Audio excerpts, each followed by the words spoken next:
itself. And then when you add in triple-digit heat, and you add in people ripping off your freaking cars along the way, and you add in people flipping U-turns right in front of you at highway speeds, this is all stuff that all of these drivers have encountered. In fact, we drove, like I said earlier, on a dirt road that a water truck came down and made it into a mud road at a certain point. And when you think about the motorcycles riding on that type of stuff, same exact deal. 1,000 miles on a motorcycle with all your stuff to live for a week. Y'all are nuts, man. Yeah, Boo's over here complaining about his BMW getting dirty with his pinky out. Jeez. What is this? 1950s? Gosh. But again, keep that in mind. Every single one of these rides, working super duper hard. Out here, a ton of these cars have had like huge issues. Vince Rui is not on site yet, but he had to JB weld up the block deck on his car. Hurt the head gasket, the block deck was screwed up, so he JB welded the thing up, threw a head gasket in it, and him and his wife Heather are on the way here to break the beams at Mo-Kan. Oh, there's Brad Beeson moving that Nova. We'll see that 7-second Nova coming up very soon.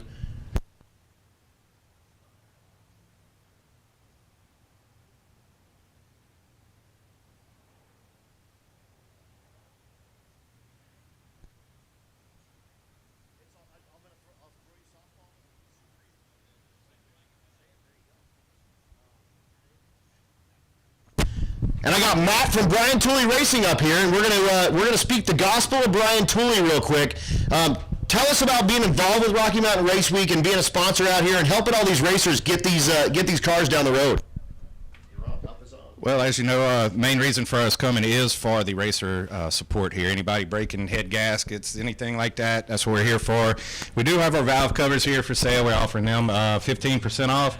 Still got those white and black hats for $10, but the main reason we are here, guys, is to kind of keep y'all running. You break down, you need something, come check us out. We got oil, we got some parts, no telling what we can find.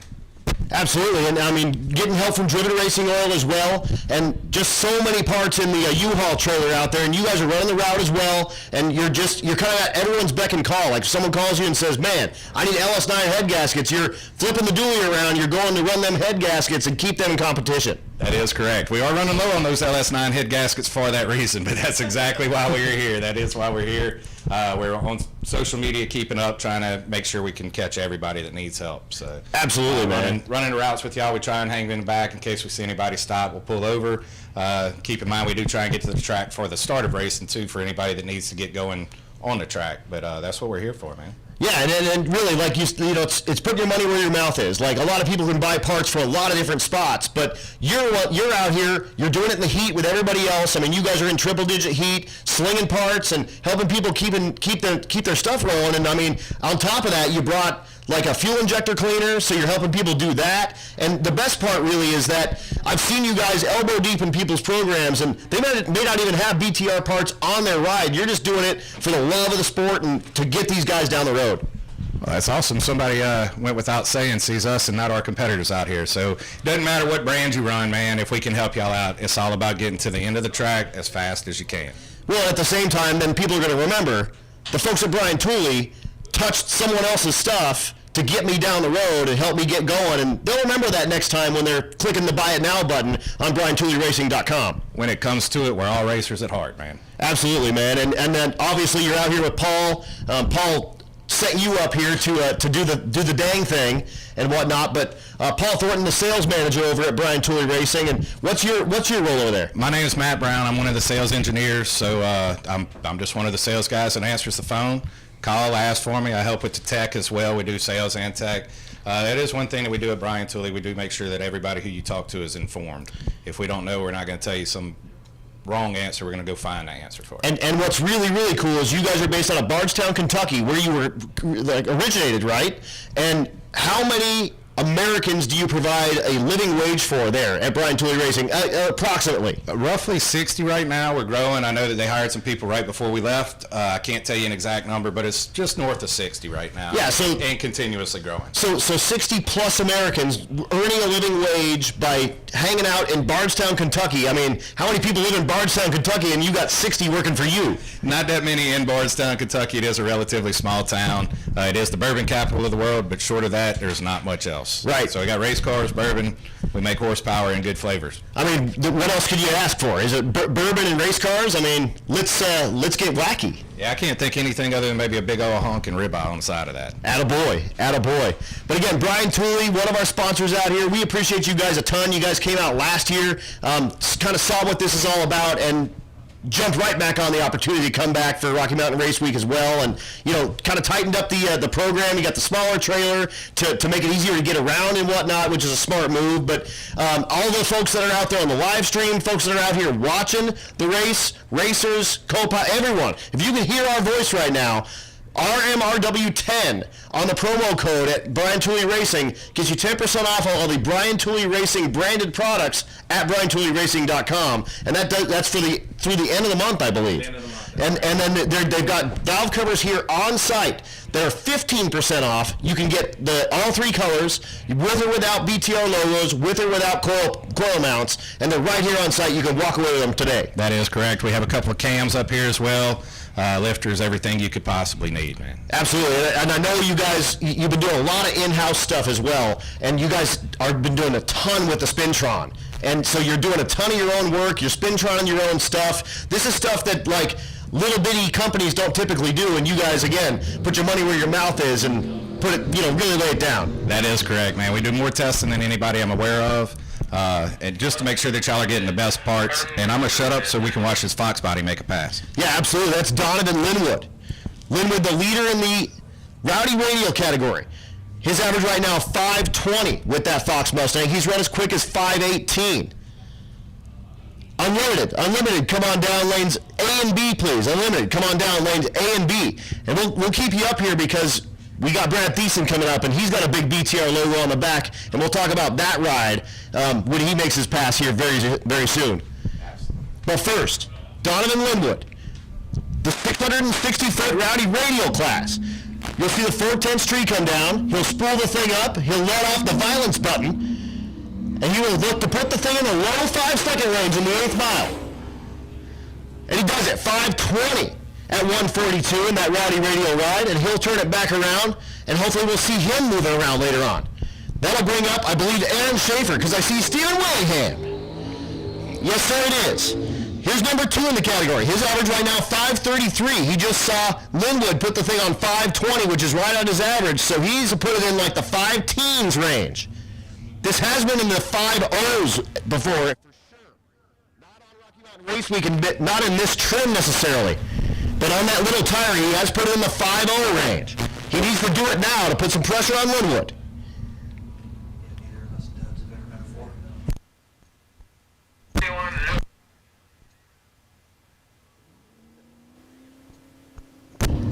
So Schaefer, the 427 LS powered Camaro they call the Silverback, and it knocks the tire. It's not going to do it this time. He put too much up arrow in it.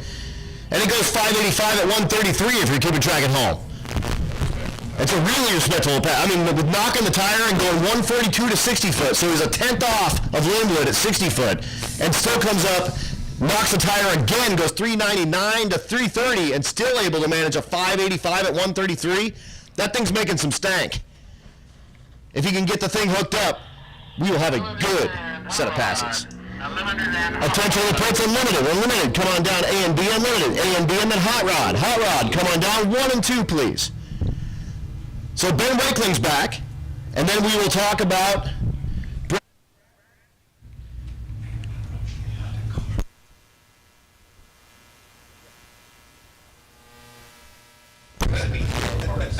Wakeling, the ultimate radial entry, the Fox Mustang. His average right now, 974 in the quarter mile. We're back to quarter mile racing, 1,320 feet.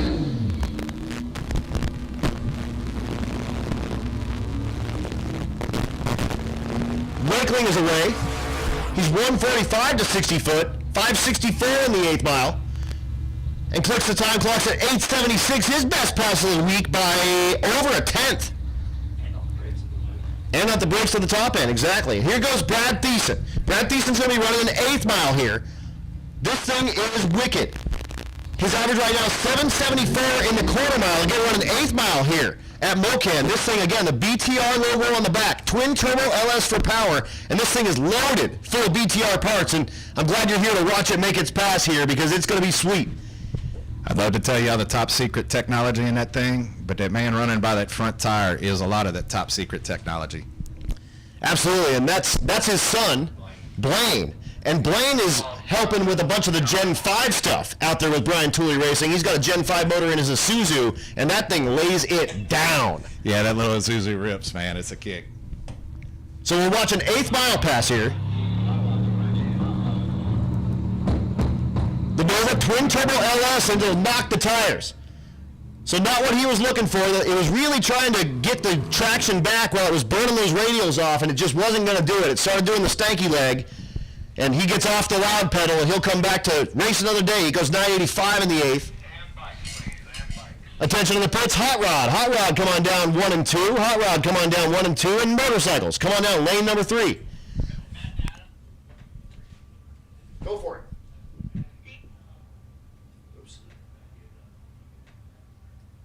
Go ahead, Matt.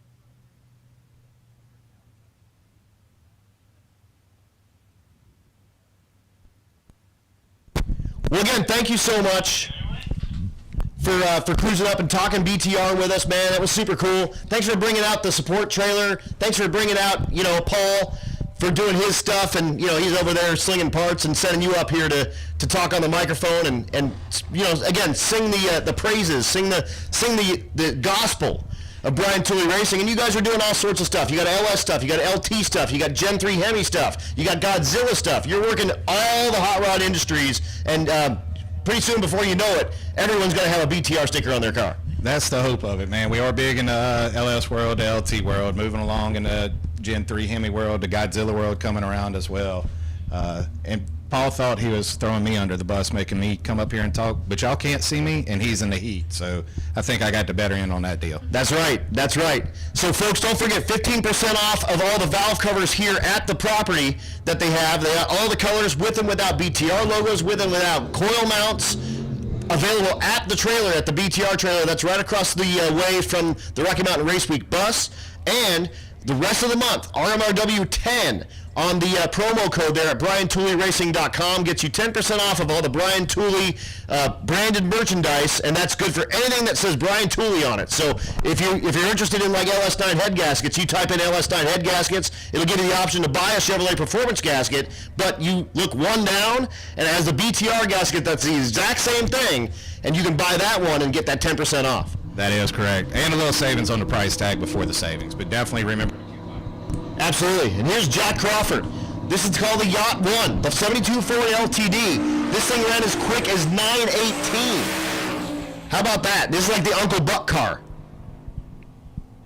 Not going to happen this time. It knocks the tires and goes only 994 for a 72 LTD that, again, looks like your uncle drove it to Bowling. Yeah, that thing is cool, man. That's super cool. Well, thanks again. I'll let you get back over to the booth. Tell Paul that he's weak for not coming out here and talking to me and sending you up here, but I like Paul, man. He's a good dude. Again, better call Paul. He's the sales manager. He will get you set up with whatever you need. Call him up, and again, like I did it with my DoD delete kit for my Gen 5 and my Silverado. I called him and said, "What do I need?" And he sent me a list and said, "Here it is. Here's what it costs. It'll be at your house this day." That's the easy way to do things. Giddy up, dude. That's like easy button right there. We want your money. We want to make it easy for you to spend your money. No, exactly, and that was exactly exactly it. Like, it showed up with literally everything I needed. Like, he thought of everything. You're going to need this, you're going to need this, you're going to need this, you're going to need this. And that's what's nice is that if you buy a kit, and I'm talking, and use the air quotes kit, and it doesn't come with everything, you get the stuff apart, and you're missing one little part, and you got to order that thing, and you either got to next day air it, and it's like $100 freaking to next day air it, or you got to wait 5 days for that weird little part, and now you got your stuff apart for 5 days. Well, that's the great thing about doing that. Call in, we tell you the parts, then it falls on us. But the better thing is, and you know with personal experience, how quick our shipping is anyway. Absolutely. So you're not waiting on your parts. We know how important horsepower is. We want it in your car as soon as we can get it there. Absolutely, and again, lots of options. Like, he goes, how much power you want to make? I'm like, I just want to not have the thing break down on me. He's like, great, I got everything for you. Man, everybody on our sales staff is fairly knowledgeable on all that. Most of us are hot rodders. We can get you fixed up. We've been there. We've done that. We know about it. We can help you. Giddy up, man. Hey, again, thank you so much for rapping with us. We appreciate Brian Tulie being on board again here at Rocky Mountain Race Week. And go talk to them. They would be happy to talk to you about anything BTR. If you got a Godzilla, let's do it. That's right. Come talk to the Crazy Cajun, myself or Paul, and we'll get you taken care of. Thanks for having us up here. Y'all have a good one. Enjoy the racing.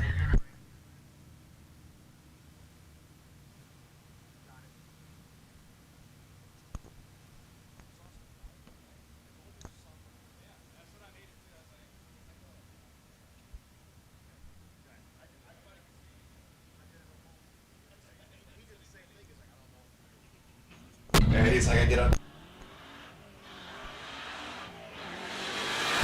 Attention to the pits, 9-0, 9-0, come on down 4 and 5, please, 9-0, come on down 4 and 5.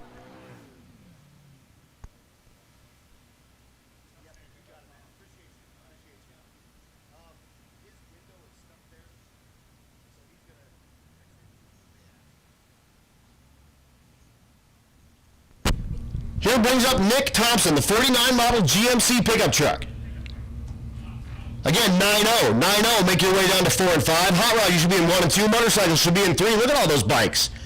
Congratulations to you guys, man. 1,000 miles in 4 days on a motorcycle.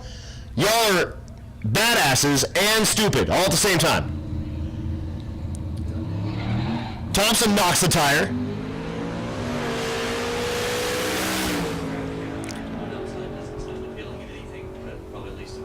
Fourth place in the category, 10:37 is average. He goes 10:41 after knocking the tire. No, that's exactly it. Like downtown Dallas traffic, sitting on a 200-degree engine, blowing into your, like, cockles.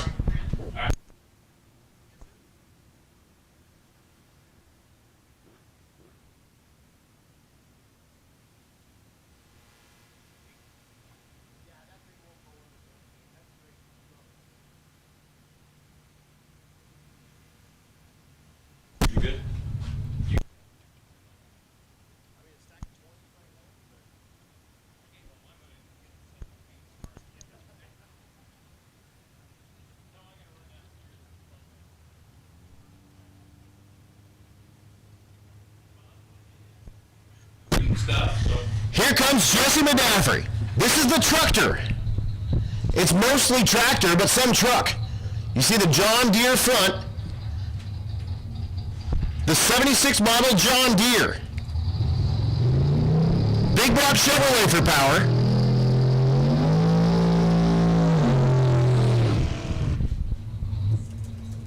How about driving this thing down the road? It doesn't really even have like doors and windows and stuff like that. In triple digit heat. He's a teacher by trade. He's also a preacher. His average right now, 1292. He's also a school bus driver. He turned in the keys to jump into the classroom, but he still jumps into the school bus every once in a while. So the Truckter, making his way down to 1320.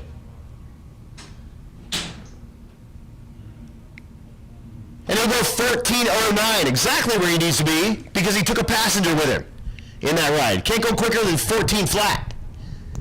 Again, 12-second performance out of the Truckter, and 1,000 miles on that thing, cruising around. That's awesome. He's also like 70, I think, something in that range. I don't think he's that old. He might not be. Late 60s? I don't know, he's old. He's late 60s. He's old. I think Old enough to be riding around in something with no freaking windows. I think he's 67, but don't hold me to it. The dude says he's 67, but don't hold him to it. Here's Mason Moody. We've been trying to find Mason a date. Mason's single in the left lane, the 20 model Kawasaki ZH2. You can tell he's cool because he runs a 9-second motorcycle. Adam Moody's performance, and Donovan Leader, the BMW in the right lane, second place in the category. His average right now, 986. Leader typically runs a limited street car out here. Brought out the BMW this time. He goes 974. He did run a 961 at Motorplex, so we know it has a little more stank in it. 1290 in the left lane for Moody, not what he's looking for. Here's Dustin Moody. That's Mason's dad in the right lane. Attention to the pits. 9-0. 9-0, come on down 4 and 5. 10-0, come on down 1 and 2. Again, 9-0, come on down 4 and 5. 10-0, 1 and 2. So Dustin Moody in the right lane. You see the intercooler hanging on the left thing. This thing is a turbocharged motorcycle. Chris Baker in the left lane. Also out. Both of these vehicles out of competition, but back here, racing at Mo-Kan. Both of these are 8-second capable motorcycles. Most of you guys have been on this track a bazillion times. Moody on the back tire for a long time goes 932 at 143. Baker goes 1213 at only 74. So Moody will go back and say, you owe me a Coke. Beat you. Then I'll bring our next pair up. Pete Chongris. Chongris third place in the category, 995. He's chasing again Donovan Leader with that 986 and Shane Werner with the 971. He's going against Nick McCartney, who he loaned a couple of sockets to tighten up his chain. The Honda CBR 600 F4i, the only 600cc motorcycle here in the motorcycle class, and he's got the cow print boots.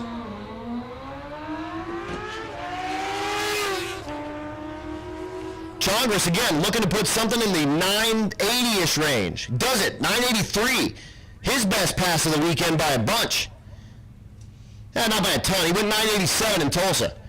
So 4 numbers better than that, but he was only able to manage a 10.03 yesterday. Once again, 9-0. 9-0, come on down. 4 and 5, please. 9-0, come on down. 4 and 5. 10-0, 1 and 2. I see Sean Slaybaugh down there in that 9-0 4th Gen Firebird. That thing is really pretty. It also runs hard.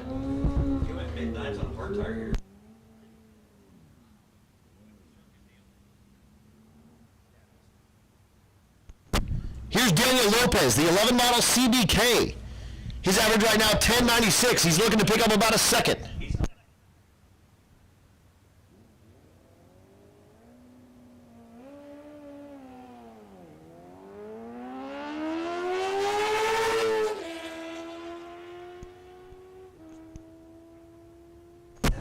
Really awesome. 1096 for Lopez. Unfortunately, we had an incident with the team.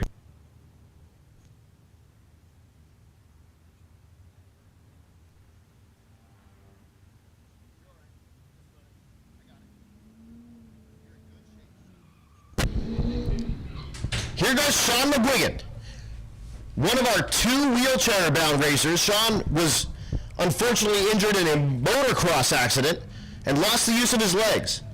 Typically runs a twin-turbo F-150 that's super spicy. Unfortunately, that car, or that truck, having some issues, and he's out here with the Duramax with hand controls. One of our 2 wheelchair-bound racers.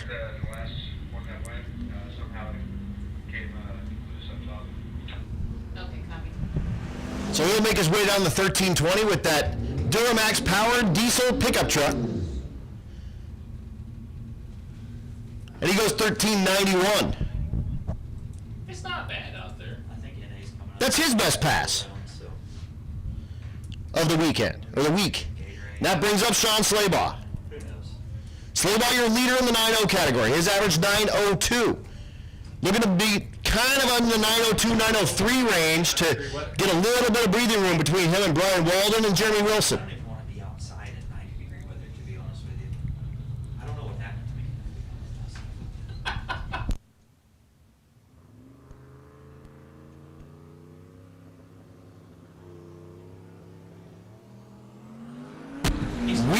launch there.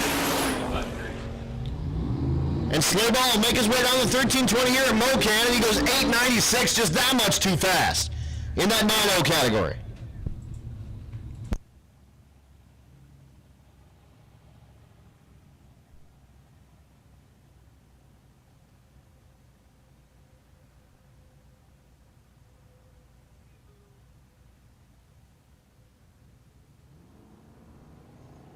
Yes, sir. Here's Ron Augustine.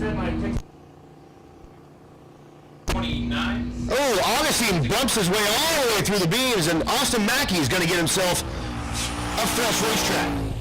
All by himself. Mackey goes 10-18 with the Rambler in the right lane.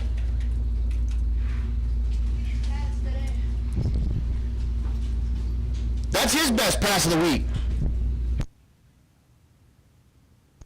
And again, that'll bring up Ron Augustine. The 72 Chevelle, twin-turbo LS for power. Knocks the tire and smartly gets out of the gas. He's in the 10-0 category, goes 11:34. Here's your leader. In the 10-0 category in the right lane, that's Mike Mead. His average right now, 10:04, the S550 Mustang. The student driver sticker on the bumper in the left lane, that's Don Probst. Probst outside looking in, mid 10-second performance. Looking for 10 flats in both lanes. Mead throws on the double bulb. Attention in the pits. Attention in the pits. 11-0. 11-0, come on down 4 and 5. 11-0, come on down 4 and 5. That double bulb he learned out of the Zane Bobo racing team. It's all about double bulbs and jack stands and air-conditioned nipples. That Challenger knocks the tire immediately with a lot of smoke coming out of the back. Mike Mead drives out of his life looking for a 10 flat. Goes 989, that's too quick.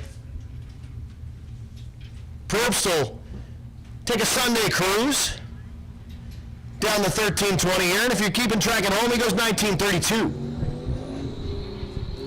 That brings up our second place ride. He just saw Mike Mead break out, and that's Kyle Calkins in the right lane. Calkins 10:05 his average. Again, chasing down Mike Mead with that 10:04 and trying to get a little bit of space between him and Brandon Coddington, who we haven't seen with that Spin Doctor Camaro yet. Oh, he's down there in the stage lanes right now. I see him. Coddington 10:07, Calkins 10:05, Mead 10:04. Left lane is James Esmond. James Esmond right behind Coddington, 10:11. So there are 10 flats in both lanes. Too quick for Calkins as well. He goes 993. Oh, look at that heartbreaker. 999 with an 89 on the other end of it. That's 11 ten-thousandths of a second from being on the number. Heartbreaker. He's going to hate when he gets that slip. But he's going to come back and know he's got something right there. Maybe just don't go to the bathroom next time, and you got it.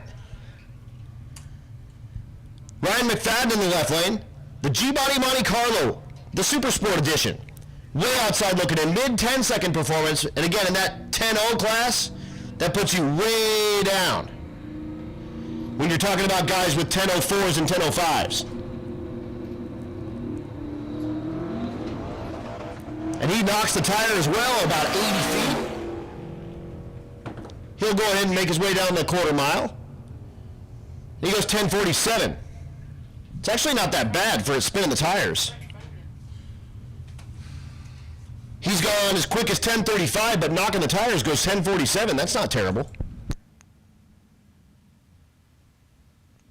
Mike, what do you think these 10-0 cars are striking the tires out there about 68 feet? That'll bring up Brandon Coddington. The 68 Camaro in the right lane. They call it the Spin Doctor. Again, if you don't know the difference between a 67 and a 68, 67 has wing window. 68 does not.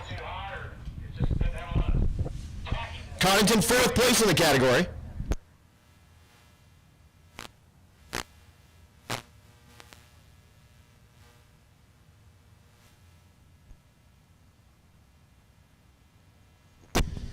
Coddington's average right now, 10.07. Needs to be like probably 10.02 or better to start putting some pressure on Calkins and Mead. Coddington smacking the shifter forward into the third at the stripe. 995, too quick. He didn't even strike the tire on that one, so he knows he's got it covered. And that'll bring up Jamie Mackey. The 59 Ranch Wagon. This is 300 cubic inches of inline 6 forward with a turbo. Her average right now, 1367. Brand new build with this ride. You see her husband Brian out there filming the ride. Ford family, all Ford. True blue Ford family. And this one with the unique 300 cubic inch inline 6. Non-cross flow head. Non-cross flow head, exactly. Attention to the pits, NA small block. NA small block, come on down 1 and 2. NA small block, 1 and 2. So that 59 long roof wagon goes 1475, the same mile an hour at 1/8 mile as it is at 1,000 foot as it is at a 1/4 mile. So having some issues there at the top end of the racetrack. Here's James English. English, the 08 Colorado. His average 1338. Something unique out here at Mo-Kan, they have 1,000 foot mile an hour. So you see normally on the cones there, you have the 160 foot, the one at 330, the 2 at 1/8 mile, typically only 1 at the 1,000 foot and then 2 at the 1/4 mile. You see the 2 at the 1,000 foot as well. You can record mile an hour at 1,000 foot, and that's kind of cool up here in the booth because you can kind of see the progression happen. Ranch wagon was smoking pretty good up the return road too. The Ranch Wagon's having problems with some oil return out of the valve cover, so that's probably the issue. It fills up the catch can in like 25 miles. A lot of blow by. Yep. Lance Walker in the right lane, the 91 S10. The left lane is David Glanzer. Wow, Glanzer. Woo! It's a good thing I don't make money by announcing, right? Oh, wait. Glanzer 1007. His average right now goes 1082. That will be way too quick in that 11.0 category. And Walker goes 1147. That brings up Lainey Mackey. So we just saw Jamie Mackey make a pass. This is Lainey. This is her daughter. One of our wicked chicks as well. And Jordan Conway. Conway is an active duty Air Force man, and he's a JTAC. That means he calls in airstrikes on bad guys that are shooting at good guys. So we like him a lot. Last year we've had a kid here that was running in Super.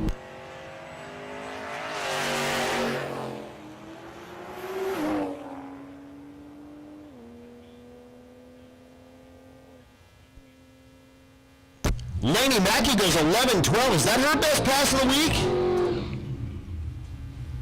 Nope, she went 11-11 at Texas Motorplex. Conway goes 11-07 with that Toyota Supra. That'll bring up Josh Rahm, the 11 model Corvette, the C6 model in the left lane, and the C7 model in the right lane. That gives you a good look at the difference between the two generations of Corvettes. Christy Walston in the right lane, the car they call Too Short. Looks like we're going to run Walston as a single. We are. One of our sponsors out here. She's an American Family Insurance agent. So if you need insurance for your ride, why not buy it from somebody with an 11-second C7 Corvette? That also sponsors Rocky Mountain Race Week. That's like win-win-win. Christina goes 11:43 with that C7 Corvette. She's also riding alone, no co-pilot, changing the tires all on her own, and proving wicked chick stuff. Like that's real-life wicked chick stuff. Doing it on your own, changing the tires on your own, and being an absolute badass.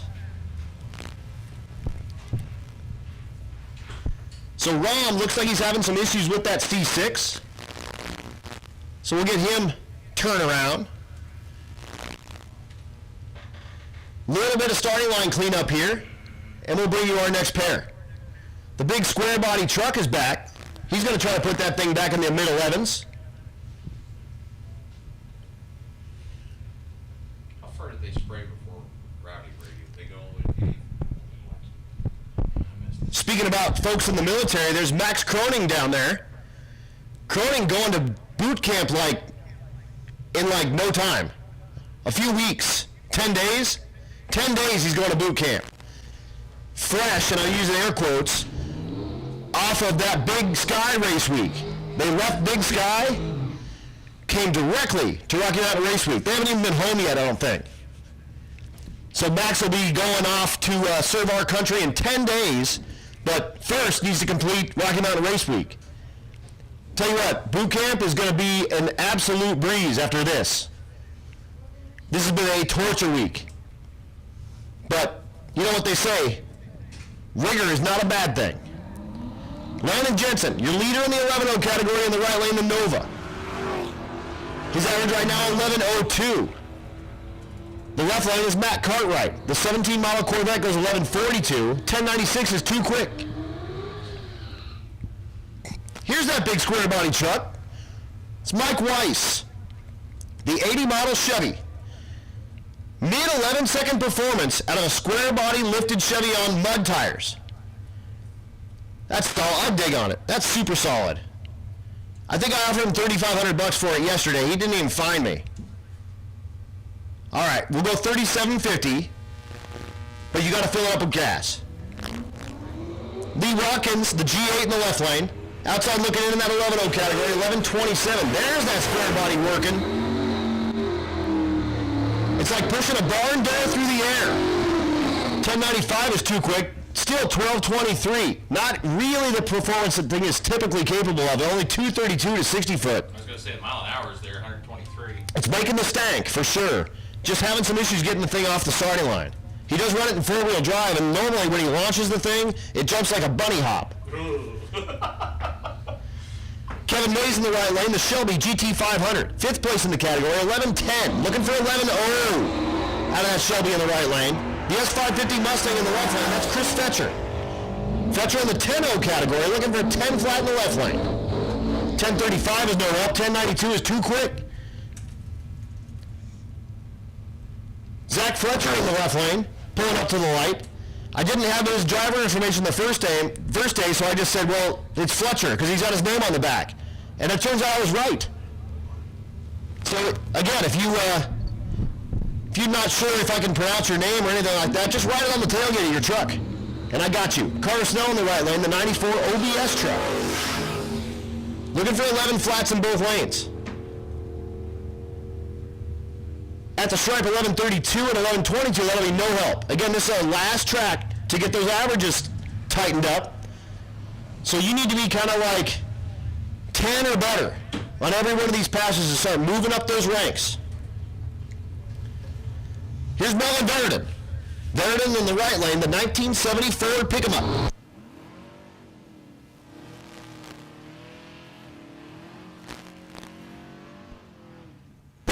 He's going against Jesse Hazlitt. Hazlitt, another one of our active duty military men. He's a warrant officer and he works in a flight crew. So he's part of the helicopter maintenance company based out of Texas. The 4th Gen Camaro going against the F-150 or F-100. Both outside looking in, looking for 11 flats.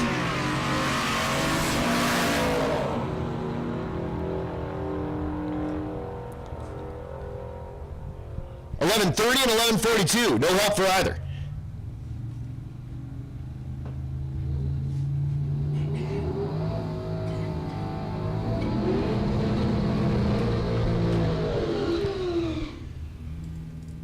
The S10 in the right lane. That's Derek Lewis, 2nd place in the category. His average right now, 11.03.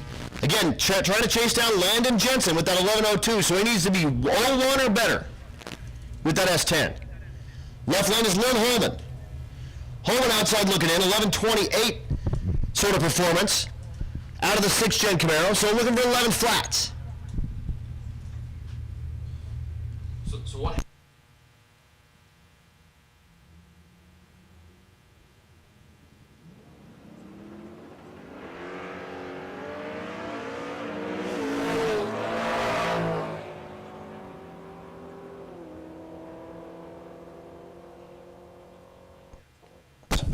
On the number, 11.02 in the left lane for Holman. The best, actually, he went 11.00. The first day went 11:03 last night. Unfortunately, at Texas Motorplex, only able to muster an 11:82, and that kills you in that class. But 11:02. And again, we're going to heads-up race our quickest 32 cars, and we're talking single passes. Not your average, your quickest single pass. We heads-up race them cats in 3 classes. We have our FAF 8, which is fastest 8. We have the BMF 8, the Badmouth 8, and the Quick 16. Everybody past that, bracket races. We have about a 250 car bracket race. The bump spot typically in the mid 9-second range. So we race 950 stuff all the way to 19s in one big bracket race. And I think last time we did it was 9 rounds, I believe. Yep. No buybacks. No buybacks, no sir. No sir, no buybacks. Josh Williams in the right lane, the Fox Mustang. Over 14 flat.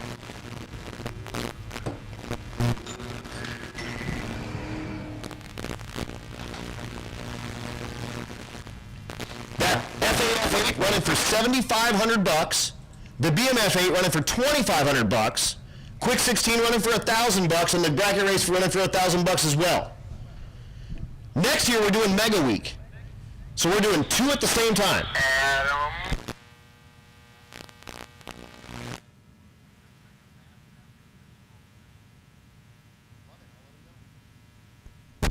So next week, or next year, is Mega Week. We're doing one session in the morning of 300 cars. At 3 o'clock we switch them. We do another session in the afternoon. 600 total cars. They're separated until we get to that last day on the shootout.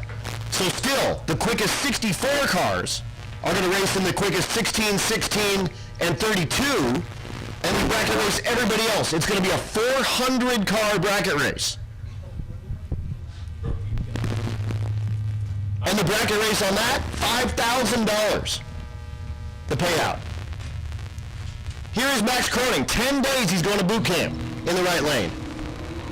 He's going up against Rebecca Horton. This is the natural aspirated small block category. Attention in the pits, attention in the pits, and a big block. And a big block, come on down, 4 and 5, and a big block, 4 and 5, and stick shift. Stick shift, come on down, 1 and 2. So pay attention to RockyMountainRaceWeek.com. That'll give you all the information on next year for that Rocky Mountain Mega Week. He's leaking something. They're going to back him up. So here's Keith Horton, the Nova in the left lane. Unfortunately, it looks like it's leaking something. He's going to go against John Gilman if it's not leaking that bad. He's going to go ahead and climb out. And that'll give John Gilman a singleton. The 74 model Nova. Currently 5th place in the category. His average 11:45. Natural aspirated small block. Right. Get an idea, small block 434 cubic inches or smaller. Big block 435 cubic inches or bigger. We got a pump, we'll check you. 11:37 in the right lane at 117. See what's going on with Horton's ride. Horton in number 2 position in its national aspirated category. 10:46 his average. Once again, and a big block. Come on down 4 and 5, please. And a big block 4 and 5, and just stick shift class. Stick shift, come on down 1 and 2. So do see something leaking down there. One of the track staff puts his fingers in it and puts it in his mouth just to check. What's it taste like? Tastes like burning. That'll bring up Sean Alsop, the naturally aspirated small block Fox Mustang. He and Austin drive this from Northern California to Tulsa, compete in Rocky Mountain Race Week. They'll get back in it and drive it back to Northern California at the end of the event. Small block Ford for power. Ford lovers rejoice.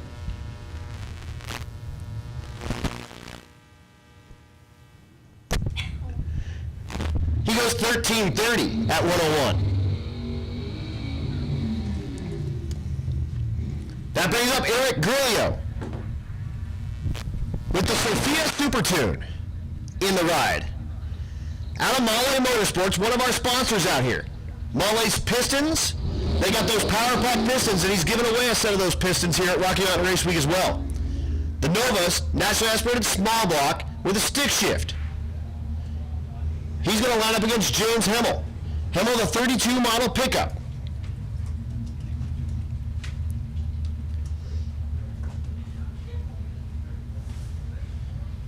Grillo's average right now, 1151. Hammel's average, 1171.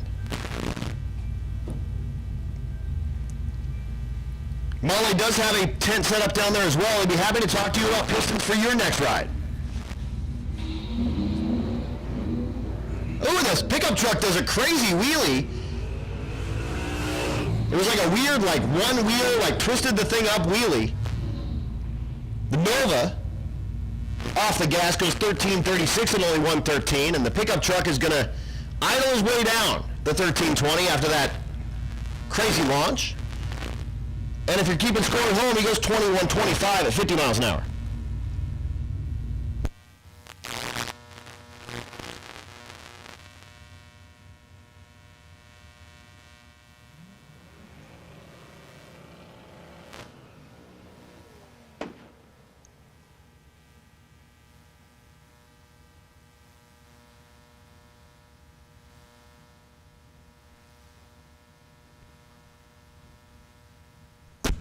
Here's Bobby Cook.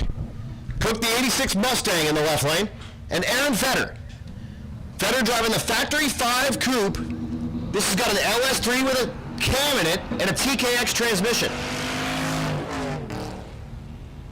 Again, that's a deal you can order like from Factory 5. It shows up on a pallet. You can put it together, put an LS3 in it, put a stick in it, and it'll go out there and go 1134. It's been in the well in the 10s, actually. 1297 in the left lane for Cook.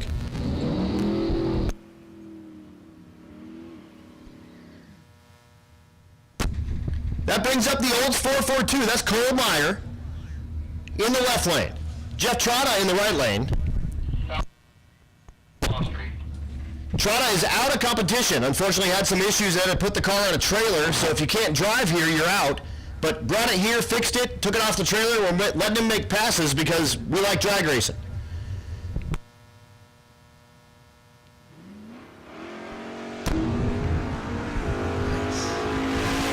Cole Meyer still in competition with the 442.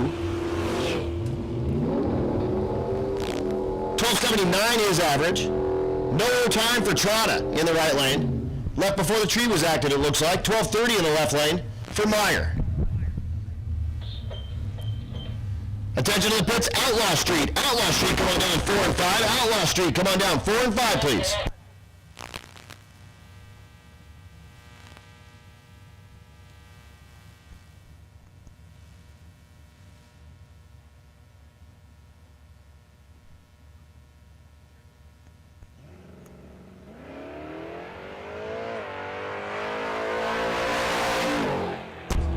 That'll bring up John Doherty. 1040 for that National Expedition Big Block ride. And it looks like that left lane is going to need a little bit of touch-up. So we're going to be down for a few minutes while we scrape off that starting line and we re-tighten it back up before we get back to action here. Again, running through National Expedition Big Block at the moment. Stick shift, you guys should be down there in lanes 1 and 2. And Outlaw Street. Outlaw Street, you should make your way down to 4 and 5, please.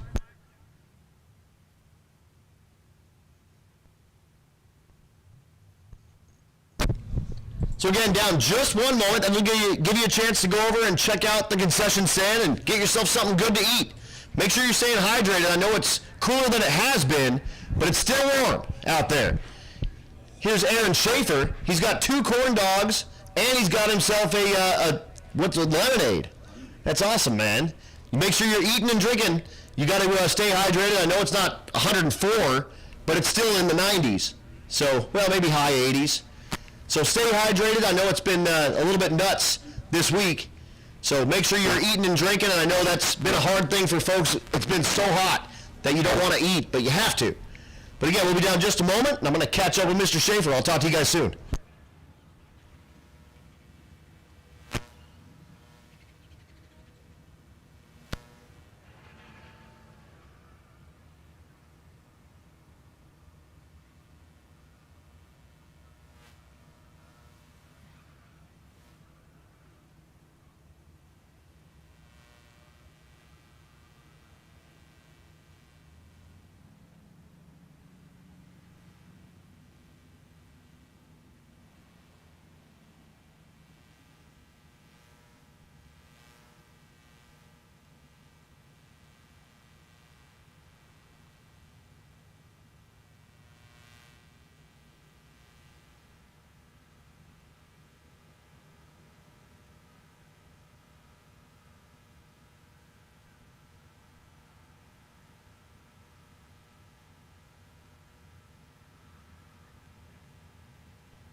So just talking to Aaron Schaefer a little bit, and Rowdy Radial guys, if you want to enter yourself into the FAF, BMF, or Quick 16 rather than the Rowdy Radial, we will allow that. What we need you to do, and I should have mentioned this earlier, and I apologize, we need you to make a quarter-mile pass, which you can do that today, but you can't do it if you're quicker than 850. That's not going to be ideal. Or you can use a draggy if you had one at some point. Again, if you have had that on your car at some point, we'll take that. Or we'll take the 8th mile and plug it into the Wallace Racing Calculator and build you a quarter mile. And if you would like to run that car in one of those higher paying classes rather than the Rowdy Radial, we'll allow that. Donovan Linwood did that last year, and I think he was in the BMF 8 with that car. But you do need to run it on the little bitty skinny tires. That's the only issue. So you're going to be up against some, if you end up in the FAF, you'll be up against Bryant Goldstone with his huge floppy tires, and you'll be with the little bitty pizza cutters. But he's got to cut a light, and maybe you've got lots of good lights. So we'll see what that happens. But Rowdy Radial, folks, that is an option for you.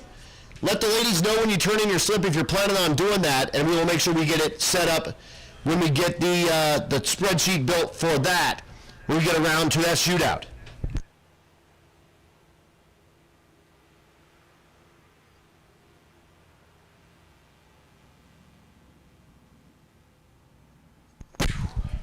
So again, a quick little cleanup here on the starting line.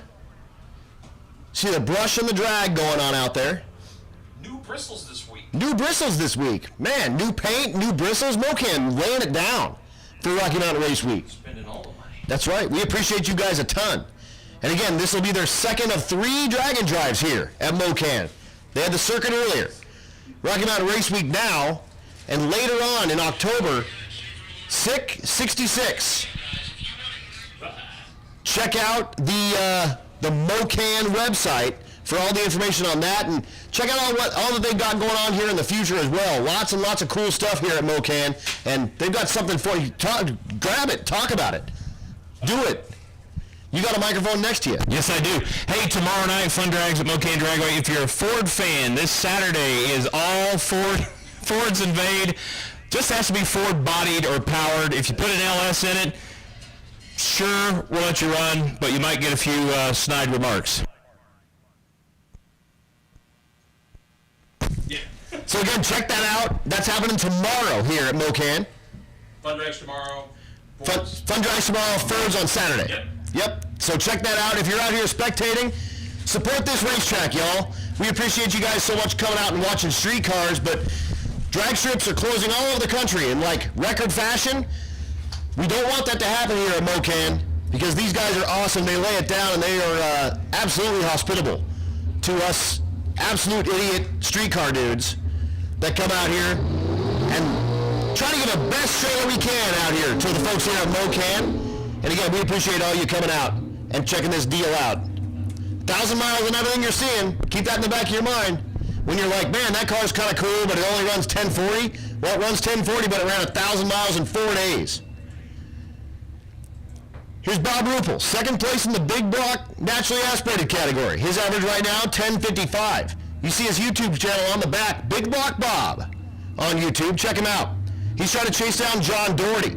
I see Doherty sitting back there. Do I? No, I don't. The naturally aspirated small block ride. 10:51 is his average. 10:55 is Bob Ruppel's average, so we're looking for something in 1040s. There it is, 47. So I'll start putting some pressure on Doherty. Oh, actually, Doherty, yeah, okay. Lynn Holman coming up. I was like, I thought that was Doherty right there. It's not. Lynn Holman coming up. The 23 model Camaro. They look really similar. It's a Gen 6 Camaro for Doherty. That car's sweet. Weird watching that.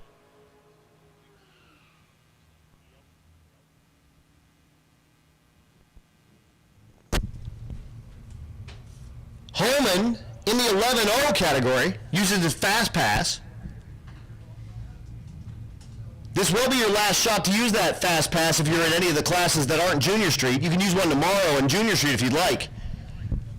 But if you still have that Fast Pass in your possession and you would like to use it, you may as well.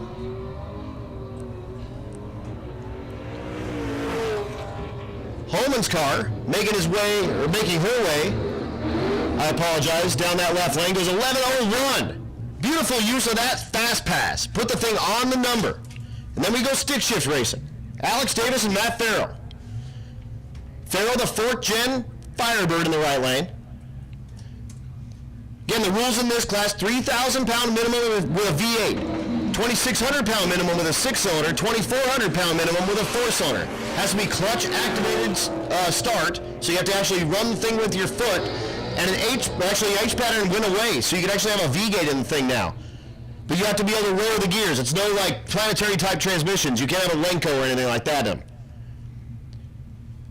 12:09 for Davis and a 10:75 for Farrell.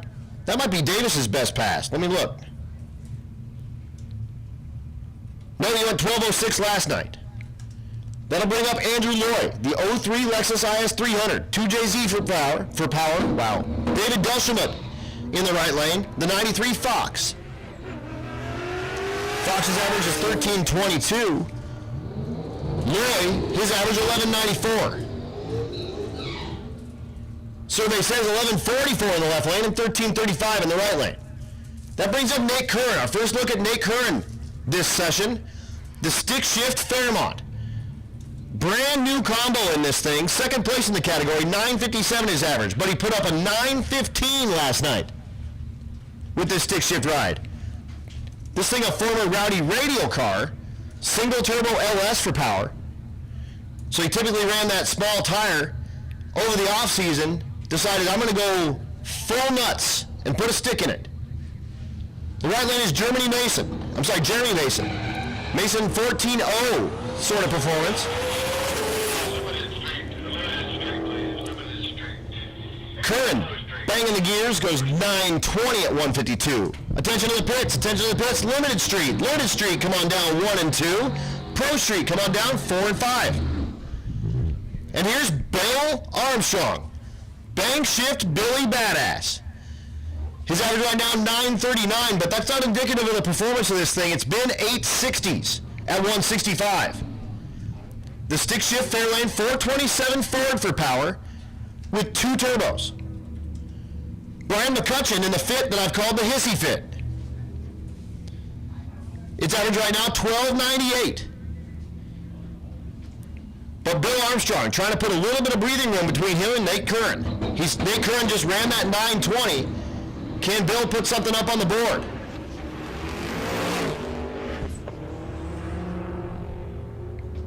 At the quarter mile stripe, he goes 906 at 161.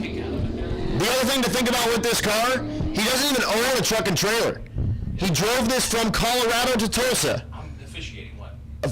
And went around with Rocky Mountain Race Week. He will finish at Tulsa and drive it back to Evergreen, Colorado. Nate Whitley in the left lane, the 84 Camaro that shoots fireballs out of the exhaust. You'll see that when the sun goes down. And Robert LeBron Frank. This is number 10 and 11 in the category. 11:26 average in the right lane, 11:31 in the left lane. 11:19 for Robert LeBron Frank. And Whitley slows to a 14:73 after getting off the gas.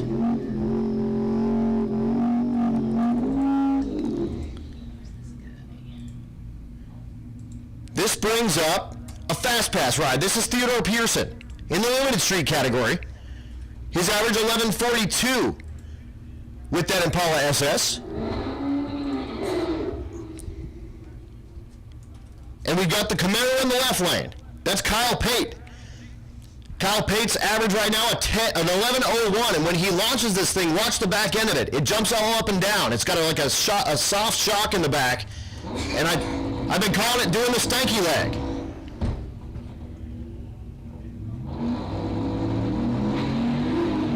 See it just sort of bouncing along there for the first 100 feet or so.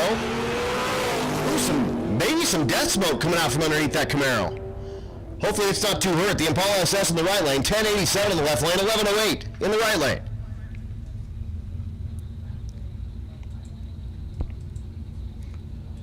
Again, Limited Street used to be in 1 and 2. Pro Street coming on down to 4 and 5, please. Gasser, you guys are on deck. That'll bring up Kenny McGarry. in the right lane. Brady Davis in the left lane with Silverado. Outlaw Street category in the left lane. That's Brady. His average right now, 878 with that white pickup truck. He's been as quick as 854. The right lane, the Nova. Look at that. That's Kenneth McGarry, third place in the category. His average right now, 896. So there's second and third place duking it out. Again, 878 in the left lane, 896 in the right lane, looking for a pair of 8-second passes coming at you out of the Outlaw Street category.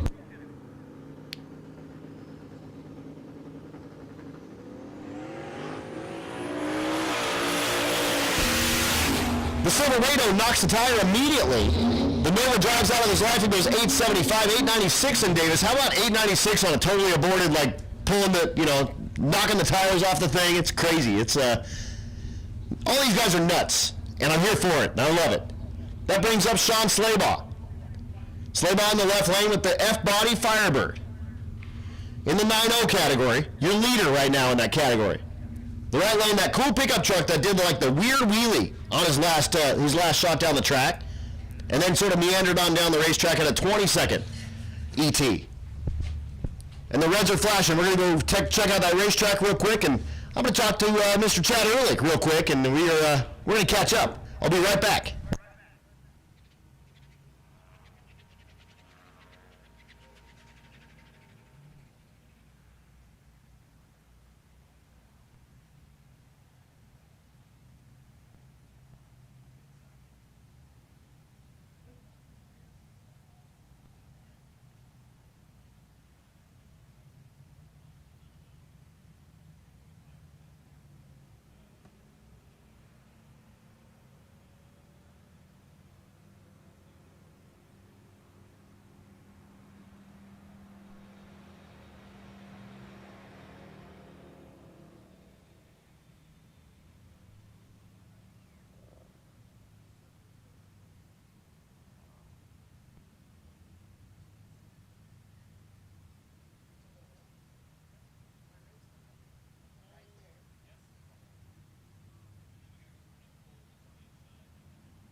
So here goes Slaybaugh. Look at that 9 flat. The right lane, James Hamill, the 32 model Chevy pickup truck. Mid 11-second performance out of that pickup truck. Slaybaugh goes 906, the leader in that 9.0 category. His average right now 902. That's not going to be enough to put a little bit of pressure to keep him ahead of Brian Walden.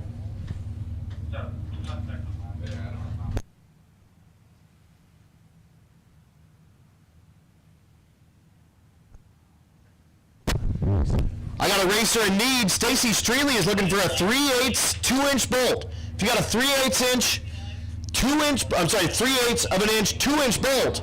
If you can run that by the Rocky Mountain Race Week bus, I keep saying trailer. It's not even a trailer, it's a bus. And we'll get that over to Stacy. That'd be awesome. You might check with Juggernaut as well. I believe they got like an assortment of bolts. Awesome. The 70 Chevelle with the blown big block in the right lane. Like I said, this is what a 70 Chevelle should sound like. $997.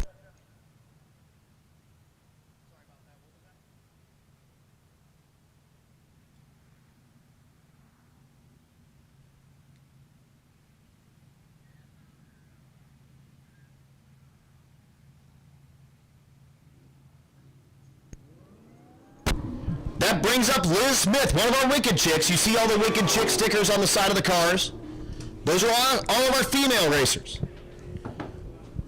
She goes 11:06 in the Challenger. Attention to the pits, attention to the pits. Gassers, Gassers, come on down 1 and 2, please. Gassers, come on down 1 and 2, please.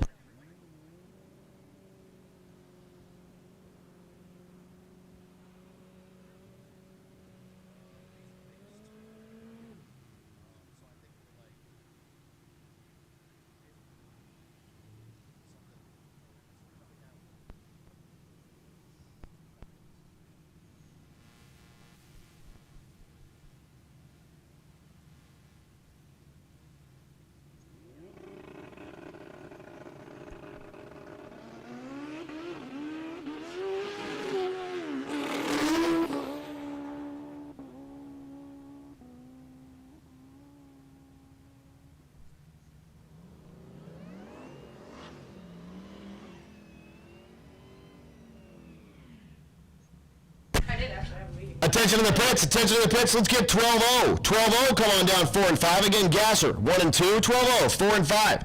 Here's that Vega wagon. This is Megan Reed, one of our Wicked Chicks, and this is the one that we're going to bring home with us. She doesn't know it yet, though. The side-slung supercharger with the LS under the hood.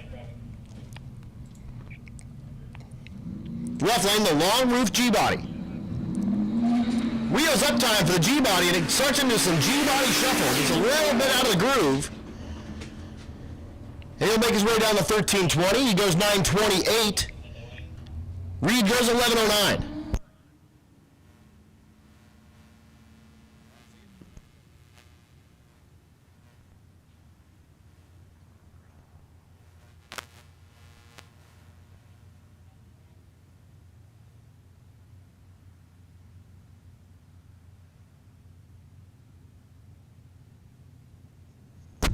Here's William Scanlon. William Alex Scanlon, the 91 model Camaro in the Pro Street category. His average right now, 1137, bringing up the rear in that category.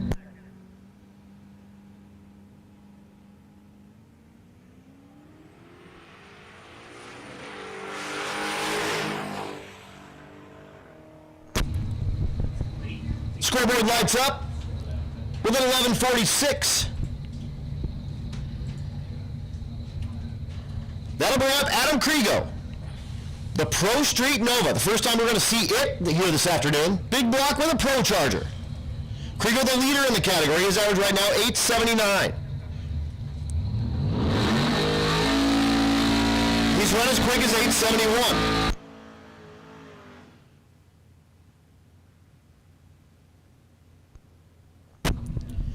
Krigo also out of the Zane Bobo Racing Club.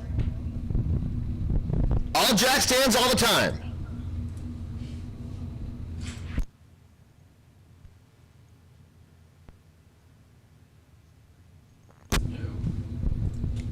And he's effing right. Brandon Connington out there. Or not Brandon. Sorry.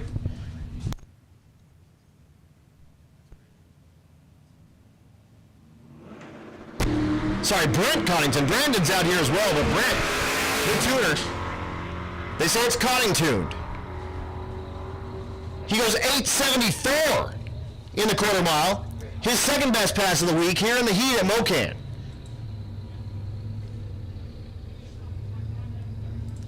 So 874 with the Nova at 158 miles an hour. He ran 871 last night at Thunder Valley. That'll bring up Greg Jones and Josh Tweehouse. Jones in the 12-0 category. is Tweehouse, looking for a 12 O's. Jones, a multi-time winner in this category, currently sits third place, 12:04. Also, one of our racers that's wheelchair bound. This thing has hand controls.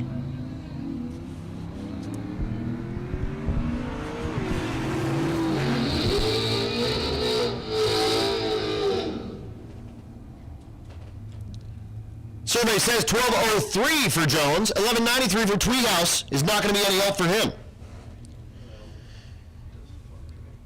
Paul Thornton just told me the $10 hats are back. Those black and white Brian Tulie Racing hats. $10 until they run out at the Brian Tulie Racing trailer. You can see that right across the way from the Rocky Mountain Race Week bus. Here's Nicholas Roberts, your leader in the category. Out of Mel Hamilton Ford, one of our sponsors as well. They've got their trailer set up out there, right next to the Brian Tulie. Right now his average 12:01. He goes 12:07, 11:82 for Eric Wilson in the left lane with the International truck slung on the Silverado frame. It is carpet.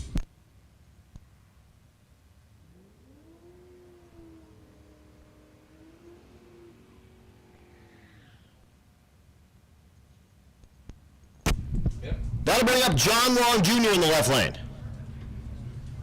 Long outside looking in, 12:07. His average right now. Looking to put the thing on 12 flat. He's going against Dennis Kirkland. Kirkland with the 427 powered GTO. His average right now, 13:49. Unfortunately, could only muster a 15:98 while the transmission gave him some fits at Texas Motorplex. But has been in the kind of 12:20 range.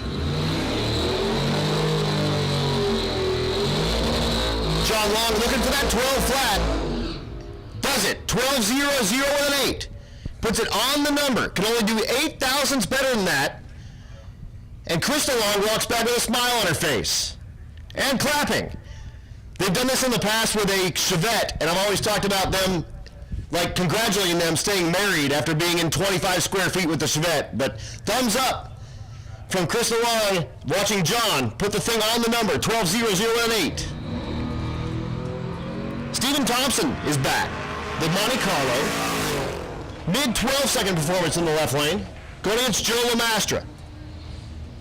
Lamastra, the 14 model Mustang, 12:22 in the left lane. Lamastra goes 13:42. No help for either driver. That'll bring up Dan Gosha. Running his brother Don's car. Typically he's got a Mustang. He's not sure what to do with his hands in that Trans Am. Outside looking in with a 12:11 average. He has run a 12 flat with a 3 though at Texas Motorplex.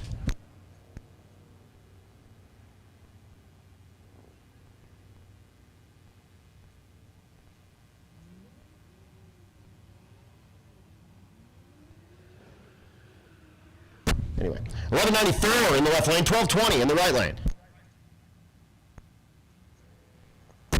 That'll bring up Brendan Knoll. It was his birthday yesterday.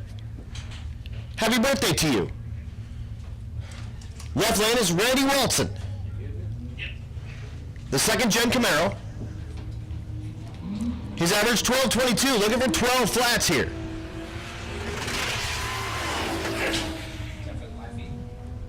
Yeah, he's taking the feed off. Scoreboard lights up with an 11:91 in the right lane and 12:45 in the left lane.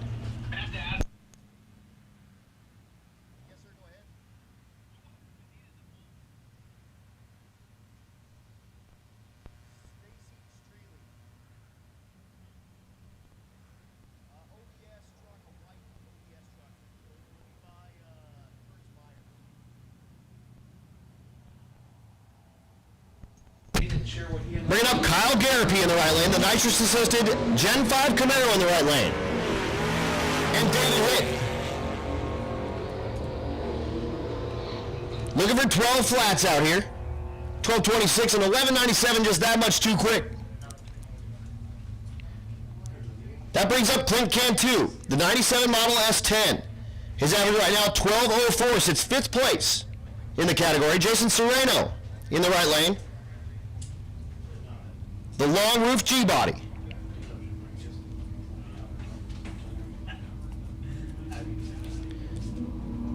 Outside looking in with a 12-17. Looking for 12 flats.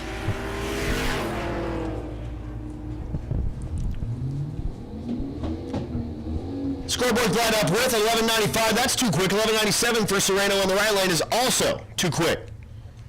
That'll bring up Scott Lee in the left lane. The 2006 model. I'm sorry, that's not. Let me find it. 119. Yeah, the Camaro. That's totally Scott Lee. Perfect.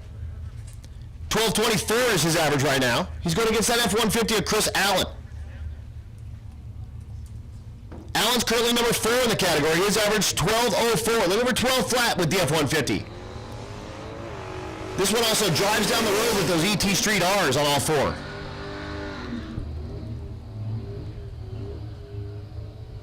Top end says 12.04 in the left lane. He'll love that. And 12.30 in the right lane. It's our first look of Doug McGinnis in the right lane. The 392 Challenger out of Broken Arrow, Oklahoma. He's lining up against Danny Tellman. Tellman's 6th place in the category. His average right now, 12.06.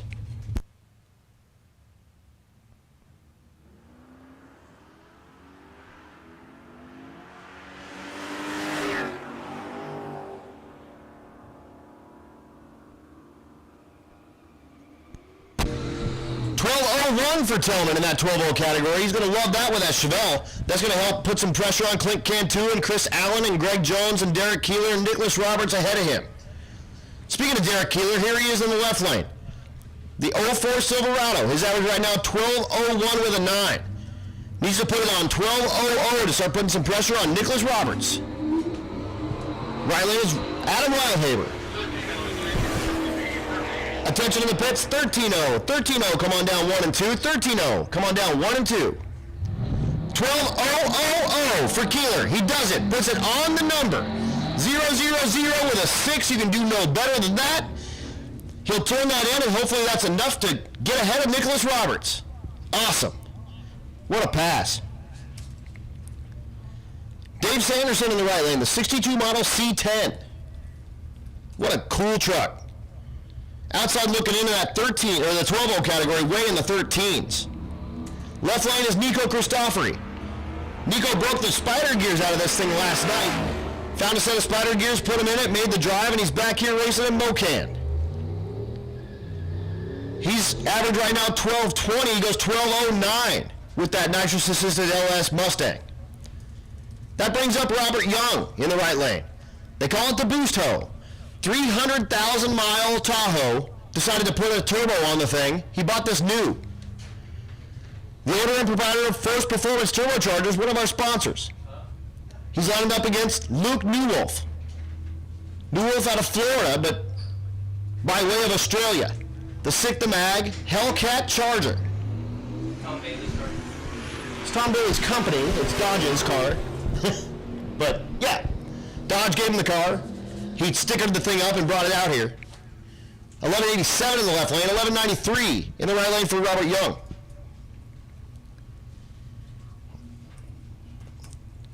Mark Cooling in the left lane, BF-150 in the right lane.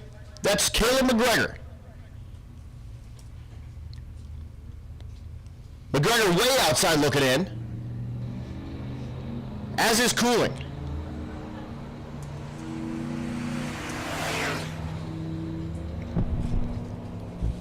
Both rides making their way down the 1320 here at Mo-Kan Dragway. 12.09 for Cooling. That'll improve his 12.24 average, and that's his best pass closest to that 12.0 all week. 11.69 in the right lane is too quick.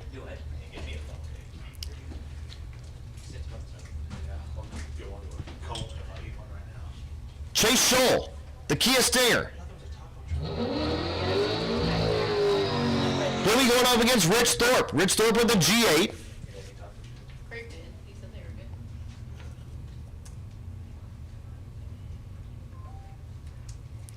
Thorpe's average right now, 12.18. Scholl with that Kia, his average, 12.09.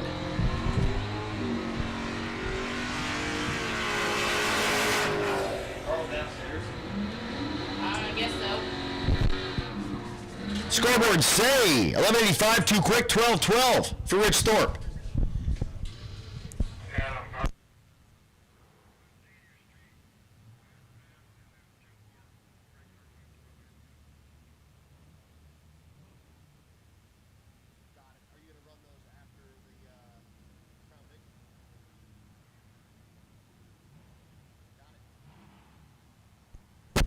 Brings up Caleb Dorn, the Crown Victoria with the Leader Acola license plate. 2-valve 4.6 with some nitrous assisted.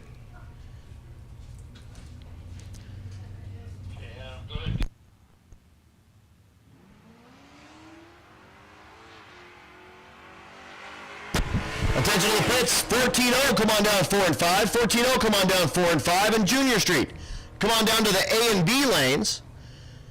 Again, 14-0, come on down to 4 and 5. And Junior Street, come on down to the A and B lanes. And then Road Weekers, you guys are on deck. We will have you come down to the lanes after we run the Junior Street category. So again, Road Weekers, if you want to make a pass here at Mo-Kan, you are on deck. We will put you in the lanes here very soon.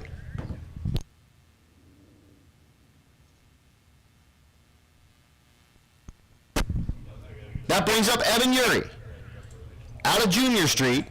He's using his fast pass.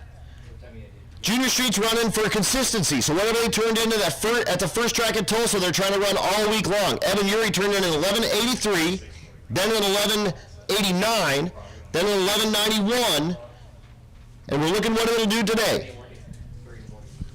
Something in the 1180 range. And I'm talking 8th mile. The 1.64 cylinder with the stick shift. He goes 1183 on the button. 1183.2. Exactly what he needed to run. Puts it on the exact number. 1183 with a 2. He's probably going to lose his mind when he gets that time slip. That'll bring us a handful of other fast pass cars.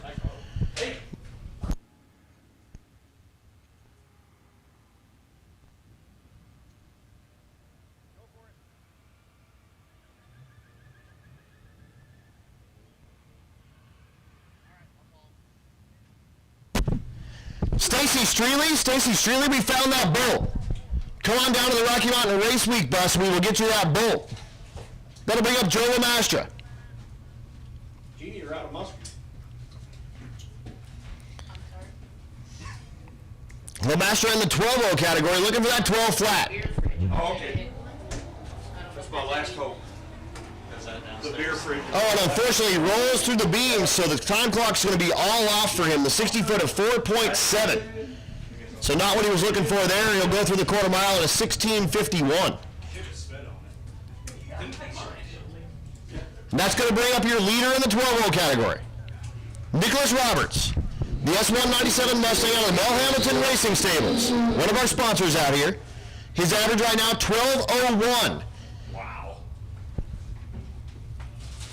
He's trying to hold off Derek Keeler with a 12:01.9. Pretty crazy after 4 tracks, 4 different types of race prep, 4 different altitudes. After 1,000 street miles, you're going to have the thing tightened up that tight to run right on that average, 12:01 and that 12:0.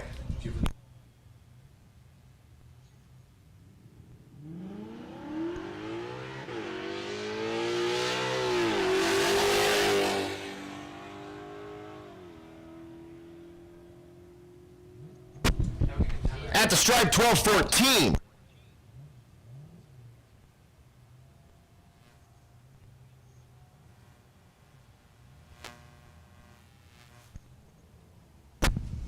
So here's Ledesma. That's Alan. Thank you. Alan Ledesma, your leader in the 13-0 category. His average right now,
goes to a 14:43.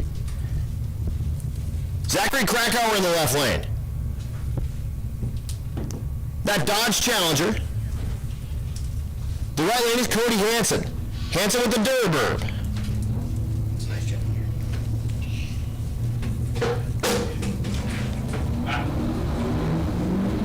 Both rides making their way down the 1320 here at Mo-Kan. Krakauer's average right now is 13:13. Hansen's average right now, a 13:09. 1292 is too quick, 1296 is too quick. We'll see them back.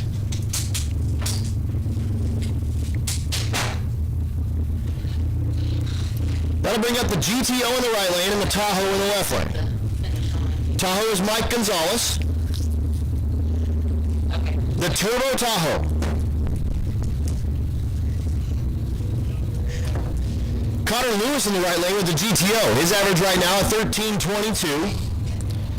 Gonzalez, his average at 13:68.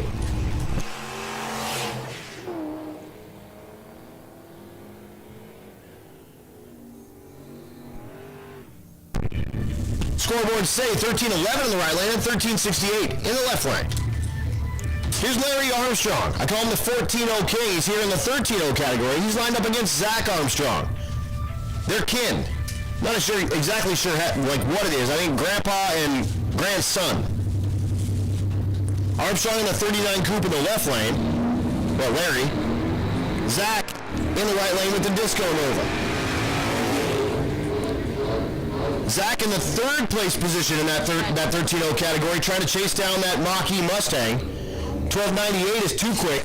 1325 in the left lane for Armstrong. Well, they're both Armstrongs. Larry. Here's Robin Mackey. The Mustang GT in the left lane. Ford-powered Ford.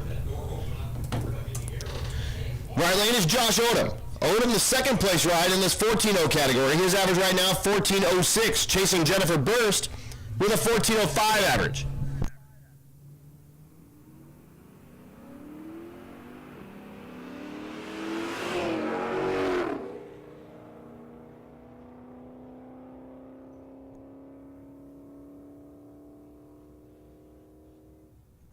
At the stripe, 13:03 in the left lane, 13:93 in the right lane.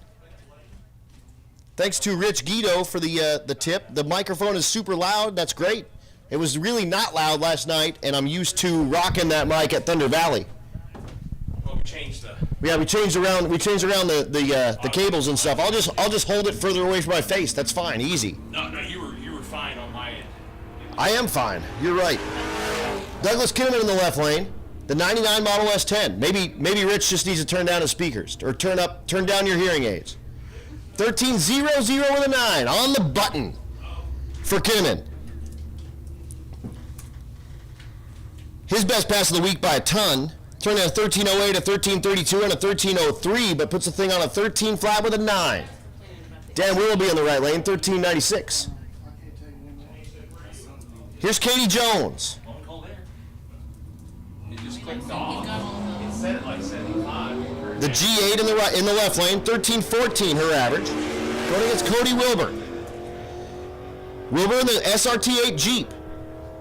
At the stripe, 13:14 in the left lane, 13:11 in the right lane. And thanks to Rich Guido for watching the live stream. Sucks you have to work and not come out here and bang gears with Bang Shit and Billy Armstrong. That's okay, we'll have you back.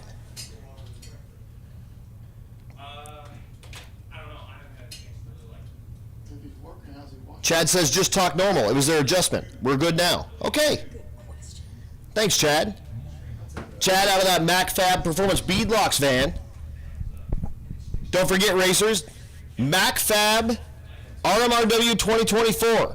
Hashtag that on all of your pictures with the MacFab van or whatever you're doing around, and you can win yourself a set of single beadlocks. So thanks to MacFab for helping out with that. I guess it's a van rental for the Bank Shift guys to bring that live stream to everybody out there on bankshift.com. And man, I love working with Chad and the Bank Shift dudes, and Neil's down there soaking up the AC right now. Here brings up Nicole Ledesma, number 2 in that 13-0 category, chasing her husband in this exact same car.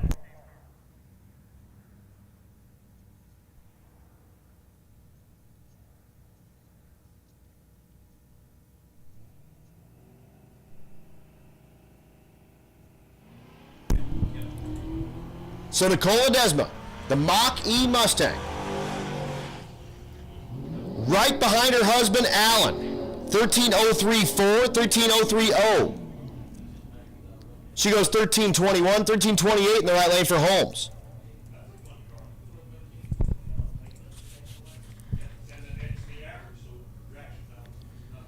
That brings up Megan Reed, the 72 model Chevy Vega. The side-slung supercharged LS powered ride. Megan in the Pro Street category. Her average right now, 11.27.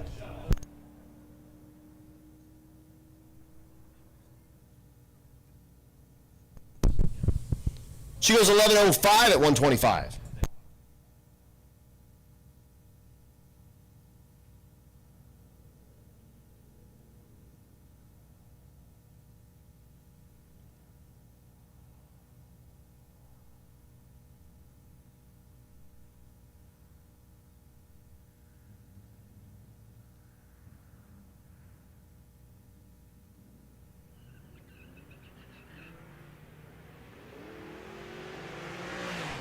Next pair, that's Levi Holt. I had breakfast with Levi and his daughter.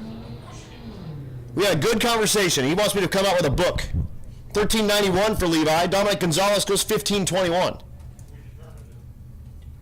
The Dory Perspective is the name of the book we came up with. He's like, why are you always happy? I'm like, you know how long it's been since someone shot at me? That's why I'm happy. Every day I don't get shot at, I'm a happy camper. Adam Maxwell in the right lane, the 2005 model GMC Canyon. Kind of 17-second performance, and that's Kent Davis in the left lane, 19-second performance. So this is going to be like a drag race, but in slow motion. If you're watching on the live stream, you can speed it up, and it'll look like a real-life drag race.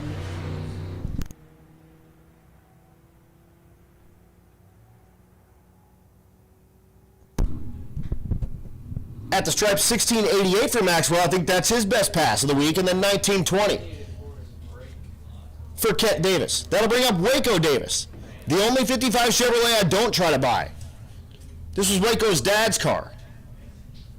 And again, back at Great Bend a couple of years ago when they redid the racetrack, Waco was the very first car on that racetrack with this 55 Chevrolet, and his dad raced out there with this same exact car. So it was a real privilege to give him the chance to make that first pass on that new drag strip surface out there at Great Bend on Rocky Mountain Race Week. Here's Jennifer Burst, the leader in the 14.0 category. Her average right now, 14.05 with a 5. One of our wicked chicks as well, and trying to put the thing on the number, 14 flat.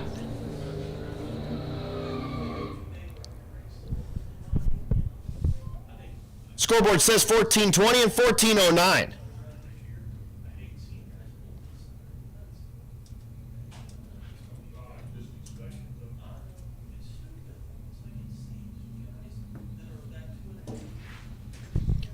That'll bring up that service truck. Jake Strathman in the left lane out of Junction City, Kansas, and Dale Farley in the right lane, the stick shift Ford Focus RS.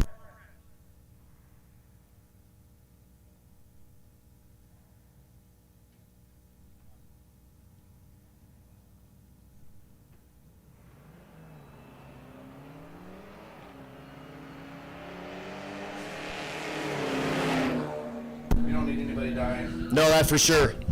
Jake Strathman's got the service lights blinking, making his way down to 13.20. He goes 15.52, 14.23 for Dale Farley.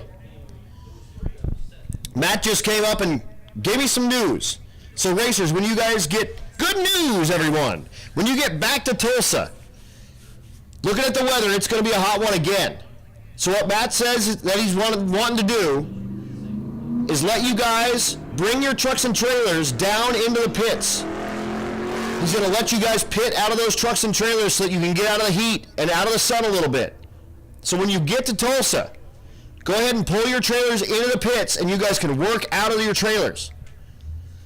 What we don't want to have happen is anyone dying or getting hurt or anything like that, getting sick. So racers, when you get back to Tulsa, you are able to move your trucks and trailers into the pits and you can work out of those trucks and trailers to get yourselves out of the sun when we get back to Tulsa. Right lane is Josh Williams, running through the 14-0 category.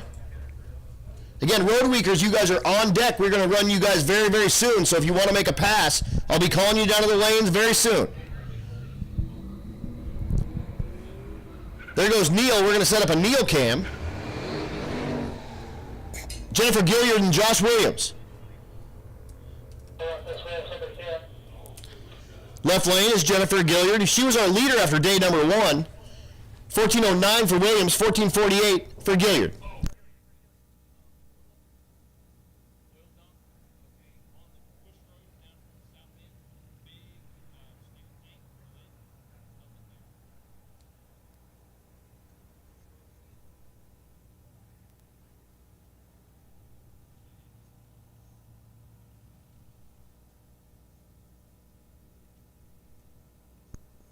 Here's Dylan Fisher in the right lane, the 02 GMC Yukon.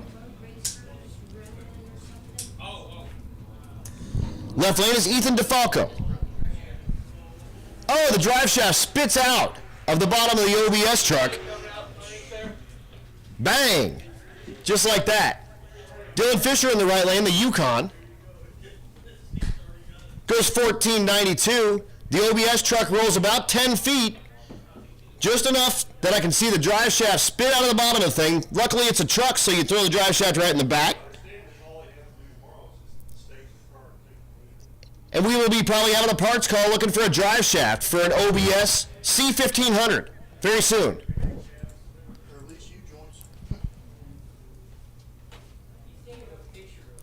So tough break for Ethan DeFalco.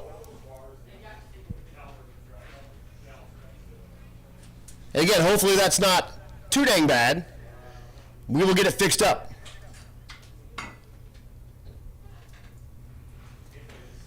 Lots of shrapnel on the starting line there. Pretty indicative of a U-joint, so hopefully it's just a U-joint. Of course, those are full of needle bearings, and it's got the metal caps on the end. When it breaks, all those needle bearings just fly everywhere, and the caps kind of explode into a million pieces. And that's kind of what it looks like out there. Jeremiah Robinson in the right lane, the Buick Regal GS front driver. Trying to stage with the back tires. There we go.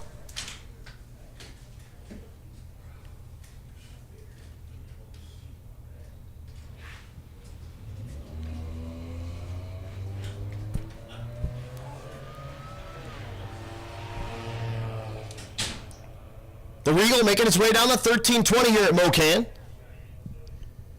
Scoreboard lights up with a 14:01. Man, what a great pass for him.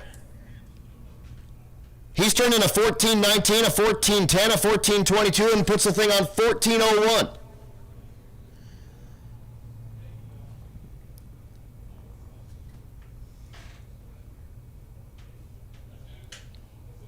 Now looking down, yeah, they are cleaning up a little bit of fluid, and that probably from the drive shaft actually spitting out of the back of the tail shaft or the tail housing of the drive or the transmission. Wow.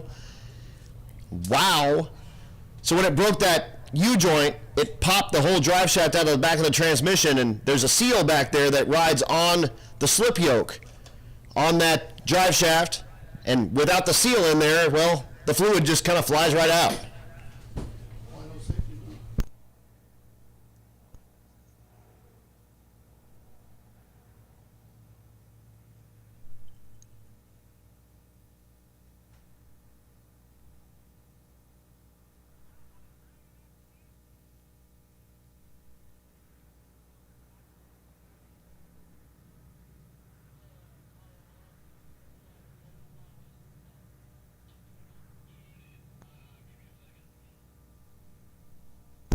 So down just a moment while we scrape off the oil that's there, sitting there on the starting line, and it looks like we got all the needle bearings and stuff done. Chad Reynolds says English is hard. Okay. Let's see, I've got a racer in need looking for an LS large frame truck alternator or a standard truck alternator with a belt to fit it. So if you have a large frame LS truck alternator or a standard truck alternator with a belt to fit it, run that by the Rocky Mountain Race Week bus. We'll get that to the racer that needs it.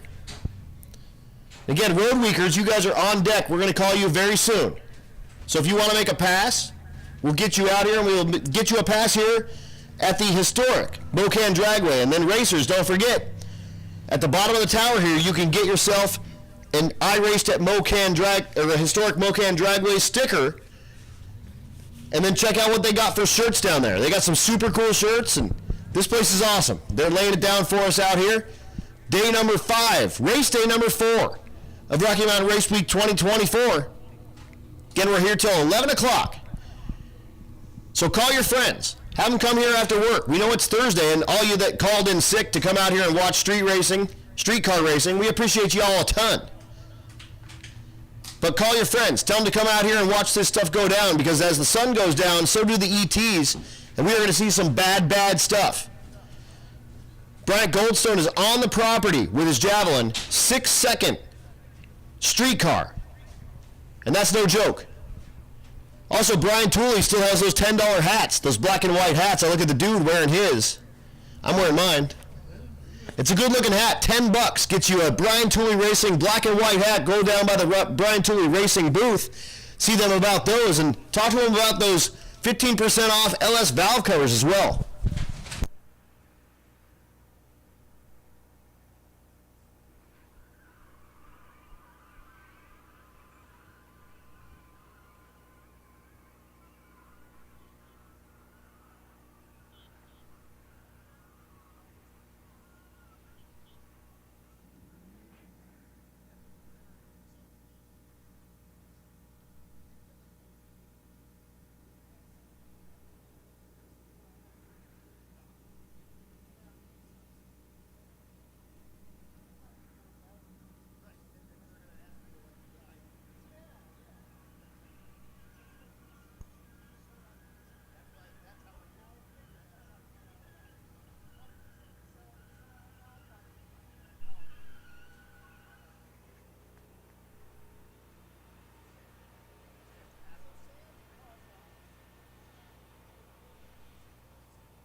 All right, folks. While we've got a little bit of downtime, I got Chad Ehrlich up here. Chad, of course, nobody else's auto and nobody's show, and he's been a long time Rocky Mountain Race Week supporter, and really you ride around with Addie. She does all the work. You just hang out and watch her do it and be pretty while she does it, and you help out with the Road Week awards and things like that. But you really spearheaded a lot of the Pitt State stuff. You are a Pitt State alum yourself, and you brought Pitt State along for the Junior Street category as a sponsor, and then also convinced them somehow, I'm not sure, you must be a heck of a salesman, to throw out scholarships for these junior streeters out here. And I'm going to hand the microphone over. Click, turn you on, Mr. Frisbee, Mr. Dr. Bob Frisbee, and Chad Ehrlich. I'm going to let you guys rap on the microphone a little bit. Tell us about Pitt State. Tell us about, again, sponsoring the Junior Street category, and talk to us about these scholarships for all these kids. Well, thanks, Adam. And that's Pitt State. I graduated from there a couple of years ago. I think it was, and it's a very special place to me. I mean, I made it through the program, and I got a job, which was a win for me. Obviously, we've been involved with Rocky Mountain Race Week for a long time. Matt, Adam, great guys, and feel very strongly about this event as well. Unfortunately, we're not running it this year. We've ran the whole thing the last couple of years. My daughter Addie drove the white WS6 convertible. We've had a blast with it. And as we all know, this deal is a family. It really is. That's what it is. And when I've been working with Pitt State on a lot of things. Their YouTube channel, which we're trying to get built out, so you can check out the Pitt State Auto Tech YouTube channel and give us a subscribe. Trying to get that up and going. Working with their Facebook page, doing a lot of different things. And this just seemed like a natural fit with it coming up right here in the backyard. So that just seemed to work. So I talked to Mr. Frisbee, known him. Actually, believe it or not, he was my advisor when I set foot on campus a couple of days ago. And the thing just seemed to click. The things just fell into place. And that's why we're here today. So, Mr. Frisbee, this is your first Rocky Mountain Race Week experience. Sure is. Thanks, Chad. Yeah, we're excited to be here. Some of you guys racing have seen us. We were at Tulsa, and then we were down at Thunder Valley yesterday, and we're here today, and we'll be at Tulsa tomorrow. And we are excited to be part of this. So, as has been mentioned, we're giving out scholarships to the top 3 in the junior street. The top scholarship's going to be a $1,500 scholarship. Number 2 will be a $1,200 scholarship, and number 3 will be a $1,000 scholarship. So that'll be for majoring in automotive at Pitt State, either a 2-year program or a 4-year program, and that's going to be good anytime. As you know, this junior street is 13 to 16-year-olds, so they won't be starting college for a few years yet, so we're going to make that open-ended, so hopefully when they're ready for college, they'll look at Pitt State. The other thing that's not been mentioned, I just thought of, is if you come to Pitt State and get a tour of the automotive program, you automatically get a $500 scholarship just for getting a tour of the program. So, yeah, of course, we're right here in the backyard here of Mo-Kan, Pitt State's at Pittsburgh, Kansas, right up the road 15 miles from here. So when Chad asked us to help sponsor this, it was a no-brainer. Basically, right here, this is our local track. We're so privileged to have a local track near us, just again 15 minutes away. And I also want to shout out to Carl and his team here, and Tyler and all of them. And what a great place, great family-based track, and great turnout tonight of spectators. We appreciate you guys being here. You all know where Pittsburgh State's at, but we're excited to be here and helping and sponsor this event. Well, I'm super excited that it worked out and it's coming together the way it has, and hopefully giving some of these kids out here that, whether they're spectating, whether they're racing, just being part of it, to realize that there is a future in the car world. You can get at Pitt State a 2-year degree, a 4-year degree, and the world is wide open to you at that point. A lot of people don't realize you can get a bachelor's degree in automotive technology, but you can. And this is one of the handfuls of places, a half dozen places in the country you can get that degree? Yeah, that's right. There's only a handful in the whole country that have a 4-year automotive management degree. That's correct. Yep. And that's what I got, and I actually went straight to Chrysler Corporation, straight out of Pitt State into warranty administration. So those jobs are out there. The future is amazing. And the tech programs here at Pitt State, even if you don't know you want to go to the car world, they've got plastics manufacturing, construction management, manufacturing management, a whole slew of tech-based programs you can get a degree in right here in Pittsburgh, Kansas. Yeah, that's right. Yeah, we've got 4 different engineering technology programs. We have plastics, we have electronics, we have mechanical, we have manufacturing. And here after a bit, we'll have to get Addie on here. She's a current student at Pitt State in college technology, majoring in plastics engineering technology. But we have, as Chad said, wood, we have graphics, and we have technical teaching and a lot of other areas available for students. And another thing about Pitt State is it is affordable. Yes, that's right. And it's a Division II school, and when you compare that to a lot of the Division I schools, the numbers are completely different of what you've got to write checks for. Yeah. The other thing that Pitt State's done, which many of the universities in the country have done now too, but we have in-state tuition available for pretty well a lot of the country. So I know a lot of folks here are racing from different parts of the country, and you still get in-state tuition even from lots of different areas from around the country. So Yes. So we're going to be around tonight, hanging out at the Pitt State booth. We're going to be doing some Facebook Live stuff on the Pitt State Auto Tech page. Be sure to check that out. Be sure to check out the Pitt State Auto Tech YouTube channel. It is very tiny. We're just getting it started, but we're going to plan on pursuing that and continue to feed some stuff. We've got some Meet the Instructor videos up right now. You can meet some of these guys that actually teach these kids and work with these programs, and it's a pretty special place. Okay, we're going to have Addie say a few words. What am I going to say? Come tell us about plastics engineering technology. Okay. Nothing? All right.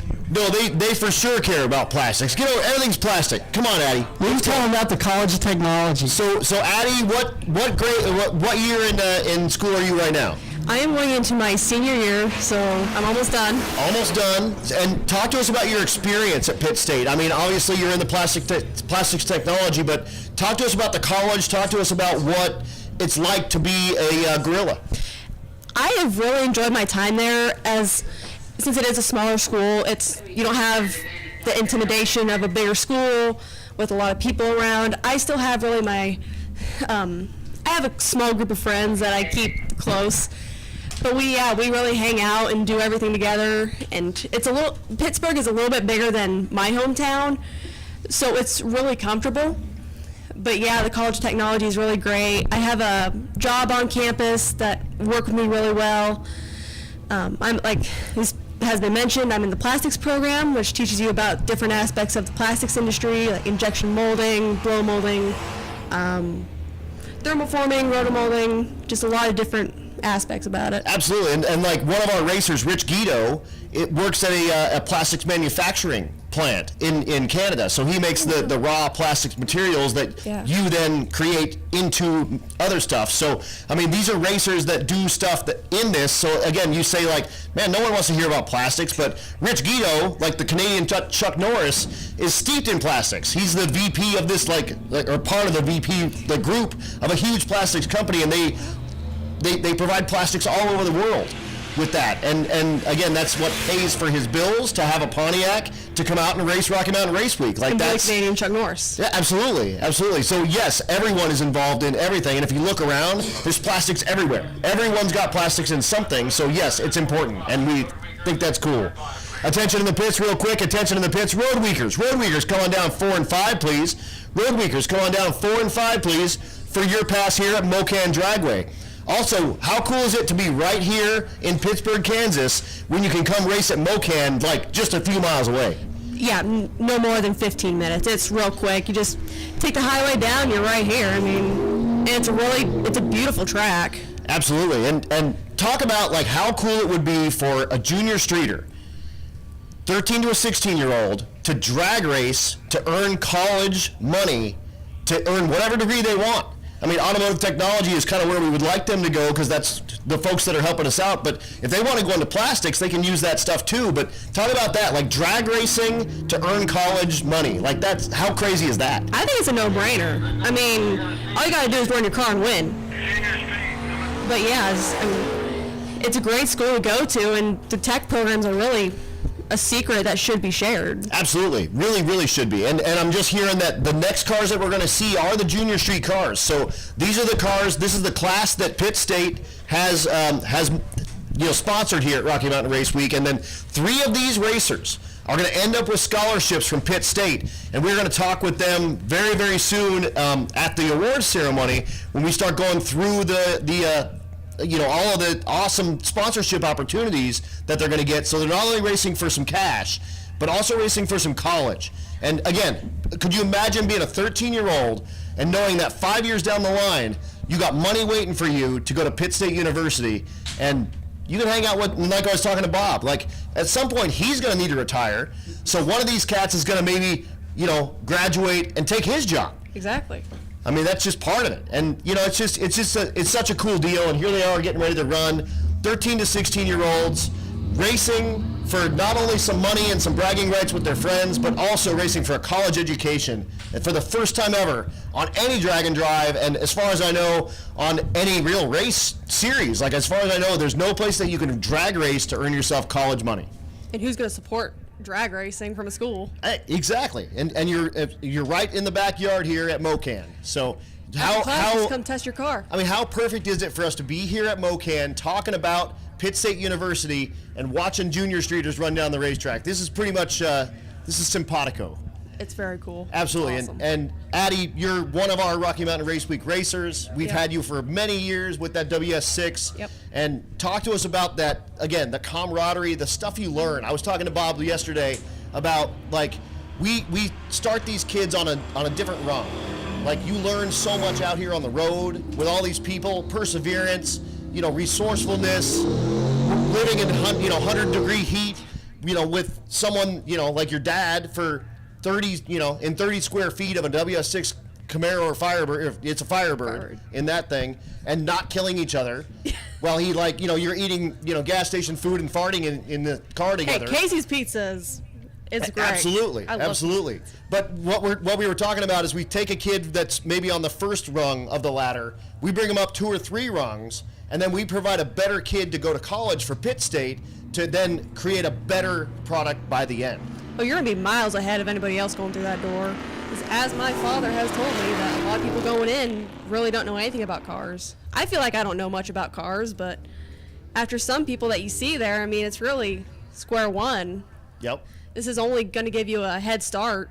100%, and then a double head start because you're going to have some cash in your pocket. Exactly. To make your way to college that much easier. And again, like your dad was talking with Dr. Bob Frisbee, it's a affordable school anyway. Mm-hmm. So if you get yourself a scholarship, it's a double win. Although when you're going to have to actually pay your way through, that first little bit is going to be so much easier. Oh yeah, definitely. And we were talking yesterday with Bob.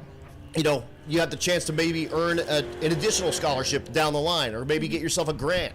And how cool would that be if you're really doing well at Pitt State? Get yourself a grant so you can go for another semester. Get yourself another scholarship. You can go to another semester. How about getting through school and paying almost nothing and getting yourself a bachelor's degree in automotive technologies? And like we were saying before, most of these people are ended up with jobs right out of college. Mm-hmm. And how's your world in the plastics? Are you looking at again in your senior year? How's your job opportunities looking as you're leaving Pitt State? Pretty wide open. The program has a 100% job placement rate after graduation, so wow. I'm pretty confident. It's just figuring out what specifically I want to do, whether it be quality control, processing, management.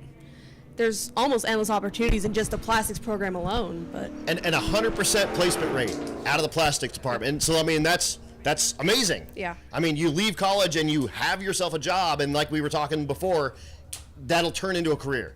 Mm-hmm. If that's something that you can do for a long time and make yourself a career, and like we were talking, if you end up in the automotive technology department, you end up with these gigantic companies like Chrysler Corporation, where you work for 20 or 25 years and you end up earning a pension. How cool would that be to work from 20? How old are you? 21. So you get out of college, you're 22, you get a job, you work 20 years. At 42, you're looking at retiring. Exactly. That is some crazy stuff that most people out there, especially in the automotive field, are looking at I have to work until the day I die. If you are able to retire at 42 or 45 or 48, I mean, who cares? That's an amazing end goal for the college, the college, system, if you will. Yeah. Which, last I knew, it hasn't been updated, but in the plastics program, starting salaries typically start from around $60,000 to $80,000. So you're going to be comfortable, should be comfortable as soon as you graduate. Sorry, got one more Junior Street taker here in that F100. We're running through, we're talking. There's a lot of stuff kind of happening in the background, but let's get Mr. Frisbee back on. Let's talk one last time with him. And while this Junior Streeter makes his pass, he's got beautiful hair. He's got long flowing locks. You can see it underneath his helmet there. But I saw him this morning at the hotel eating breakfast. Yep. Yeah. Yep. That's good. But how cool is it? And I'm sure you've been walking around. I'm sure a bunch of the Junior Streeters have been coming around and talking to you.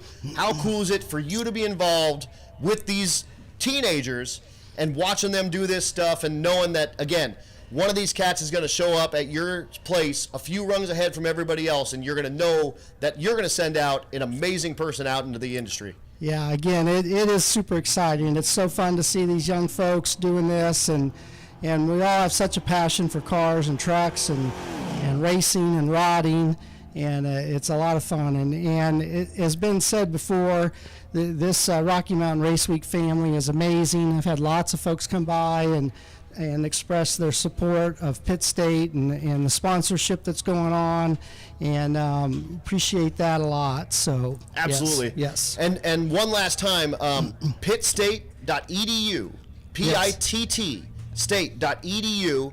You can see all the programs that they offer. You have the 2+2 program. You have just the 2-year program. You got the 4-year bachelor program. You've got a master's seeking program in That's that correct. as well. Yep, I mean, that's right. so much stuff that is really, really unique to the automotive kind of world. Most folks are out there getting that 2-year like associates or certificate kind of degree, and you guys have so much more that you can push forward in that deal. Also, check out Facebook, Pitt State University, Department of Automotive Technology. Go give them a like, check that out. And then the YouTube was one that Chad was talking about as well. It's brand new, but lots of new stuff coming out on that, and there'll be a lot coming out as well for that. But go check that out, pittstate.edu. So many cool like programs they can end up in. You were saying your wife is in nursing, plastics. I mean, so much stuff. And the Pitt State University Automotive Technology YouTube page. Only 11 subscribers. I'm one of them. You guys need to get on there and check that out. Pitt State University Automotive Technology. And Chad's helping you guys out with a lot of that from Nobody Else's Auto and Nobody's Show, and giving everybody a really good look at what's out there, what is kind of coming up and new, and how you guys differ from everybody else. And that's such a cool deal. That's great. Thank you, Adam. And one last thing, I just want to thanks again, Matt and Gene, and their support, and how they've made us feel welcome. And it's so fun to be part of this. And this is an amazing event, and appreciate them and their leadership on this. And hope we can be back here at Mo-Kan in the future. Absolutely, Thanks. and really, we appreciate you coming out here and sponsoring those junior street classes. And like we were talking yesterday, this is the future of this, and this is the future of our industry. This is the future of our racing hobby, and really these are the people that are going to be in 20, 30, 40 years building the flying cars that the Jetsons promised that we were going to have, and that's going to be a Pitt State graduate, I guarantee it. That's right. Yeah. One last word from Chad. We just want to thank everybody for coming out and supporting what we're doing. Stop by, get some information from Mr. Frisbee about Pitt State, whether it's for yourself, your kids, nieces, nephews, friends. All these tech programs are amazing. I can personally vouch for auto tech. My daughter can personally vouch for plastics. But it is such a unique opportunity. There's only a handful of places in the country you can get this education, and it's right here. And you got a racetrack right here too. And how cool is it, Chad, as an alum, to see the gorilla on 300 streetcars out here, battling it out here at Rocky Mountain Raceway? Oh, it's amazing. It gives you goosebumps. I mean, it's like I said, Pitt State was very, very good to me. And I hope that what we're doing here is helping pay a little bit of that back. They've been very good to my daughter. It's an amazing program. It's an amazing town. The class sizes are small. The instructors know you. Obviously, here we are several years later, and Bob and I are still good friends. And that if there's any testament to an educational program, that the instructor and student relationships are so good that here we are years later, hanging out at the track, involved in events like this to help promote things. I don't know what else you can say. I mean that's it. Mic drop. I mean, done. Mic drop with that. But again, thank you so much, Mr. Frisbee, Dr. Bob Frisbee. Don't tell anyone he's a doctor. He gets all blushed up. His face matches his shirt. And he was also... Yeah, I'm Bob. He's Bob. He's also, again, did our invocation the last couple of days. So a Racer for Christ chaplain, as well as Dr. Bob Frisbee at the Automotive Technology Department at Pitt State. And again, thank you so much for coming on board. Thanks so much for sponsoring the Junior Street class. And again, the future of drag racing, the future of automotive technology, the future of plastics, the future of nursing. Check out everything that's available out there at pittstate.edu. PITT state.edu. So many programs that are out there, and check it out. Something that they offer is something that you want to do, I promise you. If you're out here watching the races and you're making your way around the pits, make your way to the Pitt State University tent. They're set up out there. Again, he's got all of the paperwork out there and stuff out there. He'll walk you through the website if you want on your phone, and he'll show you everything they have to offer for you, because even if it ends up not being automotive technology, something that Pitt State offers for you is something that you want to do. And if you're right here at Mo-Kan, you're in the area of Pitt State. So cruise back by there. Check it out. Get yourself an education. And again, thank you so much for offering scholarships to first, second, and third place in Junior Street, for offering the sponsorship for the Junior Street category, and really now being part of the Rocky Mountain Race Week family. We appreciate you guys so much. And, maybe I'm going to look and see what Pitt State has to offer for me. Can they help you? No one can help me. Okay, that's kind of what I was thinking. I thought you were going out on a limb there, but I thought, well, maybe it's worth a shot. Absolutely. Well, again, down just a second here. We are going to get back to racing very soon, but thank you so much for wrapping Pitt State, talking Junior Street, talking with Chad and Nobody Else's Auto, Nobody's Show, Pitt State University Automotive Technology. Check them out, YouTube, Facebook, pittstate.edu. And again, we can't do this without our sponsors. And how cool is it that we have a sponsor that's going to give one of our folks, or actually three of our folks, the opportunity of a higher education? That you can't beat that with a stick.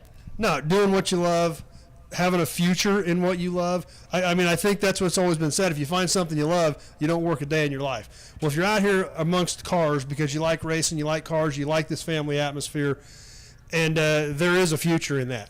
A lot of people tell you there's not a future in a tech program like that, but there is, and it's right here. Absolutely. And I mean, you're using it every day. You've got a salvage yard. You're selling parts. You're gathering parts. You're buying. You're selling.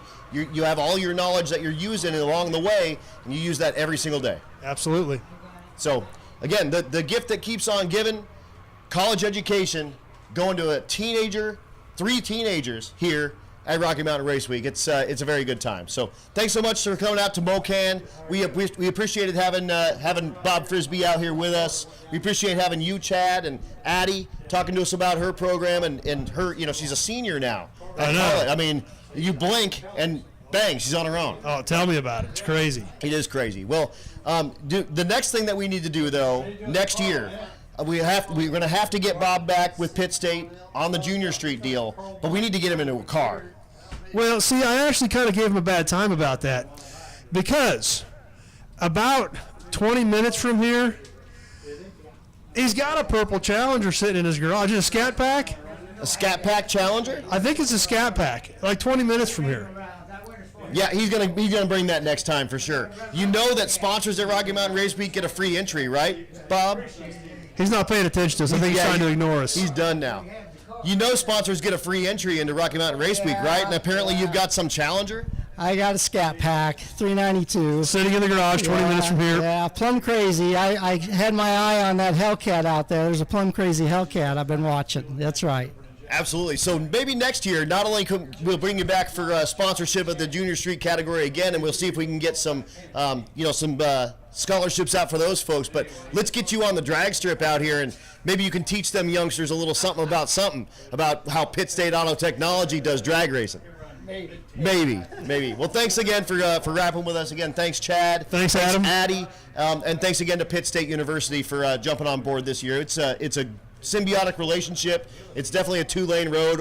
You scratch our back, we scratch your back. We give you better products there at Pitt State University because we're learning so much about life out here, and you're giving them a college education. That's win-win-win. Well, and one thing you mentioned about you're learning life out here, and when you're in a family this size and you see people helping each other that they've never talked to before, never met before, and they will literally hand them anything out of their car to help them get going down the road. Those are life experiences you can't get anywhere. So when your kid's going off to college and they're going off with that set of knowledge that they learn at this event, along with the technical side of it, it makes better people all the way around. Absolutely. And real quick, I do have a parts call. Truck 264 is looking for a 4L80E or Turbo 400 slip yoke. I think that's the dude that blew the U-joint up on that truck. So if you've got a slip yoke for an 80E or a Turbo 400, if you can run that by the Rocky Mountain Race Week bus, we will get that to the competitor that needs it.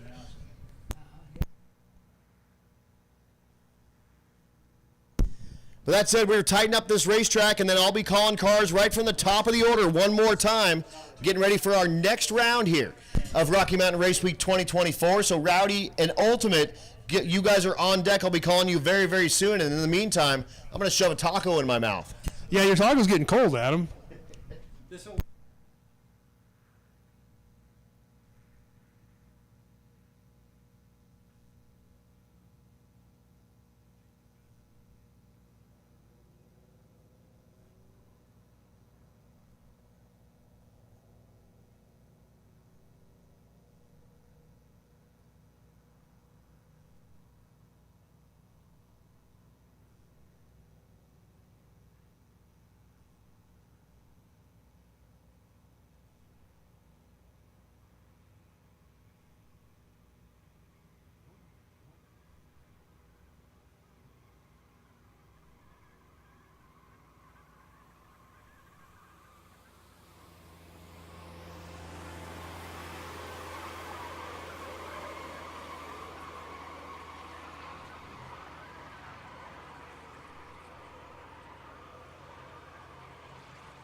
Attention in the pits, attention in the pits. Let's get Rowdy Radial. Rowdy Radial into A and B. Ultimate Radial into 1 and 2. Again, Rowdy Radial, A and B. Ultimate Radial into 1 and 2, please.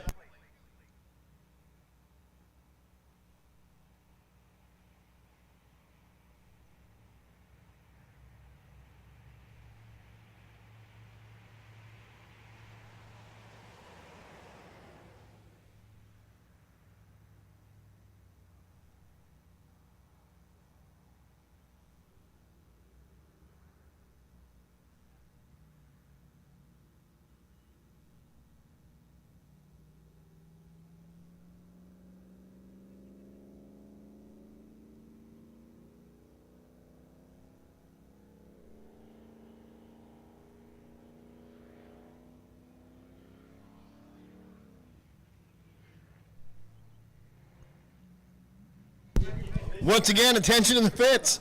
Rowdy Radial, come on down A and B. Ultimate Radial, come on down 1 and 2.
One more time, folks. Attention in the pits. Attention in the pits. Rowdy Radial, come on down A and B.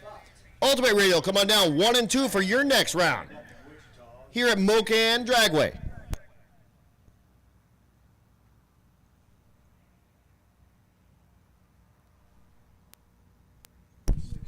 bam, just heard from Paul Thornton. Those black and white BTR hats sold out. If you didn't get one of those $10 hats, you missed out. They do have some more hats over there. They're just not those $10 versions. Go check them out. Those are actually a really nice hat.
So I'm looking down there, and I do see some rowdy radial takers. Aaron Schaefer's down there with his silverback Camaro.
Attention in the pits, attention in the pits, unlimited. Unlimited, come on down. A and B, please, unlimited. Come on down, A and B.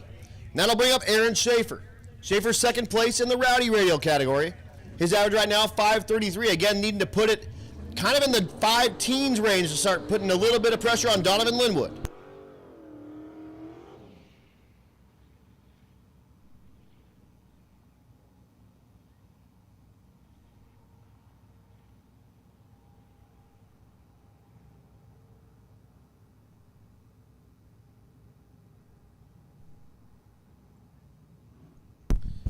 Schaefer's average again, 533. He's been as quick as 522 here on Rocky Mountain Race Week. Looking for something in the 5-teen range.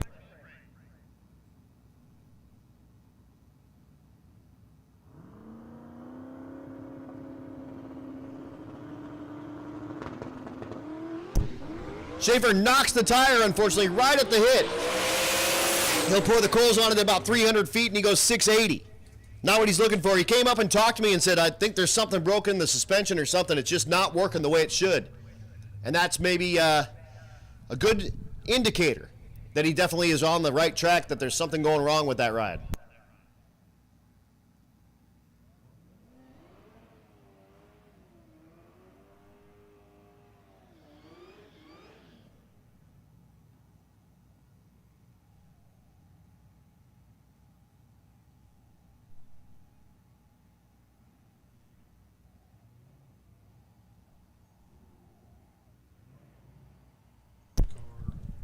Here's Michael Richardson. The BMW-ish is the license plate. LS swapped with a supercharger and a stick shift. So he's one of my people.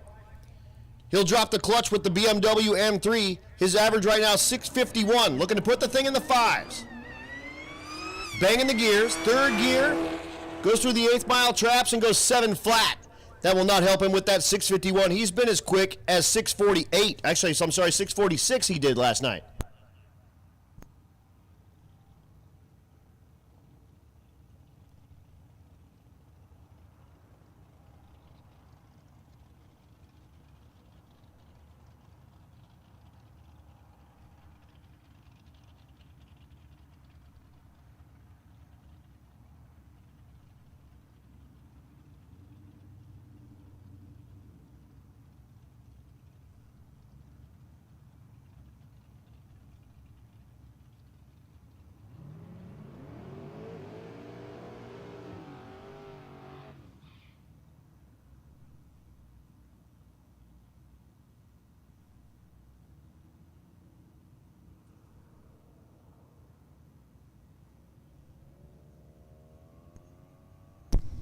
That brings us to Brad Thiessen and Ricky Daniels. Thiessen, the twin-turbo LS Nova in the right lane. That's your leader in Ultimate Radial. He's been as quick as his average right now is 774. He's been as quick as 767 with that ride. Left lane is Ricky Daniels. This is second place in Ultimate Radial. So first place in the right lane, second place in the left lane. Daniels, 785 is average. He's been as quick as 778. They'll be running to the 8th mile here. The shutdown here at Mo-Kan a little bit short, so we'll run 8th mile. We'll add the back half from yesterday. Thiessen turns on the big old red light. He should have just put the brakes on and backed it up. We'd have given him another pass, I promise. Daniels, and the 8th, goes 586 at 117. And we'll bring Thiessen back on the next round of Ultimate Radial. Attention to the pits, attention to the pits. Hot Rod, come on down lanes 1 and 2, please. Hot Rod 1 and 2. And motorcycles, come on down lane number 3. Brandon Tapp is here. He keeps hurting the head on this thing, years and years and years in a row. Hurt the head yesterday, got it welded up, bolted it on, made the drive, and he's here with the C2X Corvette. He's up against Trevor Wilson, who was looking for a turbo earlier. Looks like he maybe found that turbo, or he's just going to make a pass with whatever he's got. Both rides definitely down from their normal power. 594 for Tapp in the left lane, 572 for Wilson in the right lane. And they'll stay in competition even though both of those rides have been hurt. Michael. Once again, Hot Rod, come on down 1 and 2. Motorcycles, come on down 3. Well, what do we want to do for the next 3 sprays since it'll be after dark?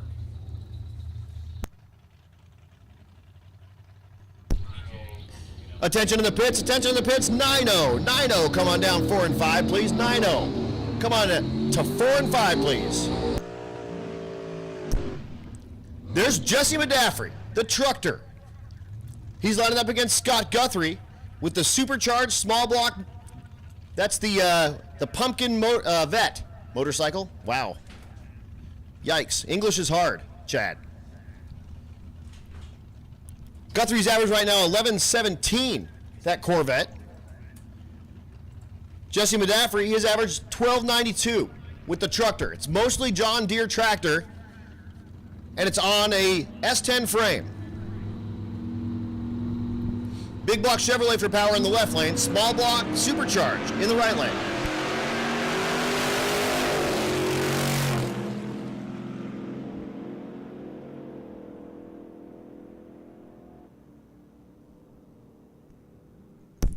Scoreboard says 1274 in the left lane, 1098 in the right lane. Looking back to see if we had any unlimited takers, and I do see Bryant Goldstone back there, and he's not in the staging lanes, but he can still just like whip it right in there. He's right next to those push start staging lanes here at Mo-Kan. Goldstone, of course, your overall leader at the moment. But first it's Jordan Conway, the JTAC, in the Supra, active duty Air Force man. His average right now, 11:13 in the 11.0 category.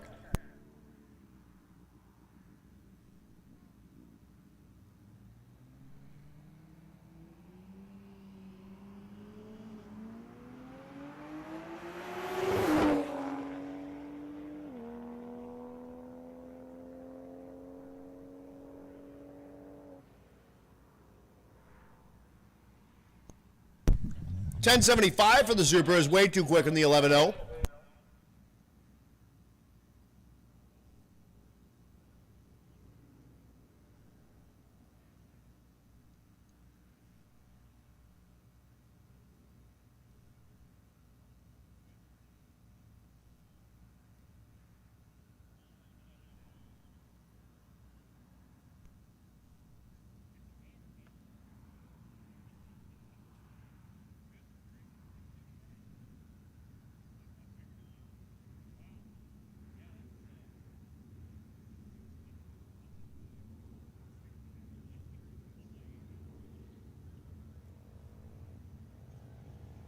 Right.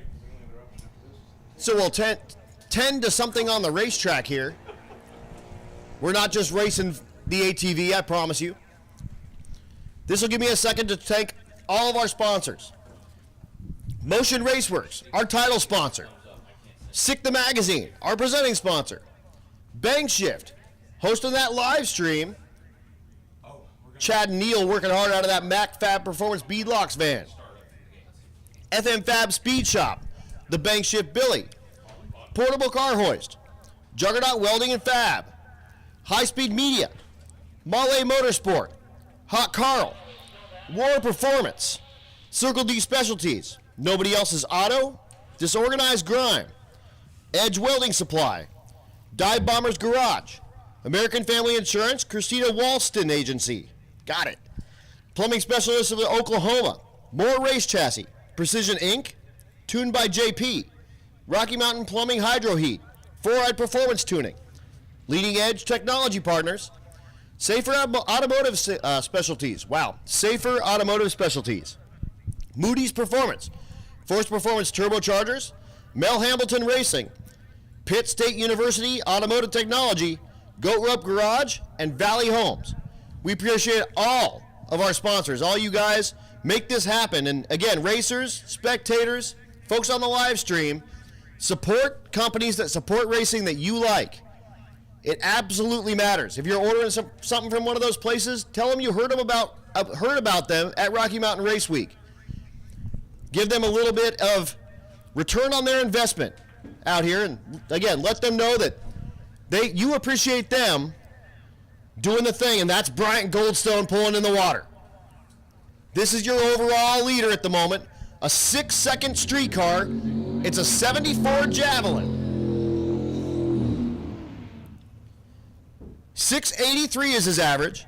Here at Rocky Mountain Race Week, he's run as quick as 676 at 218 miles an hour. However, 2 weeks ago at 6 Summer, this ride went 640 at nearly 250 miles an hour. Here's a fun fact. See the window down on the driver's side? Watch when he rolls it up. It's power. It's got power windows. A 6-second streetcar, 2,500 horsepower with power windows. 1,000 miles on this thing in 4 days.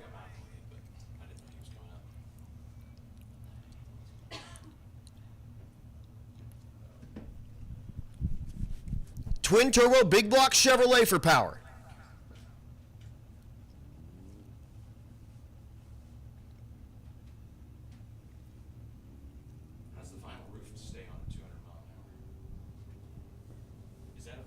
It is a vinyl roof, absolutely. The best part with the vinyl roof is you can cut the top of the car off and finish the welding on the cage. and then just cover it up with vinyl. No big deal. No bodywork. Basically how the factory did it anyway. So the Javelin, getting ready to make his pass. He's in the pre-stage bulbs. He'll bump into the stage bulbs. He'll let off the violence button, and we'll see if he can put it in the sixes. The thing's 113 to 60 foot, and knocks the tire. He gets back in it, and geez, I mean, thankfully, gets back off the gas. The thing was pirouetting and doing some crazy stuff, and smartly gets off the gas, goes 113 to 60 foot. It was 490 at 8th mile at only 120, but 307 in the 330. But how about a totally aborted run goes 884 at 112? Wow. That thing was just tickling that left front tire on the ground about 200 feet, and then it started getting really waggy out there. But we will see Bryant Goldstone come back to make another pass in the unlimited category with that Javelin here relatively soon. Your overall leader in the category in the entire race, trying to earn himself $7,500, and honestly, I think that would probably do it for him.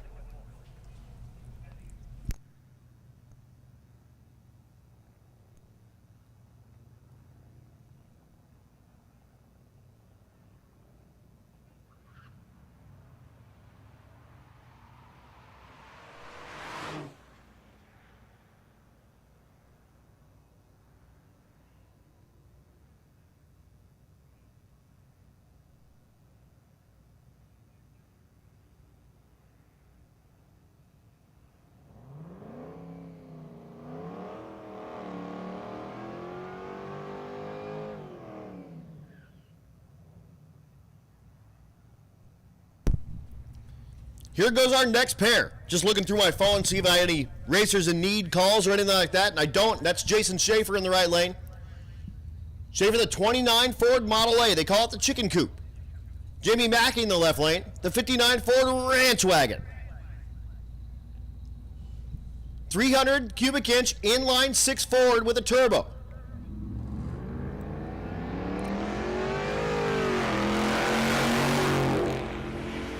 Schaefer, supercharged big block Chevrolet for power. Goes 1088. Jamie Mackey goes 1377. That'll bring up Galen Knowlton in the right lane. The Flame Job first gen Camaro. I love that car. He's lining up against Nick Thompson. Thompson's got the 49 GMC pickup truck. Fourth place in the hot rod category for the GMC, 1037 his average. He's run as quick as 1027. Knowlton in fifth place in the category, his average 1062. He's gone as quick as 1048, did it twice. Tulsa and Motorplex.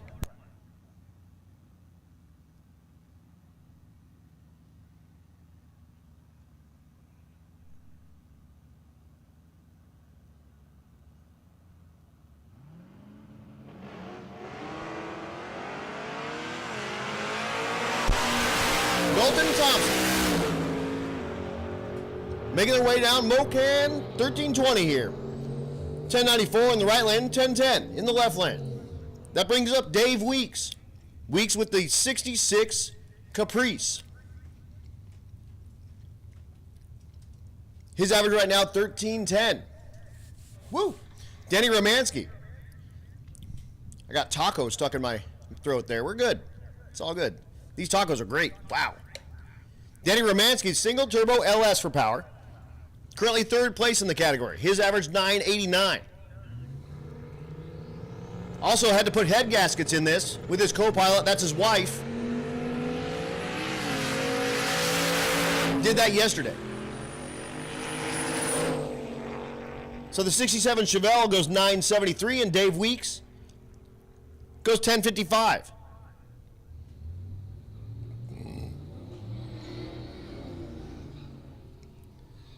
That brings up Jason Acton in the left lane, the War Wagon. Out of War Performance, another one of our sponsors. He's lined up against James Zajac, the 56 Chevy Sedan Delivery.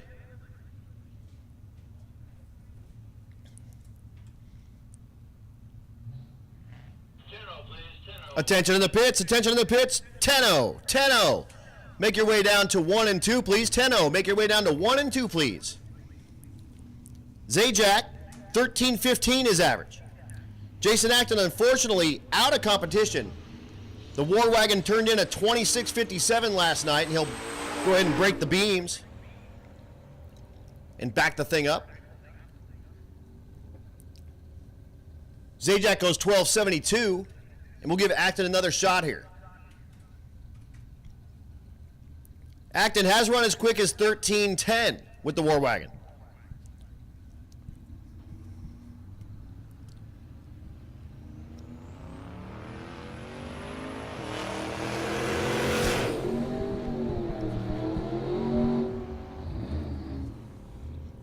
Quarter mile stripe, 13.85, and that brings up your leader in the category.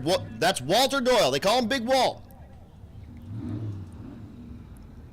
His wife, Catherine, standing there on the driver's side. She'll get him into the beams and take a video of the run. She's been absolutely helping him thrash on this car. There's a picture of her sitting in the wheel well, kind of wrapped around the turbo header, which is also wrapped in heat tape, like that heat reflective like insulation. That stuff is so itchy, and she was like wrapped around it. She's a real trooper. Walter Doyle's car, 898 his average, but he went at 861 at Thunder Valley last night. Twin turbo LS for power. Out of Florida.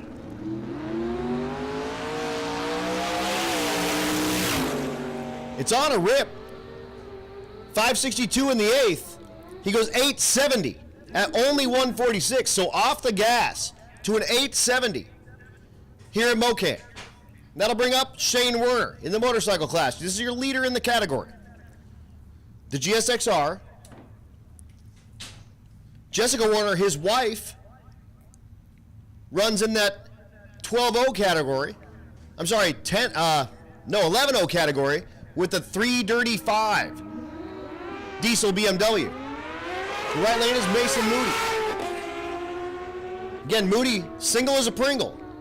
If you're looking, ladies. 1036 in the right lane, 973 in the left lane for Shane Werner. His average 971. That thing's like a bracket bike. That extended swing arm helps him get that thing down the racetrack and not flip over backwards, and he can apply a lot more power at the starting line. Daniel Lopez in the right lane, the 11 model CBK. His average 1096 coming into tonight. Left lane, Christopher Daniel, the 09 Hayabusa. His average 1022.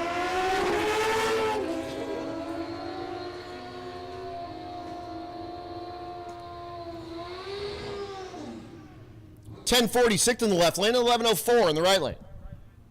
You guys want to...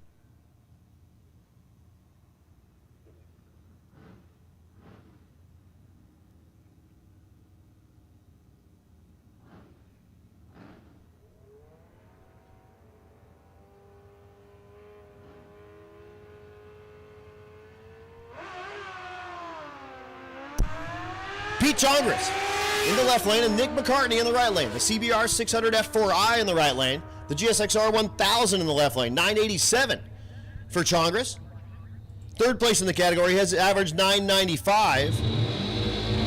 And he ran an identical 987 back at Tulsa. McCartney goes 1295, by the way.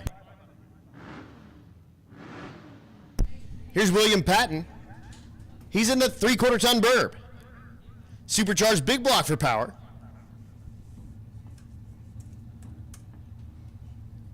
His average right now, 1093 in the unlimited category. The supercharged big block Chevrolet. Wheels up long.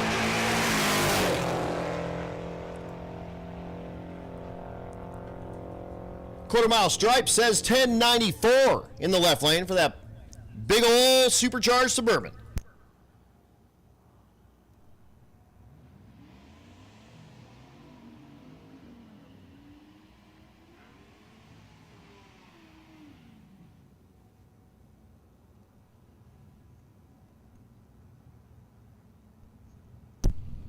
That brings up Tony Latimer.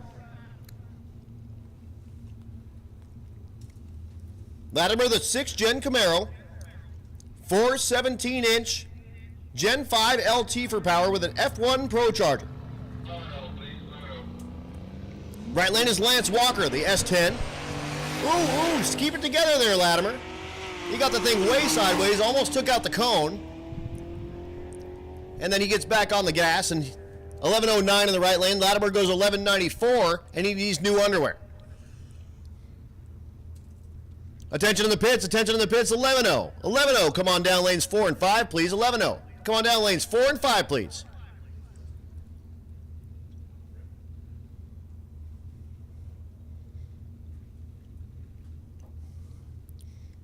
Chris Story over there going, I got a great shot of that thing totally sideways. Yes, sir. Big shout out to all of our media professionals out here. Chris Story out there. Chris Story Photo, F-O-T-O. Check him out. Roadrunner Media is out here as well. Doing the dang thing. And that'll bring up Dustin Cottle and Sean Slaybaugh. Cottle, 4th place in the 9.0 category, 9.32 his average. Slaybaugh, 1st place in the category, 9.02 his average. Looking for 9 flats on the board.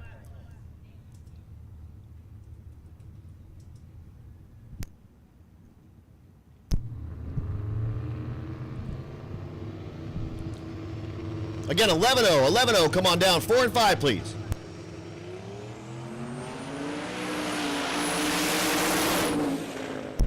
So 1st versus 4th. 1st place in the left lane, 4th in the right lane. 9.17 and the 9.12, no help for either. Actually, that 9.17 equals his best pass of the week back at Tulsa in the right lane for Cottle. Now we're in the 10.0 category. Here's Brandon Coddington, 3rd place in the 10.0. His average right now, 10.07 with that Spin Doctor 68 Camaro. Right lane is James Esmond, the 2000 model Swoopy S10. His average, 10.11. So 3rd and 4th, side by side. 3rd place in the left lane, 4th place in the right lane. Looking for 10 flat. Just put some pressure on Kyle Calkins and Mike Mead.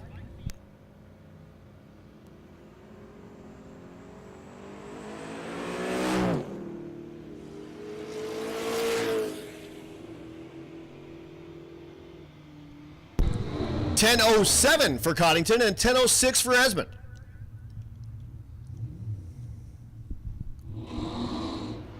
That'll bring up our next pair. That's David Young in the right lane, the 72 model Nova. 5th place in the category, his average 10.18. Left lane is Chris Fetcher. 7th place in the category, his average 10.37. Looking for 10 flats here.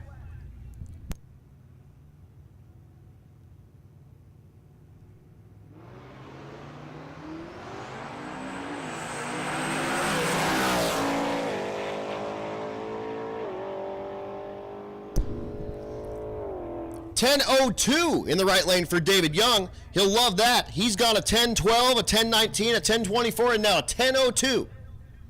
That brings up your leader. That's Mike Mead in the left lane, the S550 chassis Mustang. His average 10.04. Looking for something about that range, 10.04 or 3, to try to keep a little bit of breathing room between him and Kyle Calkins and Brandon Coddington. The right lane is Ryan McFadden. McFadden outside looking in, 10.61 in that 10.0 category. He knocks the tire. And Mike Mead looks for that 10 flat. He goes 10.26, no help.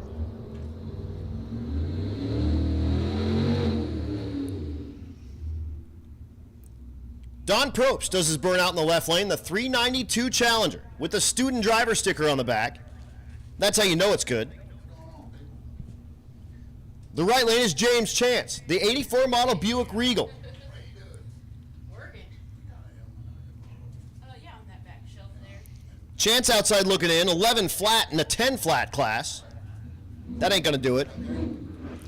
Probst, 10.53 in the 10.0 category. I'll just write down that you took one. Yeah. Okay. Yep. Yep. Thank you. You're welcome. Which one you want? Both rides getting ready to stage. Again, looking for 10 flats here. Yeah.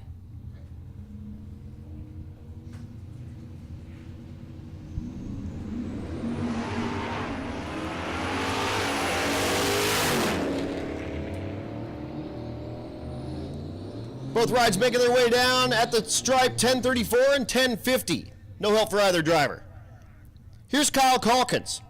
This is the Fortune Teller Fairmont in the right lane. Second place in the 10-0 category. His average 10:05. Looking for like a 10:03 or 2 to try to get himself above Mike Mead in this category. He's lined up against Peyton Bullock. Bullock in the 10-0 category as well. The 86 Mustang, his average 10:69. But all eyes in the right lane. Kyle Calkins, second place, looking for something 10:03 or better.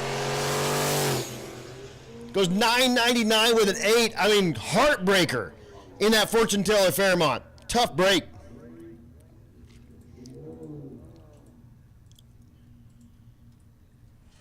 Man, that's just like, again, just don't go to the bathroom next time. Attention to the pits, NA small block, 1 and 2, please. NA small block, 1 and 2, please.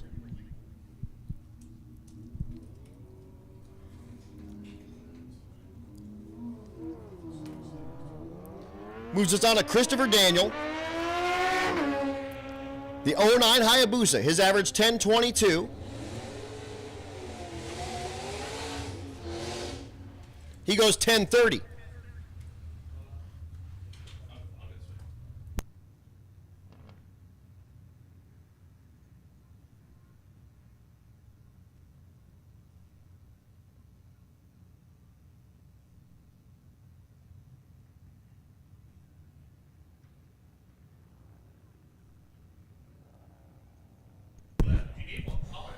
Here's Christy Walston.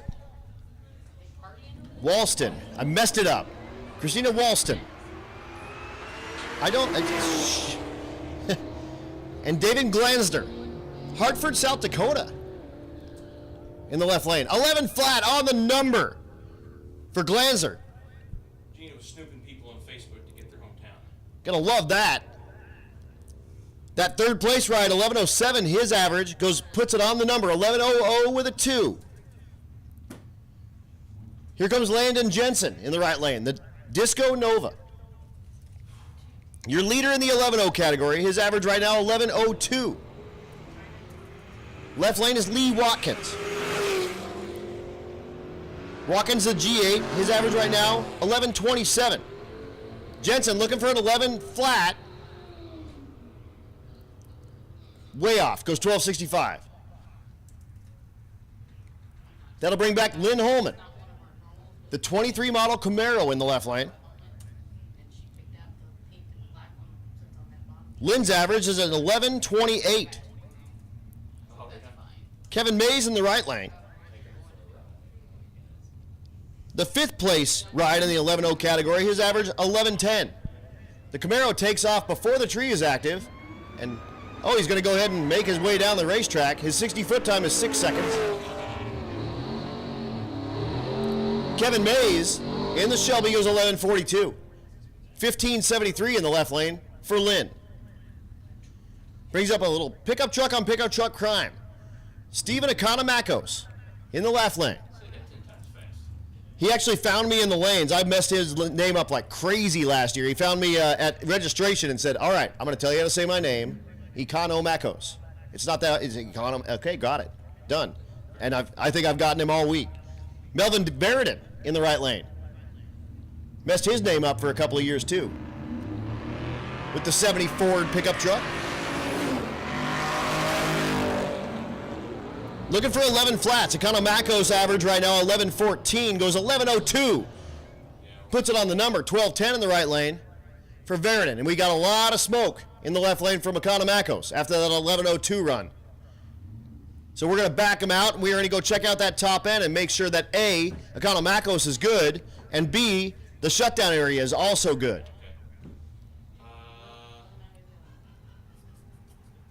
And that does look like kind of some top end death smoke, if I've seen it before.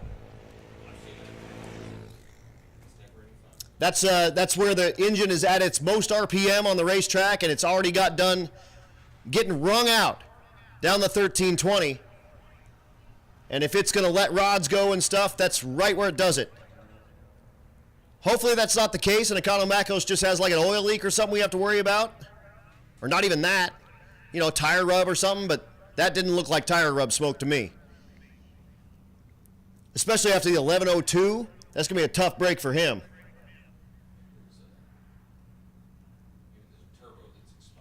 Could be a turbo for sure. Could be a turbo. I can only assume that a full-size crew cab truck going 1102. Definitely has a turbo on it, for sure. Look at Reggie Moore. Oh my gosh, the organ grinder driver. He's up here to see me and my daughter. No, you're not Carl. He's next door. I ain't been in here in 10 years. Yeah. But you look like Carl, but you're smaller. Right? Right?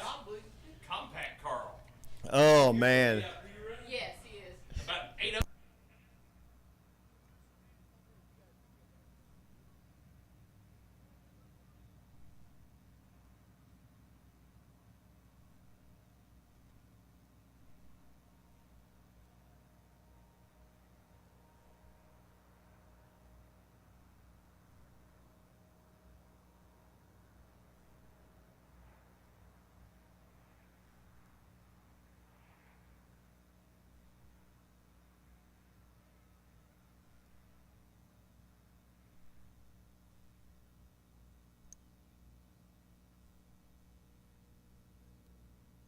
Hey, if you're looking for Mo-Kan merchandise, lower floor, west window, Teresa's down there. She's got Mo-Kan t-shirts, hats, hoodies, and stickers. Race week, folks, take your time slip down there, show it to her, and she's got some stickers that say, I have raced my car at historic Mo-Kan Dragway. Take one of those, put it on your car, and display it proudly. Also, Race Fuel Station is still currently open. If you need race fuel, we've got 110, 112 leaded Sunoco and methanol available. Go see Haas at the Race Fuel Station. It's located southwest of the tower over by the spectator gate.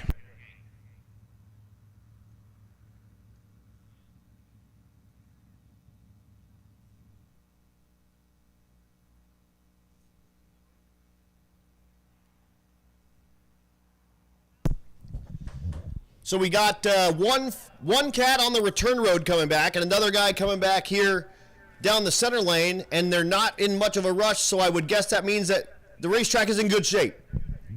Which means... Fast as that scooter goes. Oh, that's it? Yeah. You maybe put nitrous on that. I know a guy.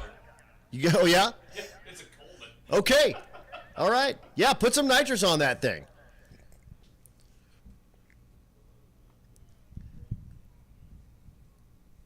So that'll bring up our next pair. That's Josh Rahm. In the left lane with the RMRW license plate. He stole that from me probably. I know. I got the same license plate on my ride, and I was really excited to come out here and show it off. And then, of course, my car broke. So it's got the RMRW plate on it in my garage in South Dakota. Son of a.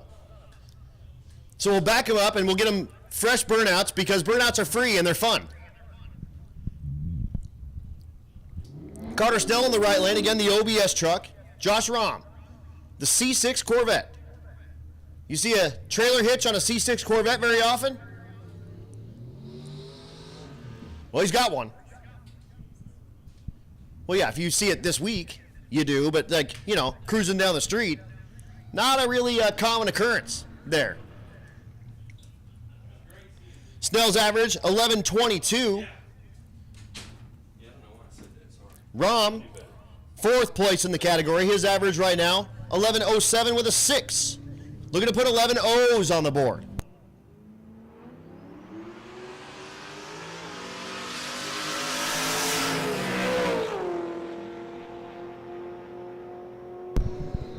Both rides making their way down the 13:20, 10:91, and 11:20. No help for either.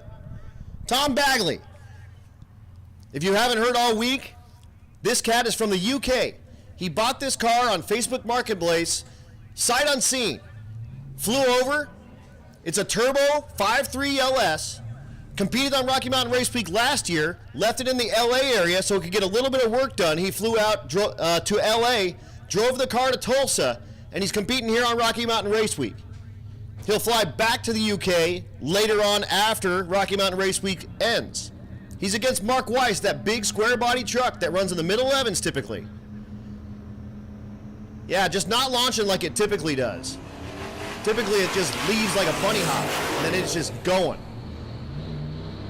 Bagley with the UK flag on the left side. He goes 13:47, 12:08 for Weiss in the right lane. That brings up Stacy Streely, the OBS truck in the left lane, 11:69 her average, against Michaela Marietta in the right lane. Wicked Chick on Wicked Chick crime coming at you. A pair of our female drivers. Michaela's average 11:67, Stacy's average 11:69. Should be a good side-by-side drag race.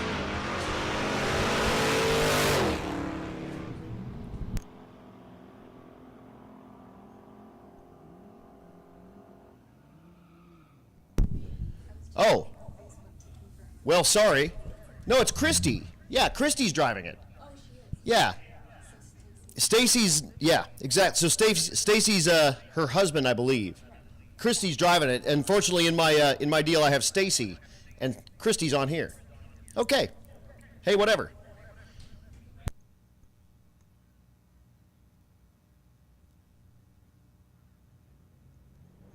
That brings up Jesse Hazlitt and Jordan Conway. Conway with the Supra. Again, the active duty Air Force dude that's a JTAC. He calls in airstrikes on bad guys. 1096, see Ari? In the left lane is too quick, 1105 for Conway in the right lane. There's Cameron Thorpe in the left lane. The supercharged Volvo. LS swapped with an LSA supercharger slapped on top. And Zachary Fletcher.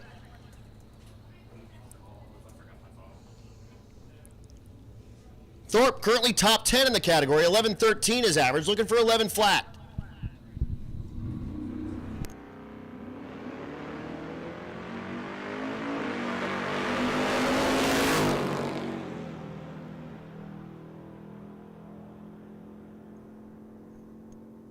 Okay.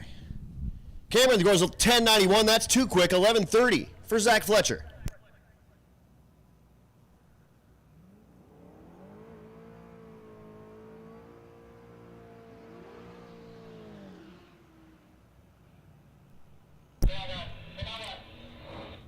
Here's Sarah Thorpe, Cameron's mom, one of our wicked chicks. The right lane is Derek Harris. Harris, the second place ride in the 11.0 category with the S10. His average 11.03 with a 9.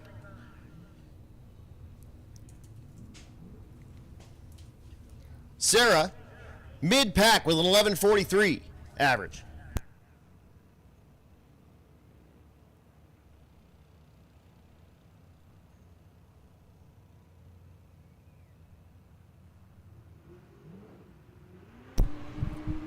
Harris red lights, and they'll stop him and back him up and give him a fresh tree, and that'll give Sarah Thorpe a singleton. The GTO making her way down the quarter mile goes 11:39. And then we'll reset with Derek Harris against the second place ride.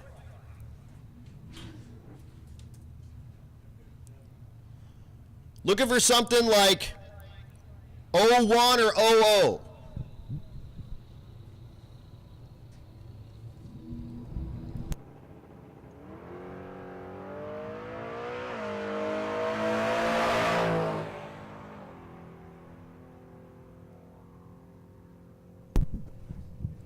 Lights up the scoreboard with a 10.94, and that won't be any help for him.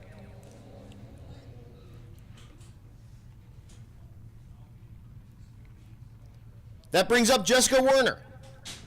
The 3 Dirty 5. This is the diesel BMW with nitrous assist.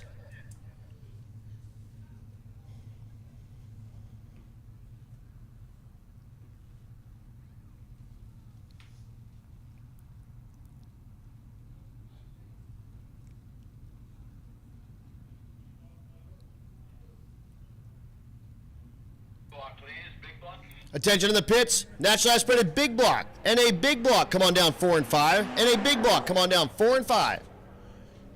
Werner That diesel BMW goes 1099 with a 5. Oh!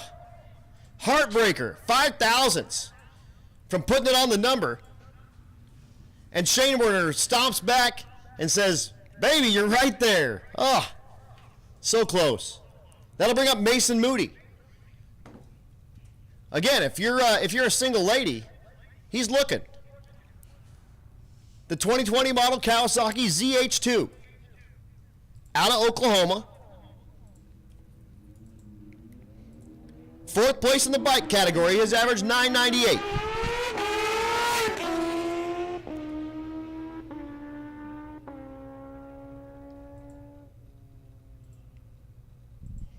He goes 1065.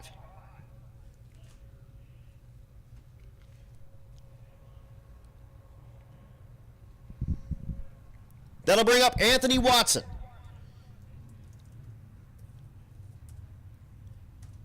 Watson, the 02 Camaro in the 14-0 category. 6th place in the category coming into tonight, 1410 again. Looking for 14 flat. Too quick, 1392. That brings up Keith Horton and Max Croning. Max in the right lane again, leaving for boot camp in 10 days. The naturally aspirated small block Plymouth Coupe, his average right now, 1254. Keith Horton in that left lane.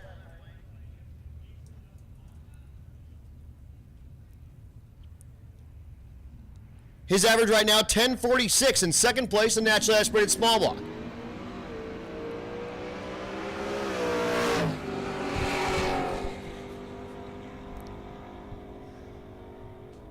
He goes 1037. His best pass for the week. He went 1050, 1042, and 1047, and just goes 1037.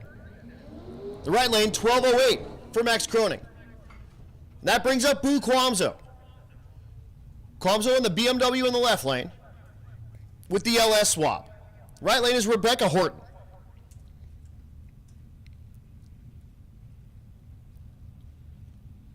Quamzo's average right now, 1381. Horton's average, 1352.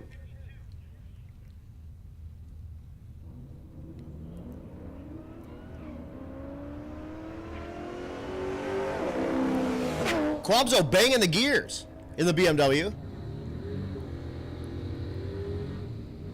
At the stripe, 1343 for Quamzo, 1337 for Horton. Eric Grillo in the right lane, out of Male Motorsports, one of our sponsors out here. The beautiful Chevy Nova with a stick shift in it. A G-Force G101A. He's lined up against John Gilman. Gilman out of Perry, Georgia, the 74 model Nova. In the naturally aspirated small block category. Again, NA Big Block, you guys should be making your way down to 4 and 5, please. NA Big Block, come on down 4 and 5. Grillo knocks the tire as soon as he lets the clutch out. And John Gilman will drive out of his life. 1146 and a 1211. Here's PJ Schultz. Schultz, 3rd place in the category in the Fairmont in the right lane. His average, 1099. James Hemmel in the left lane, the 32 model Chevy pickup. Attention in the pits. Attention in the pits. Stick shift. Stick shift. This is your call to the lanes. Lanes 1 and 2, please. Stick shift. This is your call to the lanes. Lanes 1 and 2, please.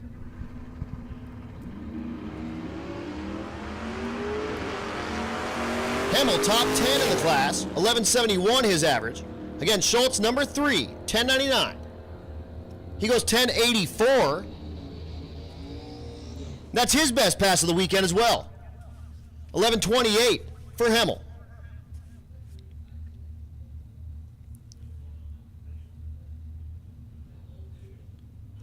His best pass of the weekend, too. He turned in a 1201 and 1158 and an 1155. Here's your leader at the moment, Sean Stanford. The 20 model Camaro in the left lane. That's his average 962. He's up against Aaron Fetter in the Factory 5 Coupe. LS3 with a TKX transmission in the right lane. Stanford goes 958. Just off of his best pass. He ran a 957 at Tulsa and goes 958. His average right now, 962, and that 58 is going to help him. And a lot of smoke at the top end.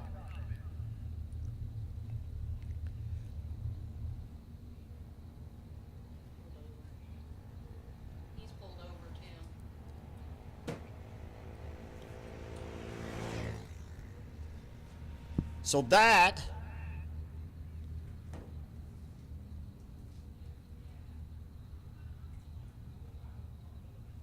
is Sean Stanford.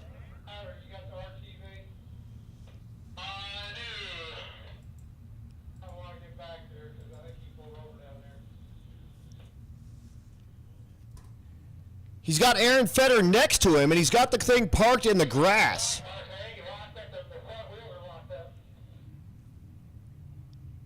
Yeah, looking out there, it locked up one of the front wheels, or maybe both. Looks like both front wheels are locked up.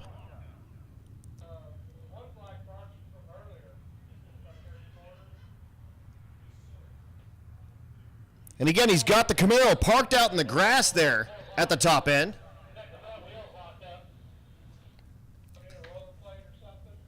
So I think all that smoke was the front wheels locking up on Sean Stanford's ride. So we'll run down there and see what happened up there. It looked like the motor was expiring, but on second look, you can see two long skid marks, and he's got that thing parked over in the grass. So we'll see what happened with that ride. That's your leader in the naturally aspirated small block category.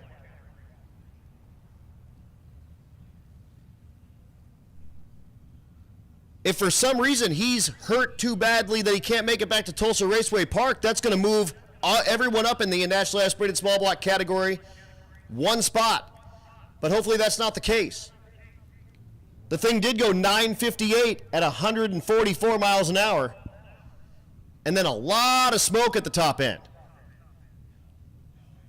And looking through the binoculars, you can see two long skid marks right about where that smoke started.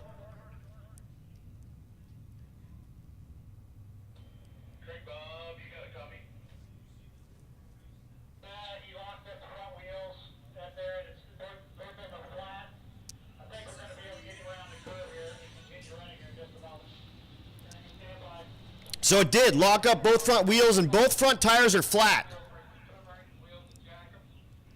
So we're going to be down a minute while we figure out getting that thing off the racetrack with both front wheels locked up. Okay. Yep, we'll do. Okay. Yep, bye. Great.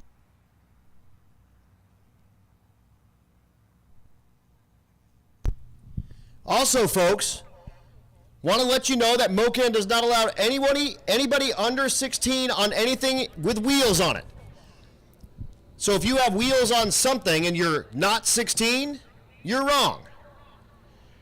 You can walk. That's all good. But if you are under 16, you cannot ride anything with wheels. Thank you so much. That's actually an NHRA rule.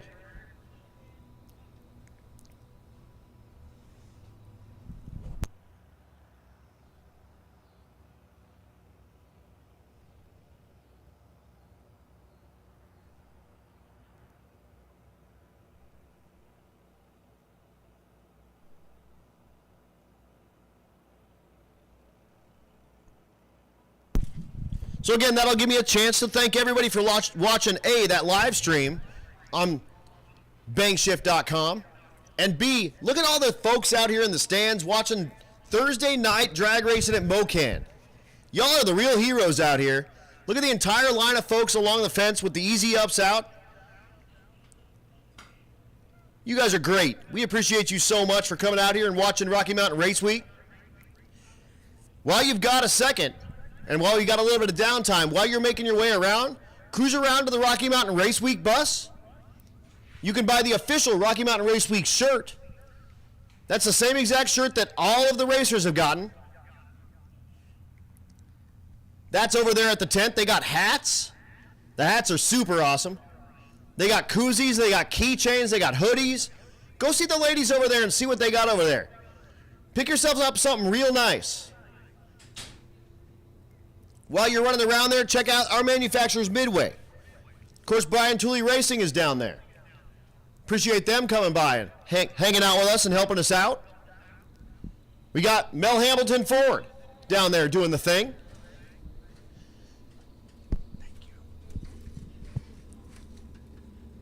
Of course, Pitt State University is down there. We were talking with Bob earlier from Pitt State. Roadrunner Media is set up out there as well. He's got Hot Wheels for the kids. He's got hats for sale, and he can do a print right there at the truck. So if you're interested in a print or the event poster, go see Patrick down there at Roadrunner Media tent. He will get you set up. Brian Tulie's kind of back next to the Rocky Mountain Race Week bus. And then Mahle Motorsports. They're out there as well. They would love to talk to you about pistons for your next project. Yeah, Chris Story, for you, absolutely. Go talk to him right now. Eric Grillio's down there. For all the Rocky Mountain Race Week folks, he has special pricing all the time for Rocky Mountain Race Weekers. So reach out to him. And again, check it out. They got different alloys of pistons, so you can get stuff that, you know, won't piston slap quite so much, but still a nice forging, or you can get the strongest of the strong. Those Power Pack pistons come with rings and pins, so no extra expense. Also, what's really cool is they're very easy to work with. I called Eric and said, hey, I got some wackadoo 15 over 6.0 LS2. And he was like, give me 2 weeks and I get you pistons. And sure enough, they showed up at my door in 2 weeks. So they're able to do all kinds of cool stuff out there. Those are all coated as well. And available in lots and lots of different compression ratios and bore sizes and you name it. So go talk to him about pistons. Happy to have them on board. Of course, Mel Hamilton Racing, again, they've got their stuff out there. They brought a whole trailer full of parts for racers to bring them around and get them rolling through the week. And they've got the car in #1 spot in the 12.0 category, that S197 Mustang with that Hot Wheels livery on the side. Go talk to them. They got lots of cool stuff coming up. Of course, the Bang Ship Billy, he's got his Easy Up setup out there. He's got that digital clutch controller that can turn your hydraulic diaphragm type clutch into an adjustable type clutch with an app on your phone.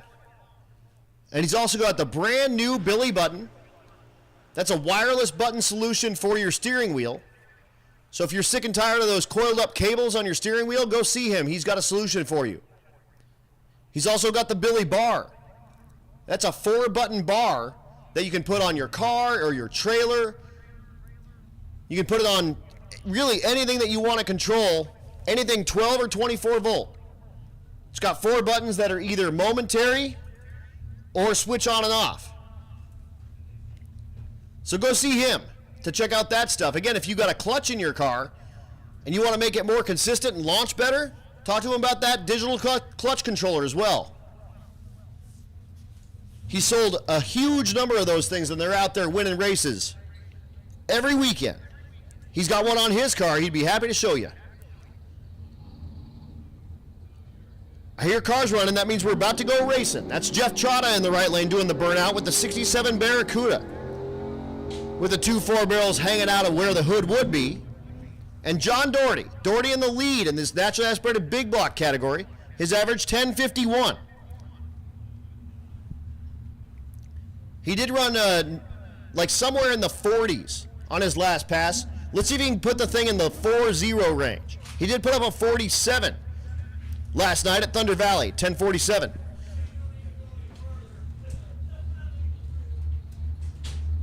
Trotta out of competition turned in a 12:29 at Tulsa, and unfortunately put the thing on the trailer. It had some issues.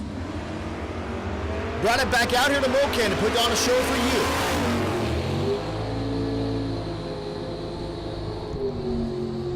Naturally aspirated means no supercharger, no nitrous, no power assist at all. It's just what it's got. And then big block in our world is 435 cubic inches or larger. That'll bring up big block Bob Ruppel in the left lane, the Winter Mint Green Nova. Charlie Ogle in the right lane, the 64 Plymouth Savoy. Attention to the pits, Outlaw Street, come on down, lanes 4 and 5, please. Outlaw Street, come on down, lanes 4 and 5, please. So Big Block Bob and Charlie Ogle. Big Block Bob and the All Bob race team. He's out here with his son Bob.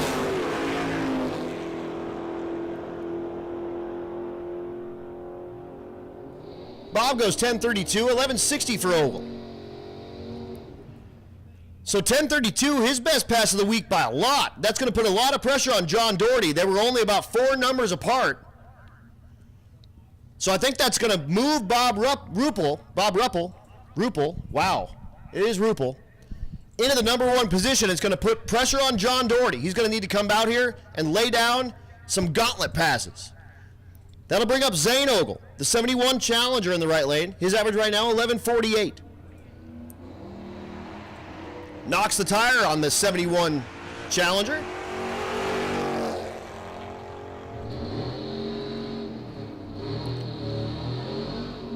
And he'll go 11:66. Here's Melvin Verdon. Melvin in the 11-0 category.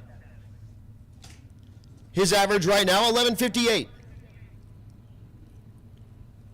With that 1970 model Ford.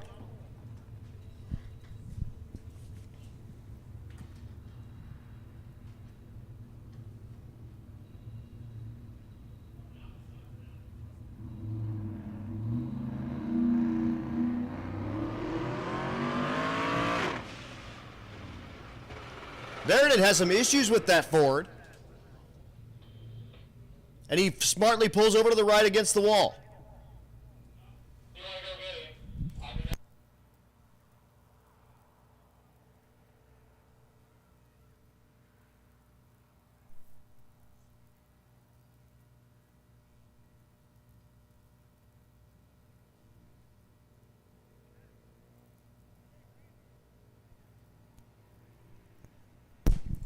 Attention to the pits, looking for a racer in need. Jared Gwynn is needing to borrow a Holley 3.5-inch touchscreen. So if you've got like a Holley Terminator X in your ride and you've got a 3.5-inch touchscreen, if you can loan that to Jared Gwynn, I assume he just needs to make an adjustment on his tune in that ride with that 3.5-inch touchscreen. But if you've got one of those to loan him, if you can run that either by the Rocky Mountain Race Week bus, or if you know where Jared Gwynn is pitted, cruise it by him.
Hey, don't forget Rocky Mountain Race Week drivers, pick up your free I Raced at Historic Mo-Kan Dragway sticker at the Mo-Kan Merch Market, lower floor, west window of the tower.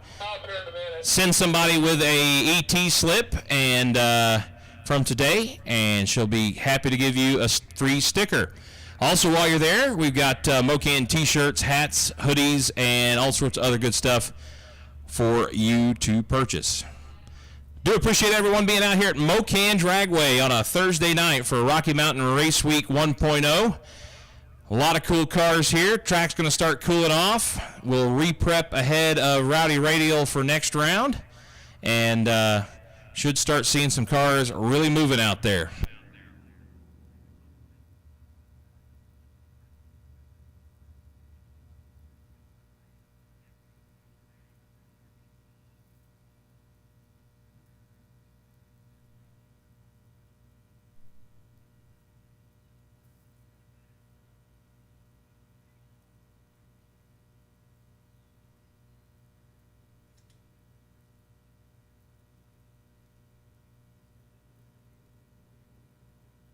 All right, getting Melvin clear of the track down there in the Ford truck. We'll be back on the way momentarily.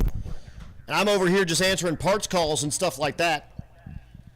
Folks are sending me messages. It's getting around to be the nitty-gritty. This stuff has been wrung out hard. Triple-digit heats with everything going on here all this week. This has been our coolest day so far this week. We go back to Tulsa, and it's going to be the same bat time, same bat channel. It's going to be really, really hot. So racers, again, like Matt Frost said earlier, you are going to be able to get your truck and trailer, and you can put it in a pit spot, and you can work out at it for our final day. That's typically not allowed until you turn in that time slip, but it's going to be so hot. We want to give you a spot that you can get out of the sun and work with a little bit of extra fun and safety, etc.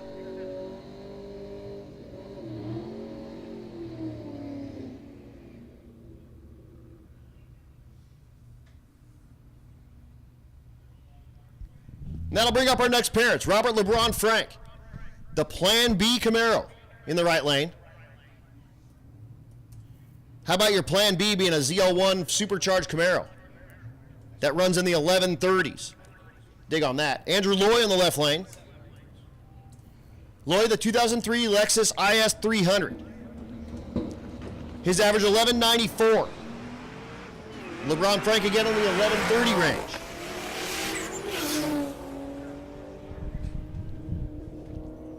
Oh, 1144 in the right lane and 1164 in the left lane.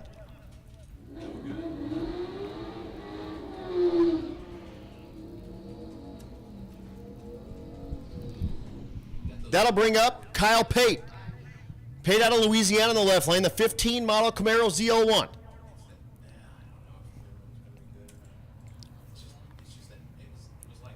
Seventh place in that 11-0 category.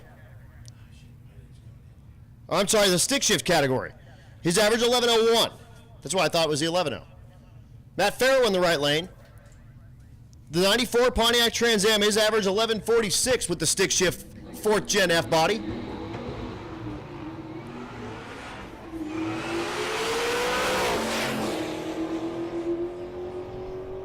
Both rides making their way down the track here at Mo-Kan Speedway Mo-Kan Dragway. 1090 in the left lane, 1094 in the right lane. Making sure. Joel McGill in the left lane, the twin turbo LS stick shift OBS truck.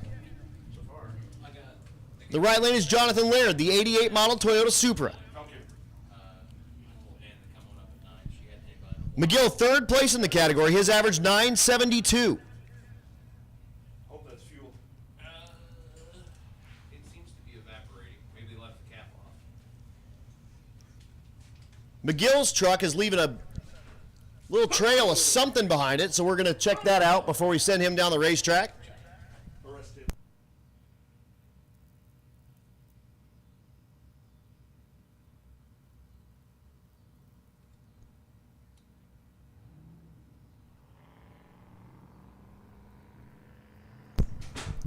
Getting the all clear on McGill's ride, so we'll get him in. That's the third place ride in stick shift. Again, 972 the average. Twin turbo LS for power. Jonathan Laird in the right lane, the 88 model Supra. 1610 is average.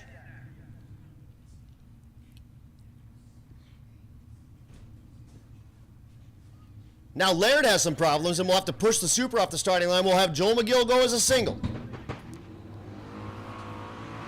Stick-shift truck is hooked up good at the 60-foot, banging the gears, making his way down the 1320 at the stripe. 984 in that stick-shift truck.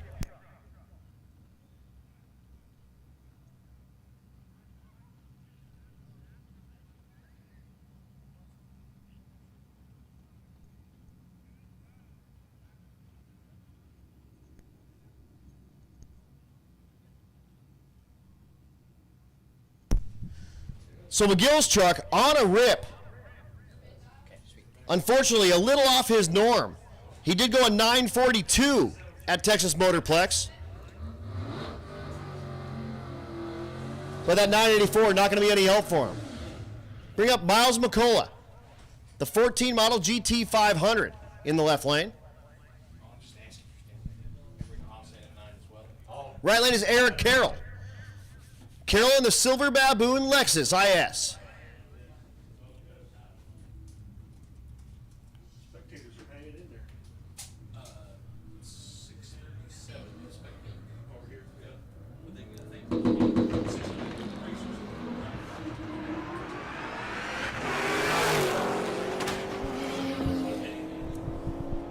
McCullough banging the gears and goes 968. That's your fourth place ride. His average 10-11. 968 is best of the week by a ton, over 2/10. And yes, we get the rock on. Eric Carroll goes 1269. So that'll put some pressure on Joel McGill with McCullough putting the thing at 968. McGill, again, his average 972, but if that thing's got a 968 in it, maybe it has a 960 in it. Here's Darren Coral. Making his way down the 1320. Scoreboard lights up with a 1784. And we'll be down just a moment when we clean up this left lane. Can I interject for a moment? You may interject as much as you want, my friend. Hey, Haas is going to close the race fuel station up here in about 10 minutes. If you need your final selection of Sunoco 110, 112, or methanol, Haas is going to close the race fuel station in 10 minutes.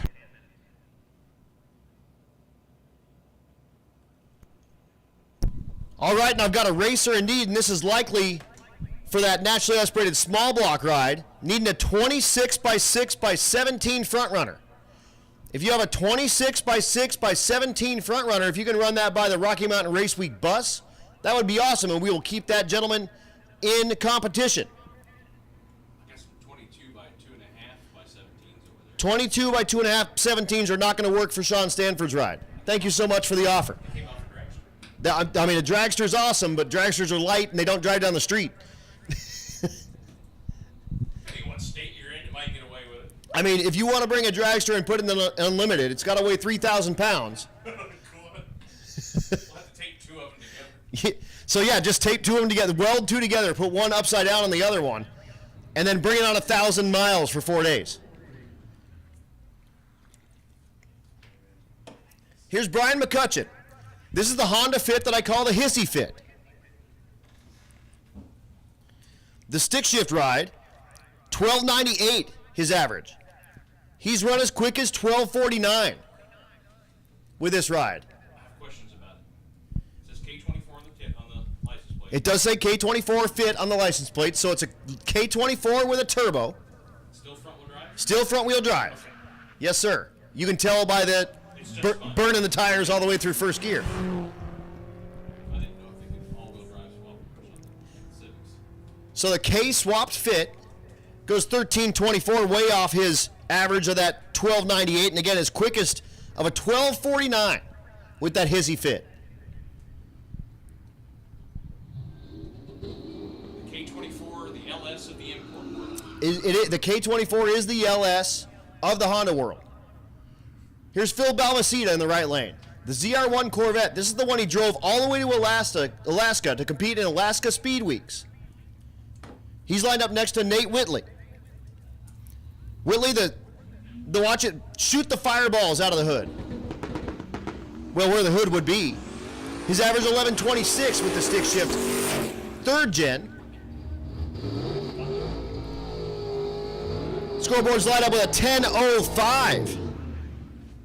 His best pass by a ton, like an absolute ton. He went 10.59 at Texas Motorplex, picks up over a half a second with that stick shift 3rd gen. Phil goes 11.32, if you're keeping track at home. That brings up Alex Davis, the CTSV 1st gen. All of these were naturally aspirated and stick shift. This one now sports a 427 LS motor. It's 4,000 pounds of fun with leather seats and heated seats and a Bose stereo system and 4 doors of fun. 12.23 his average. He's up against Adam Walker. Walker get way up against the wall there. His average 11.08 with that stick shift car, and he smartly gets out of the gas, and he'll bring it back so he can actually race later without having it all, beat to crap.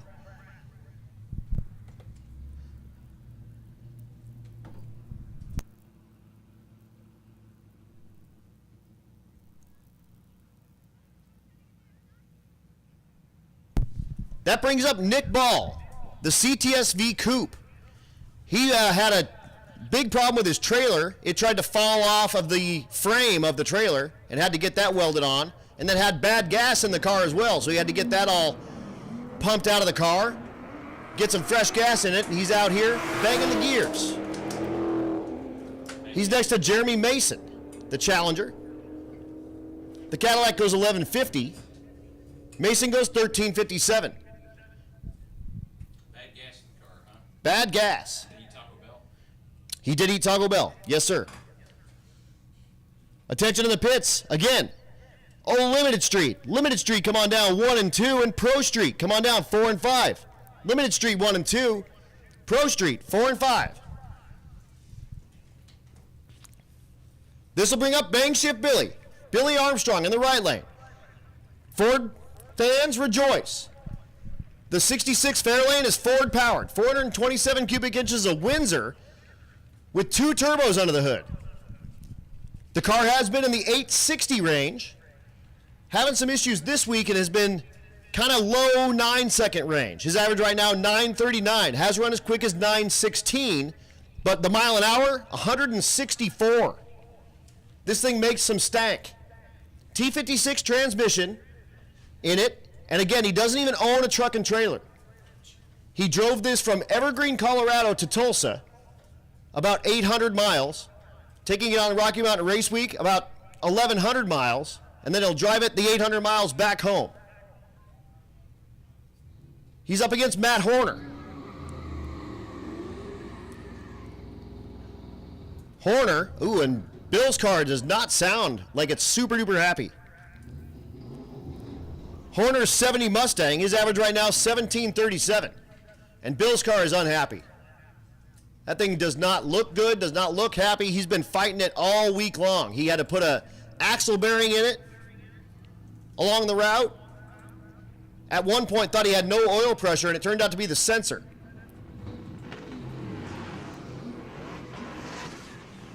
And yeah, it's just not doing the thing.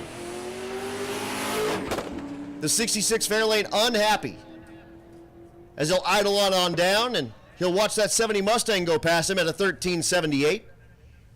And Bang Ship Billy Armstrong goes 17.61. That is your leader in the stick shift category, but not by a ton. So if he can't get his stuff figured out here at Mo-Kan Dragway, he's going to open the door for Joel McGill. That brings up Jacob Dietz. Dietz, the 02 Camaro Z28. His average right now, 10.38 in the 10.0 category.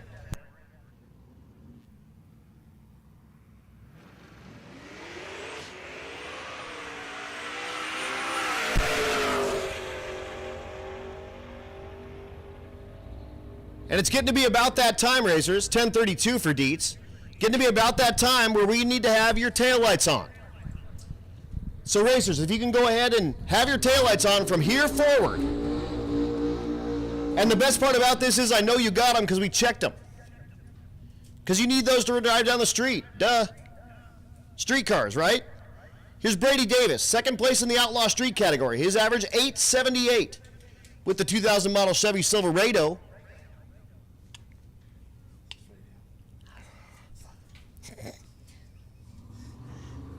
Davis out of Washington State, chasing Jim Parkinson. Parkinson with that 847, looking to put that pickup truck in the 8-second range. On the brakes right at the top end goes 861. Not quite his best pass, but his second best pass. He went 854 back at Texas Motorplex and just goes 861 at 160 with that big old pickup truck.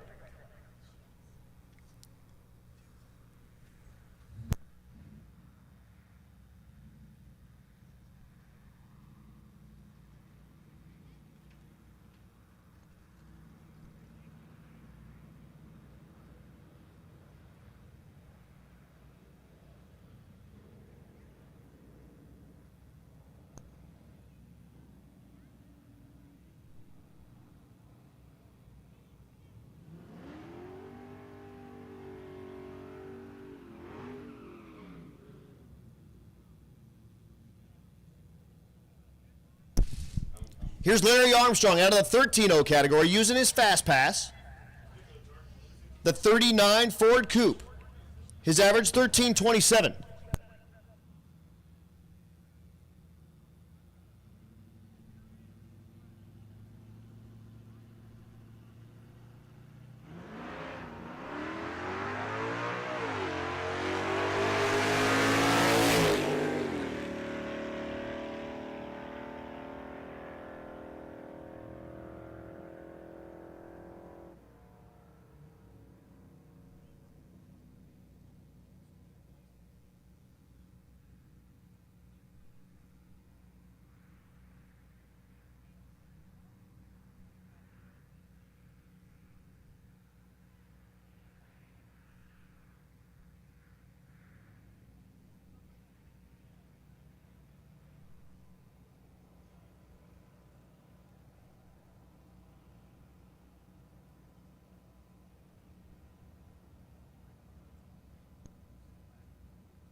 Attention to the pits, attention to the pits. Gassers, Gassers, come on down 1 and 2. Gassers, come on down 1 and 2, both of you.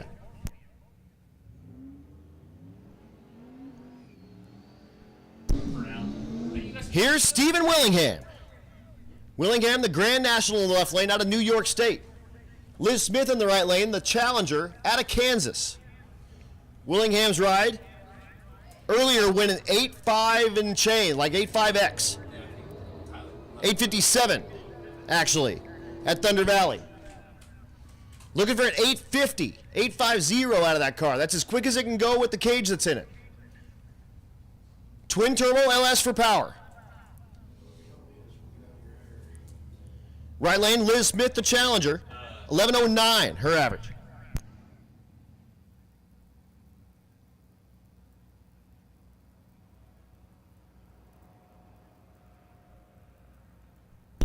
Attention to the pits, 12-0, 12-0, come on down 4 and 5, 12-0, come on down 4 and 5, please. You guys are here at Willingham looking to put the thing on that 850 number. I'll have to find some money. He does it, 851 with a 9 at 156 miles an hour, and it's on the button. Aaron Schaefer walking back going, that's what we're talking about. Finally got that Grand National going 850s.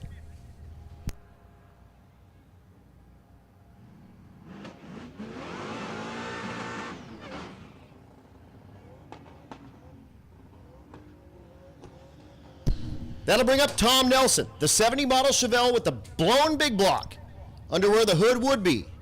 The left lane, Peyton Clausen. Clausen, the 98 model Mustang.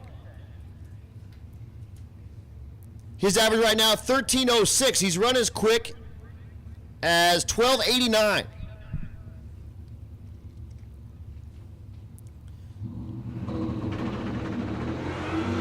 both rides making their way.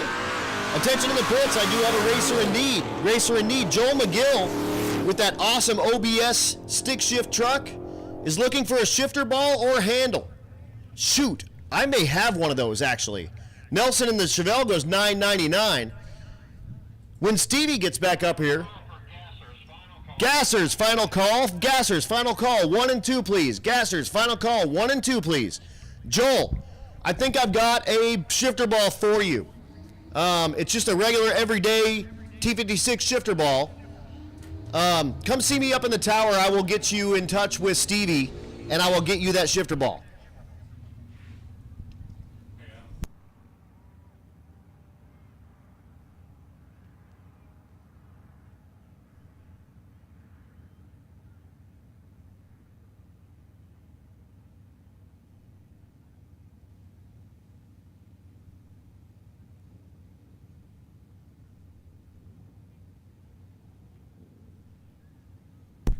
Here's David Bell, the 78 model square body truck in the left lane.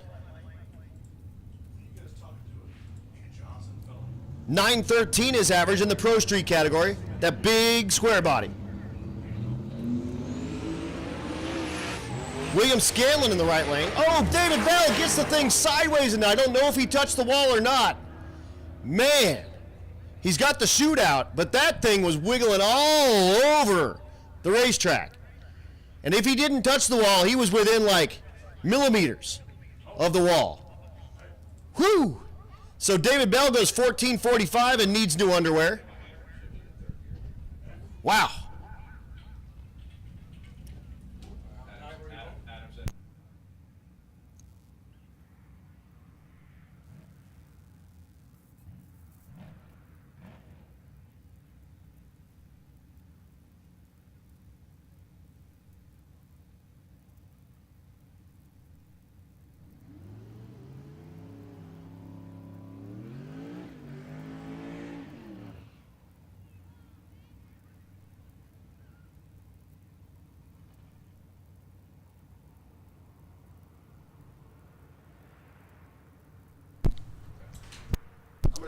Greg Jones in the Raleigh Auto Parts Lane Chevy Nova.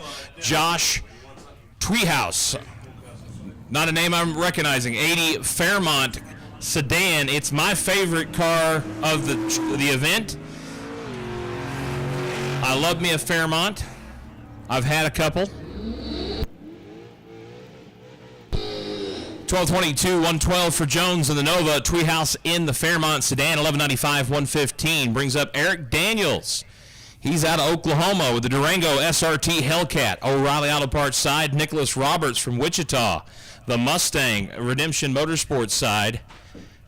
And I am probably blowing those speakers out. There we go. Roberts out of Wichita. About 3 hours west of here. The Durango out front.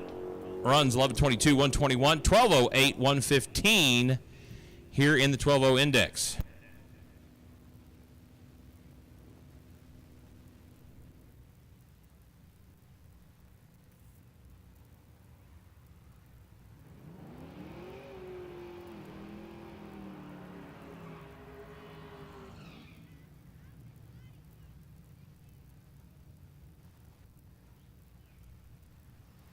Dylan Meyer in the Camaro out of Nebraska, O'Reilly Auto Parts side. Ethan Dinsman, Redemption Motorsports lane, 1965 Mordor Nova. As we continue on here in our 12-0 class.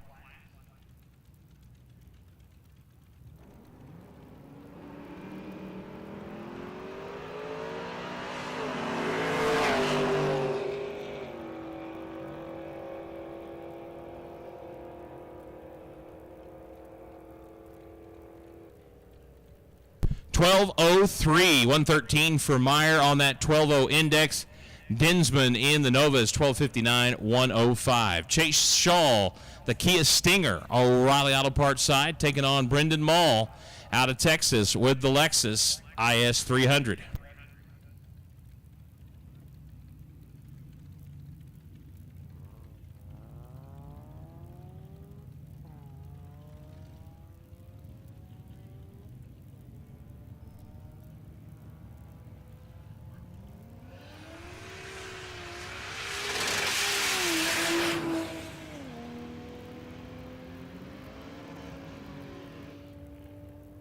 Mull in the Lexus under that 12.0, 1192, 123. Shaw in the Stinger also 1195, 114. Brings up Stephen Thompson, Junction City, Kansas, the Monte Carlo O'Reilly Auto Parts side, and Caleb Dorn out of South Dakota in the obviously nitrous-assisted Crown Victoria Redemption Motorsports side, purging a little nitrous there.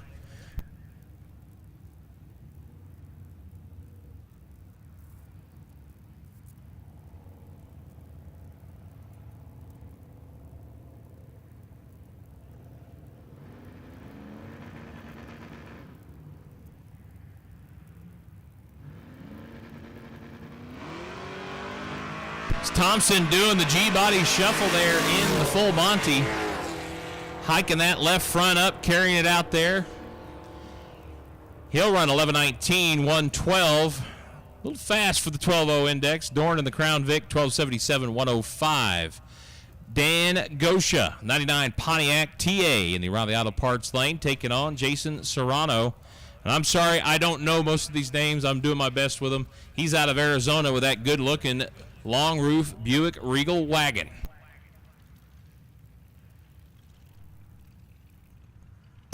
All right. Sorry, guys. I'm back.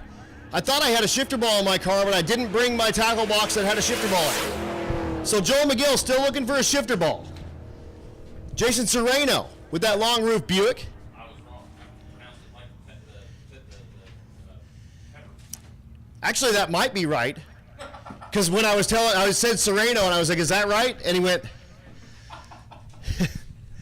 Dan Gosha in the left lane goes 12:28, 12:20 for maybe Serrano.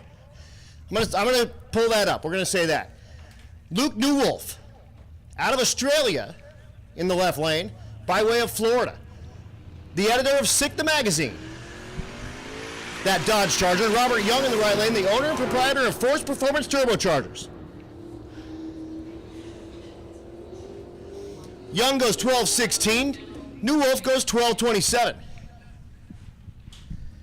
Luke's been here before. Luke has probably been here before for sure, yeah. And a gasser. Yep, and he'll be back for the Sick 66 later on in October, right? Yep. Clint Cantu in the left lane, the S10. Adam Wildhaber in the right lane.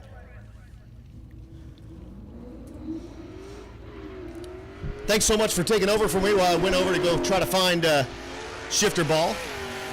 Helping people try to stay in competition here. Joel hit third gear with that OBS truck. The shifter ball exploded in his hand. 12:01 for Cantu in the left lane. So Cantu in that 12.0 category goes 12:01, his best pass of the weekend. That'll bring up Scott Lee in the left lane. Lee out of Camp Verde, Arizona. The 98 model Camaro, his average right now, 12:24. Looking to put the thing on 12 flat. Right lane is Chris Allen. Allen, the F-150, his average right now, 12:04. Fourth place in the category.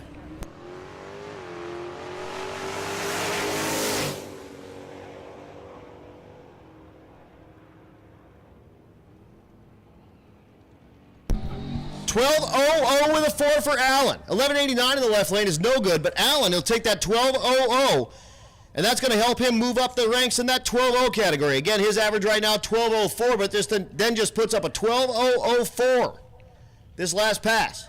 Loving that. Brings up our next pair, Nico Christofori. I'm glad you didn't have to call that one. I said his name wrong for like 3 years. I called him Nico, and then like Christy, I don't know. Cody Van Winkle in the right lane. The second-gen Camaro. Christofori, the 5.3 swap with nitrous Mustang. And this thing well run, well deep in the 10s. Here in the 12.0 category, though, goes 11.23. That's way too quick.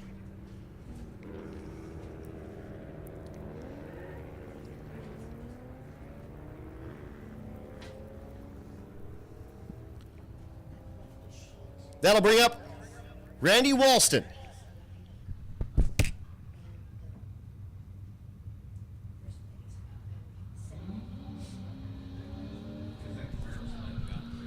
Walston with that Camaro. Beautiful, beautiful car. He's going against David Winnett.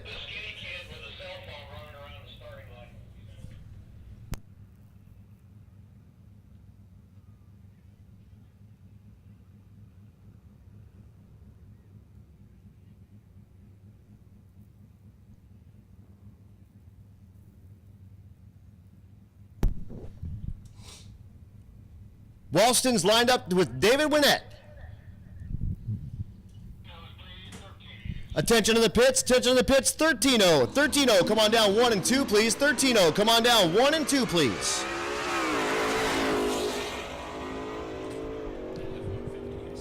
It is moving good, absolutely. 12.50 is average. He goes 12.12 here on this pass.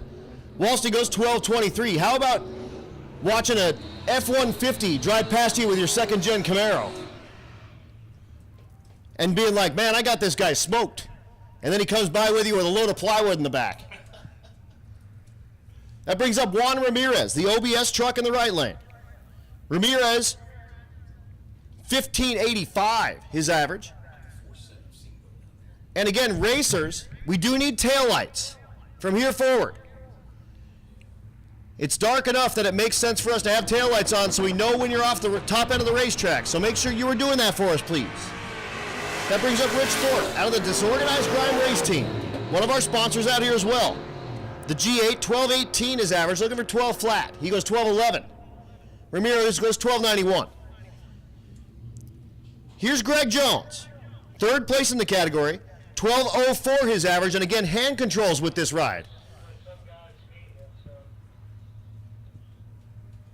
The right lane, Kyle Garapi, the 11 model Camaro. This is also the loudest Camaro in the world.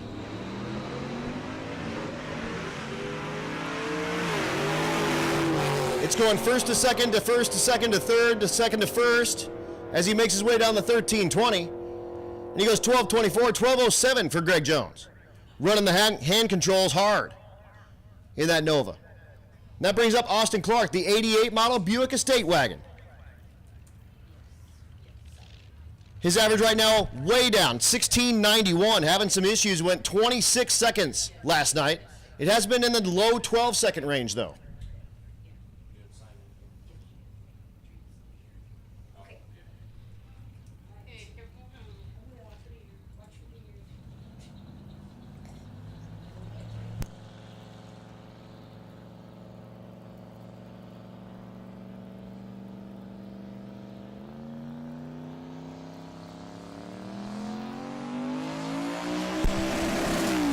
So Clark in the big old wagon without taillights, he goes 12.34. And that brings up Reggie Moore. Reggie Moore with the organ grinder. It's dark enough now you can see the fire coming out of the pipes on those lake pipe zoomies. How about driving 1,000 miles with those right in your eyes?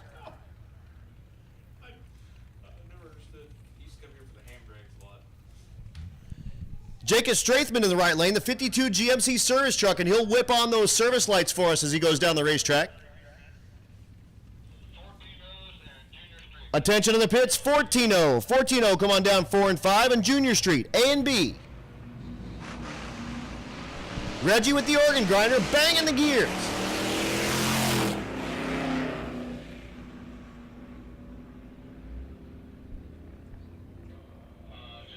And he goes 12.11. And 15.54 in the right lane. That'll bring up Katie Jones out of Maxwell, Iowa, the 2009 model Pontiac G8. Cody Wilburn in the right lane out of Hayden, Alabama, the SRT8 Jeep. Both these rides looking for 13 flats.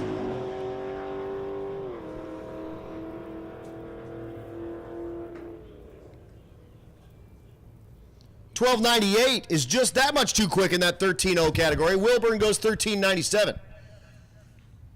James English in the right lane out of Albuquerque, the 2008 model Chevy Colorado. And Dan Willoughby with that Ford Explorer. English way outside looking in, 13.38 his average. And for reference, in this class you need to be 13.03 or 13.07 or better to be anywhere near that top 3 or 5. 12.44 in the right lane. And 13.37 for Willoughby in the left lane. Here's Alan Ledesma, the Mustang Mach-E in the left lane.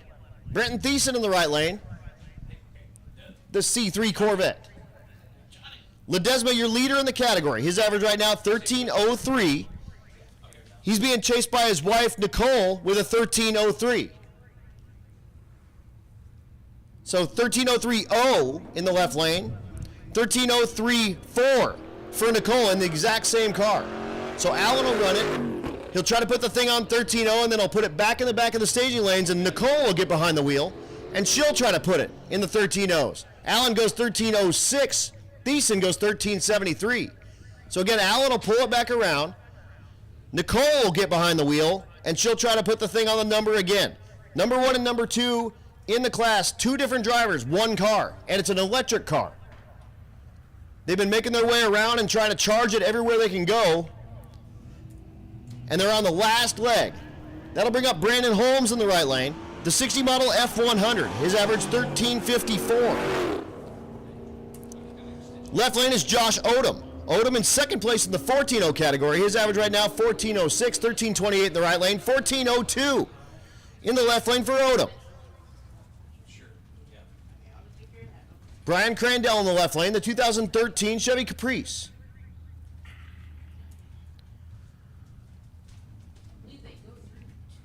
$13.23 the average in the left lane. Ryan Woodward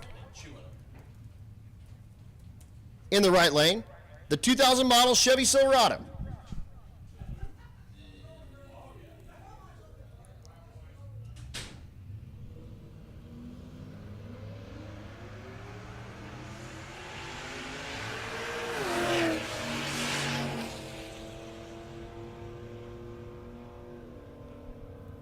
Both rides making their way down the 13:20, 14:13 in the left lane, and 13:71 in the right lane.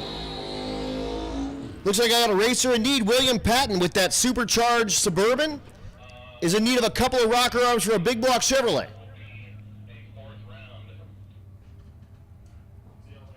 Martin Ranker in the left lane. Ranker, the 65 model Ford Mustang.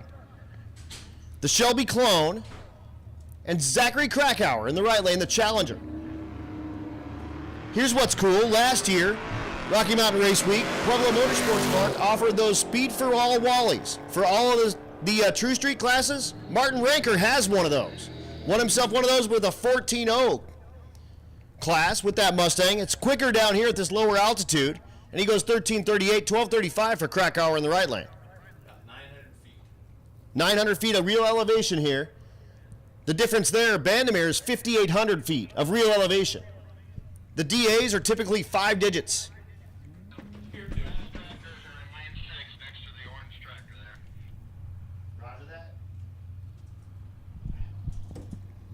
Here's Zach Armstrong in the right lane, the Nova.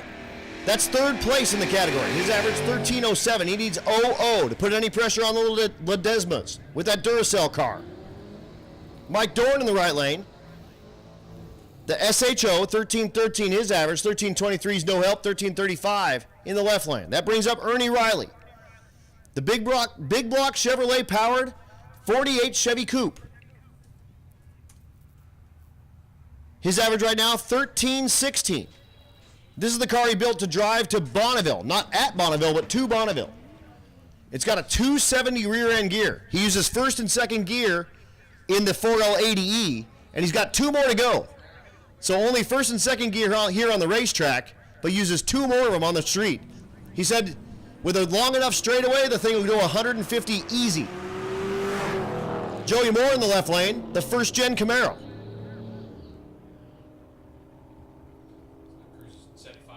12:68 and 13:10, right? It cruises 75 mile an hour in 4th gear like idle. Landon Chance. The 65 Malibu, 13:21 his average. Looking for a 13 flat here.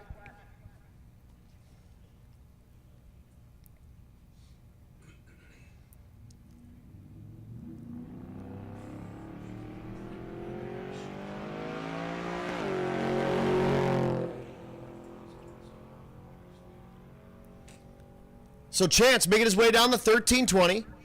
Clicks off the time clocks here at Mo-Kan Dragway with a 13.27.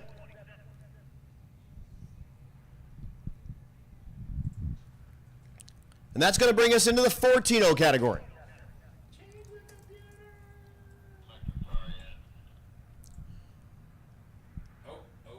Oh, and the electric car is making his way back. Oh, yep, that's definitely Nicole Ledesma making her way back in.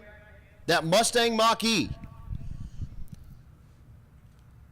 So again, she's now second place in the category, just chasing her husband. Same car, two different drivers. Here's the average difference. Alan in the lead with a 13.030. Nicole in second place with a 13.034. There's Alan walking behind going, I got bragging rights right now. But let's see what Nicole can do.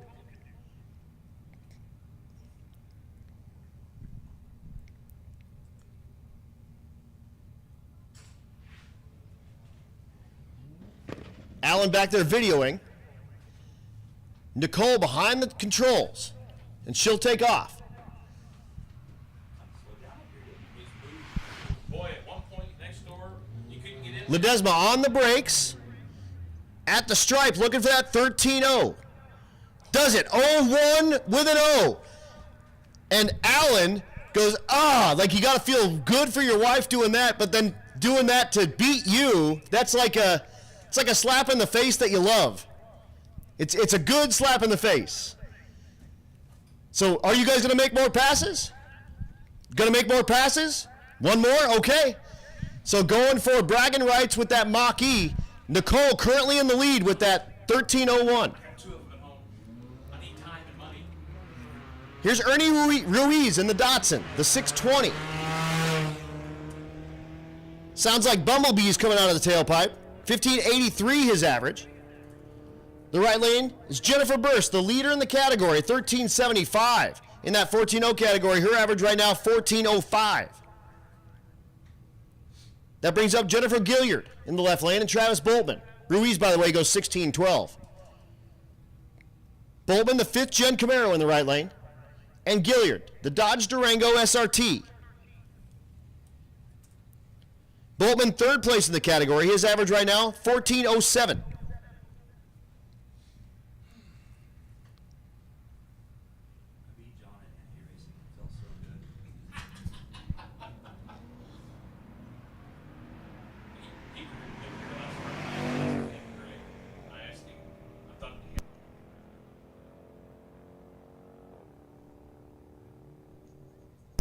On the button, 14.00 with a 3 for Boltman. And that's going to start putting some pressure on Josh Odom ahead of him and Jennifer Burst in the lead. I'm honestly surprised it's lasted as long as it has. We've legit put it together with just... Here's Dale Farley, the 16 model Ford Focus. And Levi Holt in the left lane. didn't check anything at all. Just slammed it together. Farley top 10, 14.13 his average. Sometimes you just get lucky doing that. Holt outside looking in with that 14.35. Tries to knock the tree down on a 410s Pro tree. Goes 83 red. It's been almost 9,000 RPMs and hasn't died, so... 13.92 is too quick. 13.86 is also too quick. Something keeps trading quarter mile. As far as Here's Donald Harmon in the right lane. The 68 Mustang Coupe. His average 14.10. In the top 10 in that category. He needs to put it on the number, 14 flat. Jordan White, 6th place in the category. His average 14.09 with the Charger with the police car livery. Thank you, racers, for racing with your taillights on. We appreciate you. I think he heard you because you just shut him off. Son of a. Why would you just shut him off going down the track? Jordan White goes 13.73. That's too quick. 14.90 in the right lane for Harmon.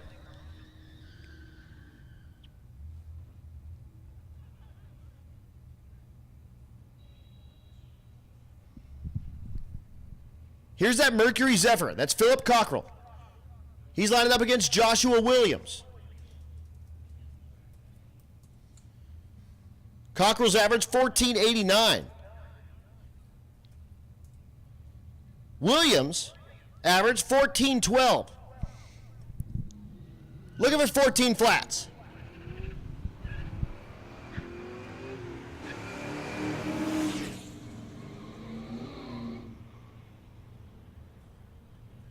Scoreboards light up with 14.49 and a 15.56. No help for either. Nope, that's your front. Here's Jake Strathman. Junction City, Kansas with the service body C10 truck. Actually, it's a GMC. Right lane, Jim Daly, the 2019 model F-150. Daly, 4th place in the category. His average right now, 14.08. The service lights come on when he launches.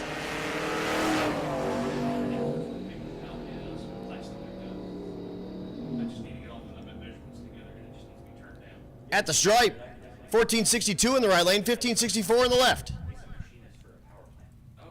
Matt Potter in the left lane, the 2016 Buick Regal front drive machine. Right lane is Corey Meyer, the 77 model C3 Corvette. Meyer, 15-second quarter miles. Potter, 14.80s. Kind of a performance.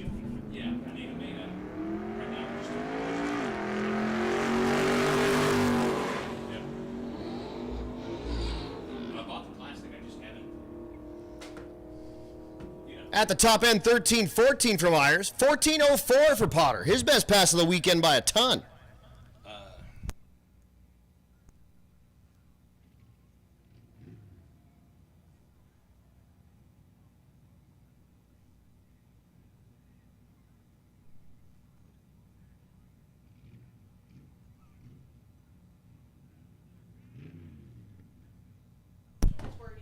That'll bring up Daryl Cole. The 2011 model Z06 Corvette.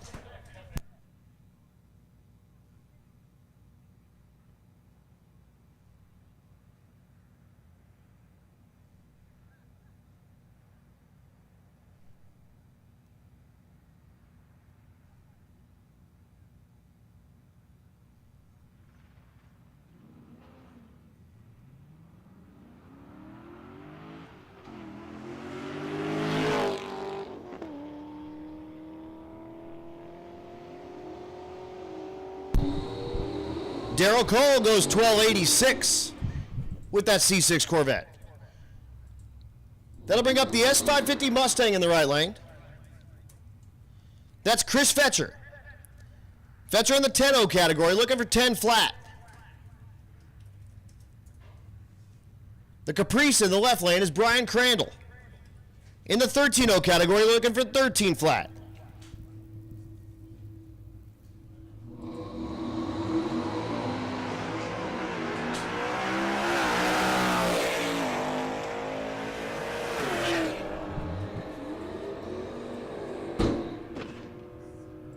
$10.28 in the right lane and $14.27 in the left lane.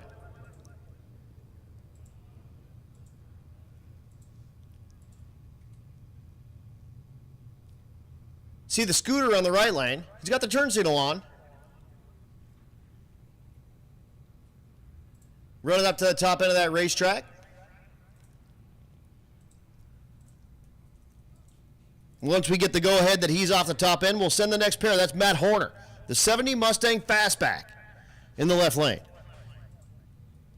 with the teeth like from a World War II bomber on the front. Right lane is Cody Wilburn. Wilburn in the 13.0 category. His average 13.08. Needs to be 0.0. It's going to be a hard one to do. Absolutely. If it were easy, everyone would do it.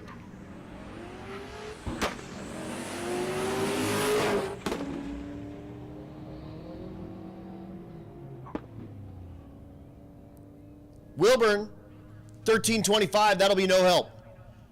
That Mustang goes 13.22, banging all the way down the racetrack when he shifts the gears. Love me some stick shift stuff, though, I'll tell you that much. That'll give you Ernie Riley back in the left lane. And Ernesto Ruiz Ruiz the Datsun. Ernie looking for a 13 flat in the left lane with that hot rod.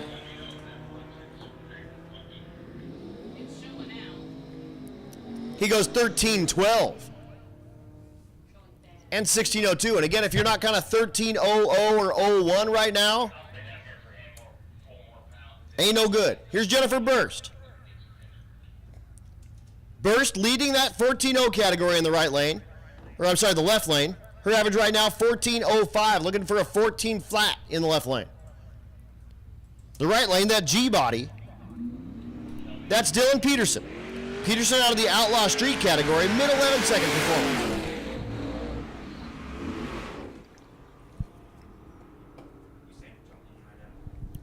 $11.33 in the right lane, and $13.96 in the left.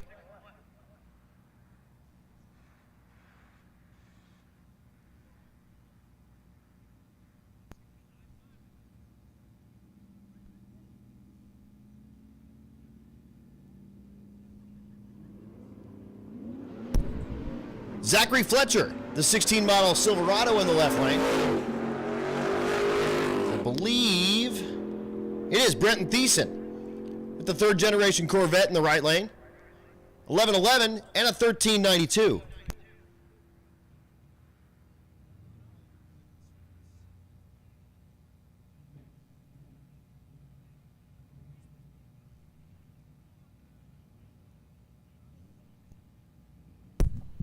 Here's Alan Ledesma trying to better his wife. You saw her put the thing on the 01. He's looking to better that. Put the Mach-E in the 00. No, he runs it out all the way. Goes 12.69. So that's what that thing runs all the way out. What's cool, I mean, if you like it, no internal combustion, so it runs 12.69 at this altitude and in Denver and underground and in space. 12.69 all the time. If you're into that. Galen Knowlton. Hey, Adam, that's your last pair, Junior Street coming out.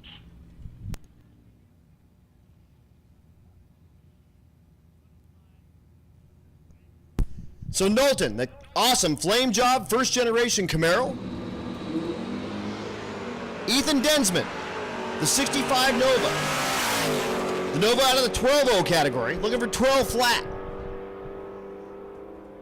Knowlton goes 10.25, 12.46 is no help. And a ton of fuel pouring out of the back of the Camaro for Galen Knowlton. That's a problem with those 1st generation Camaros. It just, the fill thing is right in the back, and when you launch the car, all the fuel comes right out of the fill hole. The license plate actually covers it. Hey, Dylan, Benjamin. Watch your step, man. There's a wall there. maybe a couple of Busch lattes for Dylan happening. Good for him. But again, that's a common issue with those. The license plate's right there, and so the fuel will hit the license plate, and then it's like a fan. It just sort of goes everywhere. The nice thing with the fuel, though, is it just evaporates. No big deal. We can just let it do that. It's really the best fluid to have on the racetrack. I mean, water you might have to burn off, but fuel, you just wait a second, and it'll be gone. Oh, I'm going to sit down for the first time today. Oh, yeah. The track crew here is listening to me. They're like, let's just leave it alone. Let it just do its job. It'll evaporate. Apparently that announcer has seen that once or twice. Race Meyer. Again, these racers, 13 to 16 years old. They have their parent or guardian riding passenger with them. You can't run quicker than 9 flat. And that's pretty much the only rules for this.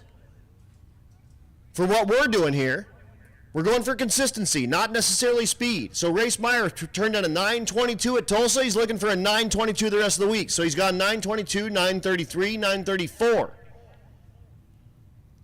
So he's looking again for a 9:22 or somewhere thereabouts. Eamon Erickson in the right lane, the Chevy Silverado. He turned in a 9:50 at Tulsa, so looking for something around that.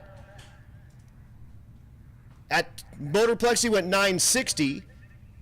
At Thunder Valley, went 9:49.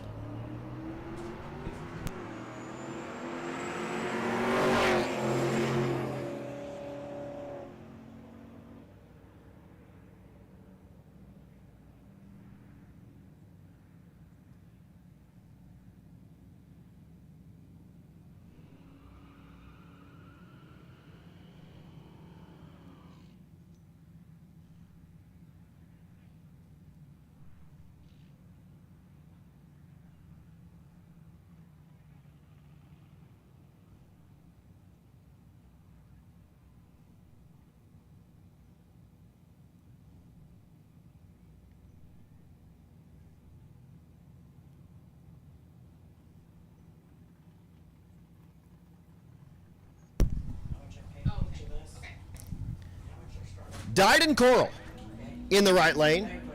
The Mustang. He put up a 12:18 in Tulsa. Looking for something around that. 9:39 for Emmy Shepard. The Dodge Dart Swinger, she turned on a 9:16, so that 9:39, not exactly what she's looking for, but you can turn that in. 13:07 for Coral. And that's going to bring up Hunter Hay in the left lane. The GMC Sierra. This is his truck, not his dad's or anything. The 2003 Sierra and Austin Alsop. Alsop looking for a 9:07.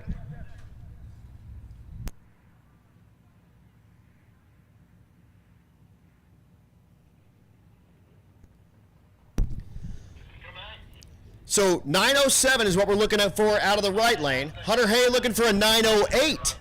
So this should be a heads-up junior street race to the 8th mile.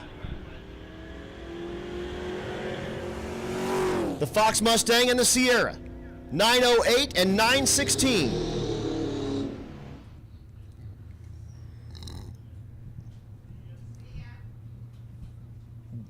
Next pair pulling in. That S10 is Case and Summers. Summers turned in a 9:91, looking for something around there. This is our only class that won't be competing in the shootout. They'll continue looking for their averages. Everybody else going shootout racing. Phillip Holmes in the left lane. That 60 model F100, looking for something around a 9:39.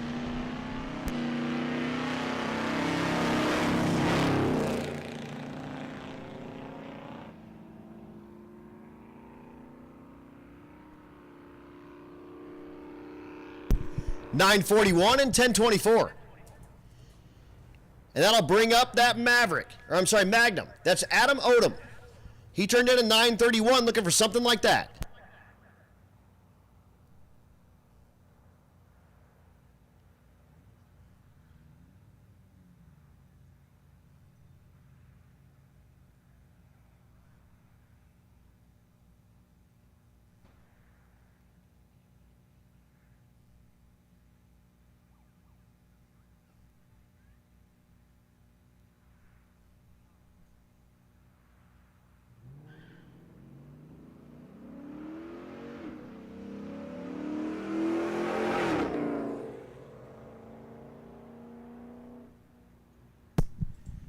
$9.29 for Odom. And here's a grudge race. Couple of 2Js going at it.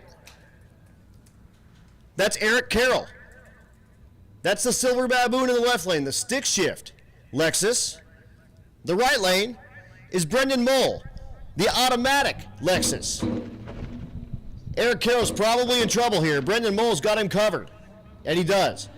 Eric Carroll also, add insult to injury, bogs the thing, leaving off the starting line. But you know what? Brendan Mole's just sitting there in drive yawning, and Eric Carroll's out there rowing gears and having fun. So who really won? Well, really Brendan did, but Eric can go back and tell him, I'm banging the gears, so I won. Either way, it's awesome. A couple of 2JZ powered rides. Brendan with the stock automatic transmission in that ride. And then Eric Carroll with the Magnum T56 in his. So it's all set for all the horsepower.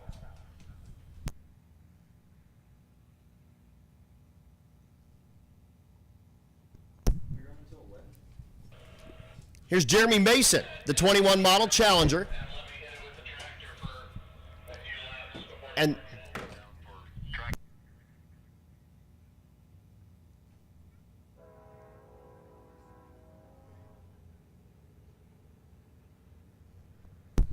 so Jeremy Mason, our last taker in this round, looking for the 14 flat. Oh, no, he's not. Is he? No, he's a stick shift ride.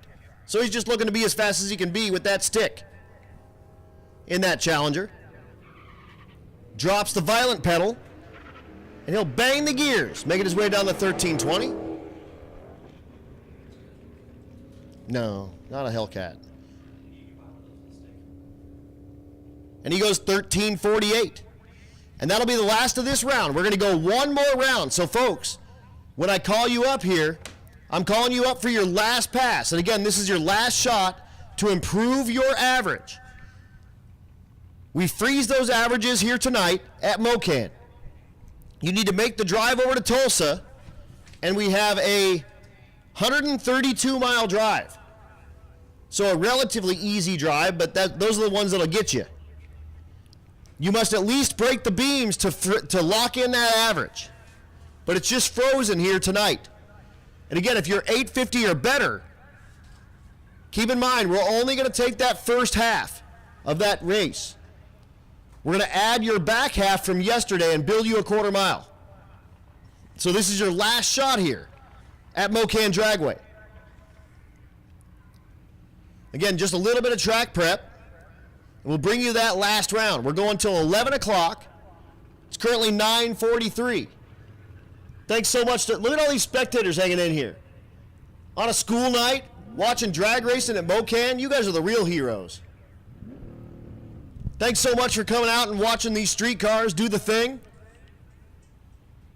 Rocky Mountain Race Week about to come to a close, and like I said, you guys on a school night hanging out here until 11 o'clock, partying with us. Man, we appreciate it so, so much. This is our biggest crowd of the weekend of the week by a ton. That said, we've been, 104 and 105 degrees of real temp, and the field temp has been in the 110s and 112s. And you can tell by a lot of these folks and the looks on their faces that that's 100% true. It has been a brutal, brutal week here at Rocky Mountain Race Week, but like I learned in the Army, rigor is not a bad thing. It hardens you. So every one of these people is going to be able to say, I was on that one. You remember when it was like being in a convection oven? Yeah. 900 plus miles on everything you're seeing here today. We're going to be about 1,100 by the time we're done. Like 980 miles or so on everything.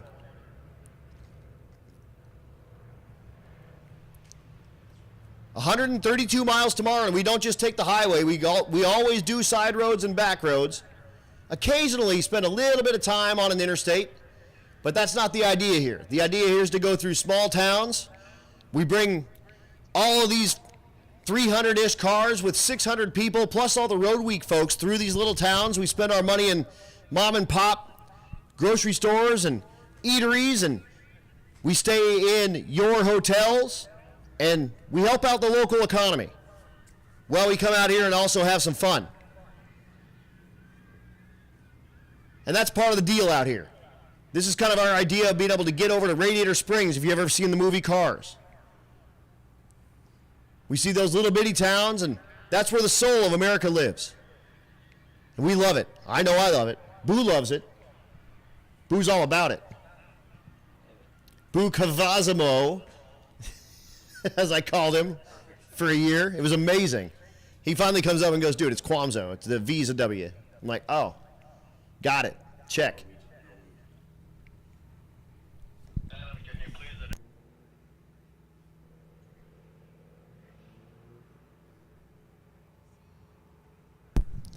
Also, folks, Fast Pass Lane is closed for now. We'll open it up here in just a little bit. We need to get through the first little bit of these classes, and what we want is the best track prep for the fastest cars we have. Nothing against you with your 14.0 car. We get it. It's important for you to win that class. But what we don't want you to do is rip up this track prep before we sent Brian Goldstone down. So we'll get through these first 3 or 4 classes, and then we will open that back up. So just hold tight. We'll take care of you, I promise.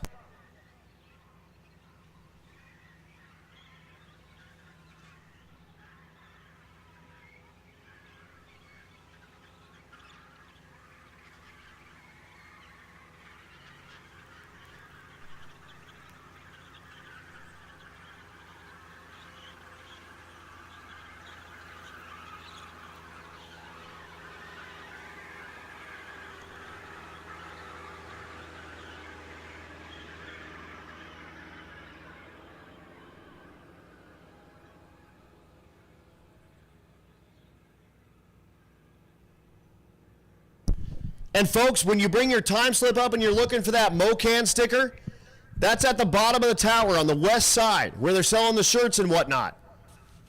So cruise down there with your time slip and they will get you that I raced at historic Mo-Kan drag strip sticker. So again, just tighten up this racetrack and we're going to bring you the fastest classes we got right out of the gate. Rowdy Radial class, that 26.850 tire class, or 235 Radial. And what that means, when you look at the side of your tire, the first 3 letters is the width of the tire in millimeters. 235 is 8 inches. If you go look at the tire on your street car out in the parking lot, it probably says something larger than that. 245, 265, 275. It might even have like a 315 on it.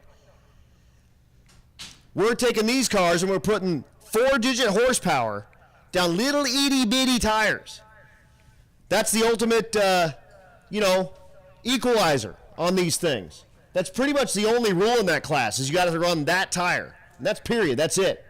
And it's got to be a car, street legal. You can't bring out a go-kart and try to drive it down the road. The go-kart class is the 6-shift class. You don't need any body panels or nothing, a la Leroy from Cletus McFarland. You just need to weigh enough. The 6-shift class, you need to weigh 3,000 pounds if you're a V8. 6-cylinder, you got to be 2,600 pounds. 4-cylinder, you got to be 2,400 pounds.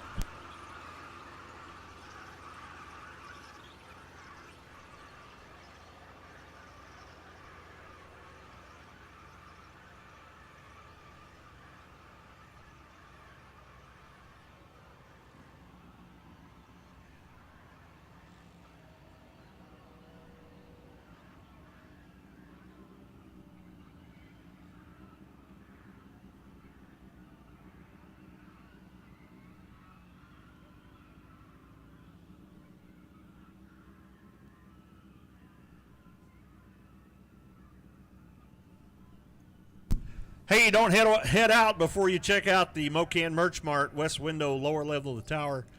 Need a T-shirt from Mo-Kan before you head out? They've got them. Mo-Kan Merch Mart, west window, lower level of the tower. Hey, thanks to all the Rocky Mountain Race Week staff, racers, all of you. You've made it a great Thursday night for us here at Mo-Kan. We appreciate you coming. And that's that same place where you can turn in your time slip and get that sticker that I raced at the historic Mo-Kan Dragway. I do have a couple of parts calls. Again, William Patton with that cool supercharged Suburban, he needs 2 big block Chevy rocker arms. Also, I'm looking for a 1/2-inch 20, about 3-inch length stud. Oh man, that sucks so bad because I got those in my tackle box that I thought I brought that also had Joel McGill's shift knob. Man, tough break. So 1/2-inch 20, about 3-inch thread studs. Need 3-inch at least, or a minimum 2. And he needs 10 of them. All 10. Yee, something bad happened. I got a rear end that had some axles in it that had some Chinese studs, and those went through them bad, so I had to go get some Moroso studs because they were killing them, taking off tires every single time at one of these racetracks. At Drag Week in 2016, I only made it one day, and I had to drive on 3 lug studs on each of my rear wheels while I was looking for those awesome better studs. Looking for, let's see, also looking for some 235 precision injectors. Need 2 of those. Or I'm sure he would take whatever you can give him. at this point. Just put that thing on closed loop and let it work. If it's if it's got an aftermarket ECU. Otherwise, that's going to be a tough one. So 1/2-inch 20, 2 to 3 inch long wheel studs. We need 10 of them. And some 235 precision injectors. Need 2 of them. 2 big block Chevy rockers. Lots of stuff. Again, the struggle is real on one of these deals. Your stuff gets beat absolutely to death, and then you add in triple-digit heats. That adds a whole bunch to it. You get that oil temp up into the 250, 260 range, and it starts eating up all that valve train. Valve train's a tough deal on all these drag and drive cars, but you add in all the heat, exponentially worse. Looking through all the rest of my stuff here, all the methods for people to get in touch with me, checking the gram.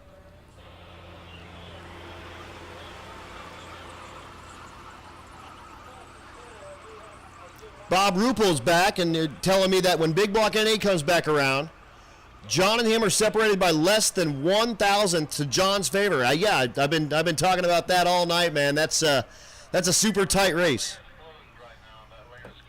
That fast pass lane is still closed, folks. Fast pass lane is still closed, and let's go ahead and do it. Rowdy Radial.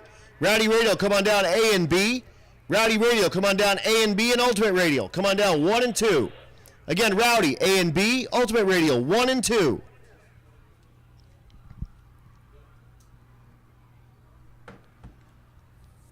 Getting that last drag on, and then we're going to spray the sticky, icky. And again, we're going to bring you the baddest of the bad that we have to offer here. The first 4 classes are the fastest stuff we got. That's not 100% true. We got some right after the stick shift class as well. Stick shift stuff's got some fire-breathing stuff in there as well. So make sure you find your seat in a seat. This will be the best prep and air, absolutely. The track's not 140 degrees. And with the sun down, the air is going to be great, so we are going to see some passes here. We saw Bryant Goldstone come out and wag the tail on that thing. He's going to come out and try to put the thing into some wicked numbers. He'll be running 8th mile, of course, here at Mo-Kan. Everything 850 and better is going to be running that. But Goldstone, hold on, I'm trying to find him here. He's run a 681, a 676, and a 693. 216 miles an hour, 218 miles an hour, and a slow, air quotes, 180 mile an hour pass. Yeah, he went 490 today, and it spun bad, and the thing was waggling and doing all kinds of crazy stuff. So we'll put him in the 8th mile. That 676 should be, that should be pretty, not quite. I don't even know, not quite in the 3s, but, low 4s probably with that car. The big floppy tire, twin turbo, big block Chevrolet. We'll see that Javelin out there. And then all he's got to do, again, air quotes, is drive it 132 miles, break the beams, and he'll be $7,500 richer. Then we put him in the shootout, and he's like, I was talking to him earlier, and he goes, you expect me to, cut a light with this thing and actually, race it? That adds a whole different dimension. It's been popping and shutting off and banging, and he's got a safety on it, is what he tells me. And so when he bumps it, it loses just a little bit of oil pressure, and it's enough to freak the thing out where it shuts off the fuel. And he thought he got it taken care of, and then he came back up and it did it again. Of course, Goldstone is the dude that, driving along the route, hit a bump in the road, ripped a hole in the oil pan, and dumped all the oil out of the motor along the road. He left a streak from the road into a gas station, had to pull the oil pan off that car, take it to a machine shop right up the street. They welded it up for him. He put it back on, and he was like, I typically don't change the oil on this thing during one of these, but I was forced to because it's all over the road up there. So we'll see that Javelin, and again, fresh off his 6th summer win. Mid 6-second average, and the thing went 640 at 6th summer. Again, Rowdy Radial. You guys should be making your way down to A and B, and then Ultimate Radial. 1 and 2, please. Rowdy, A and B, Ultimate Radial, 1 and 2, and Fast Pass Lane is closed right now. We'll open that up here in just a few minutes. But again, we want to get those fast cars down and get them a chance at this brand new prep. And give everyone here an amazing show and give all those folks a chance to get the best average they can because this is the last shot they've got. Again, we drive back to Tulsa. We don't race on the street. I mean, it's not Mexico. So we'll drive back to Tulsa and then we heads up race our quickest 32 cars. The quickest 8 cars in one class, they'll race for $7,500, and I'm talking green cash money. They don't write you a check here. You get $100 bills. The second class, racing for $2,500, the second 8, and then that quick 16, the final 16, so the 17 to 32 quickest car, racing for $1,000. The Rowdy Radial, they're racing for $1,000 as well in their separate class. The exhibition class, those are folks that are out but have worked on their stuff and brought it back to Tulsa. They'll heads up race that stuff for $1,000. And then we do a gigantic bracket race. It's going to be about 250 cars, give or take, in that bracket race. And we'll race down to one winner, and that winner will get 1,000 bones.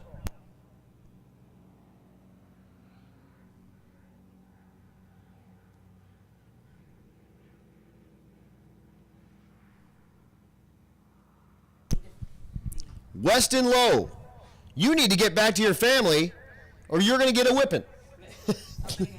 So Weston Lowe, if you can get back to your family, like now, like right now, or else.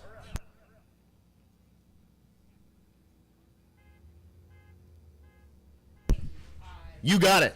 Weston Lowe, your family is missing you and you need to get back there like now. So Rowdy Radial, we are getting ready to run you right now. You need to be an A and B, your last chance here, your final pass to tighten up that average here at Rocky Mountain Race Week 2024, and then we're going to heads up race you. I'm looking back there. I do see Ultimate Radial. I got cars back there lined all up. One guy said he was going to go get his Rowdy car, but that's been 7 or 8 minutes ago, so I don't know where he's at. And then Unlimited, you guys are on deck.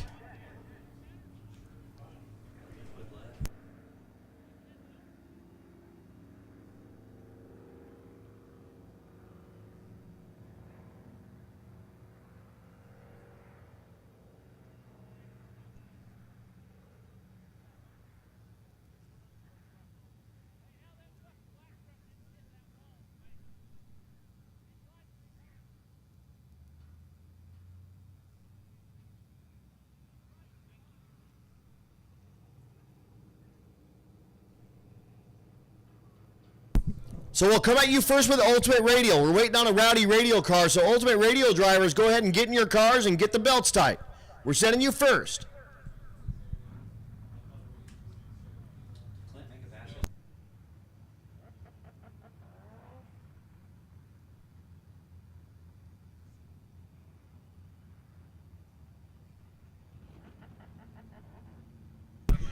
Attention in the pits, Unlimited. Unlimited, come on down A and B, please. Unlimited, come on down A and B, please. And here we go. Clay Meyer. Meyer in the left lane. I'll stand up. Let's do it. Jason King in the right lane. King, the Fox Mustang, small block Ford nitrous assisted ride. King's ride has been as quick as 8:33, his average 8:41. Meyer's ride, average 10:01, has been as quick as 9:64.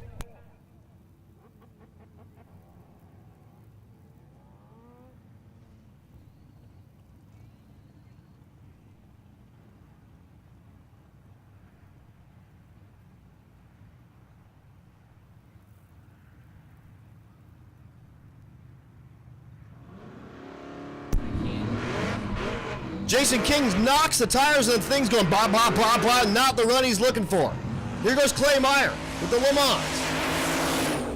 He'll drive past Jason King.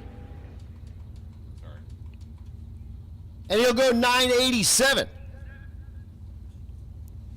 Almost exactly what he ran last night at Thunder Valley. He went 984 back there. So unfortunately, Jason King finishes his week with the average at least, with a fizzle. He'll be Brandon Tapp, the C2 twin turbo LS for power. He killed the head on this thing, welded it back up, machined it flat, put it back on, and he's back here. He's going up against Ricky Daniels. Daniels in the right lane, the second place ride in the Ultimate Radial category. His average right now, 785. He's been as quick as 7... Oh, wait, that's not right. His average is wrong on this. He's been as quick as 785. Oh, he's way up against the wall. He's keeping up the wall. He did it. Okay, woo! Daniels goes 526 in the 8th and 858 in the quarter mile. So 526 will be the time he'll turn in. We'll add the back half from yesterday, and he kept the right-hand side of that Mustang off of that wall, thankfully, and now he can drive it back.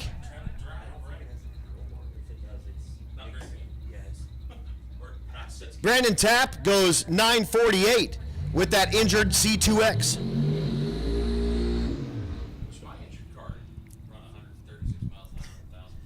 Here's Brad Thiessen, the twin-turbo LS Nova, your leader in Ultimate Radial. His average 774. He's been as quick as 767. I'm sorry, 761 he did last night at Thunder Valley. They found a problem with a spark plug wire and spark plug. So maybe it's got a little extra stank in it.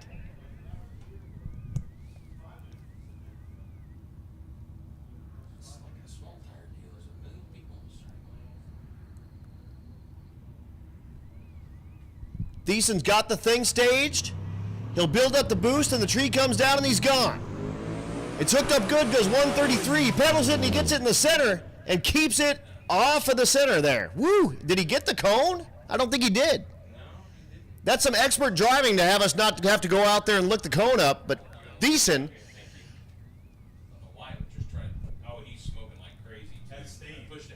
Yeah, it totally did. It's smoking like crazy. I think it pushed a head gasket and he ran over the water is what happened in that.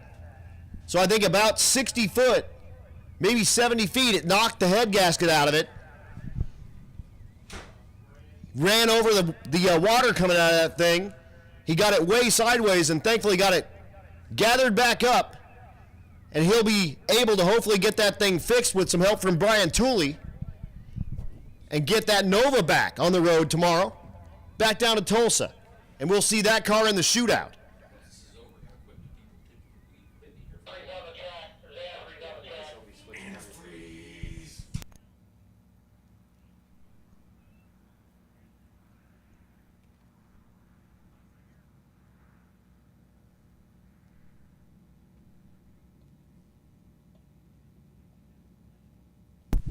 So that is the case. It definitely did kick the head gasket, and being told there's antifreeze out there, which unfortunately is not water.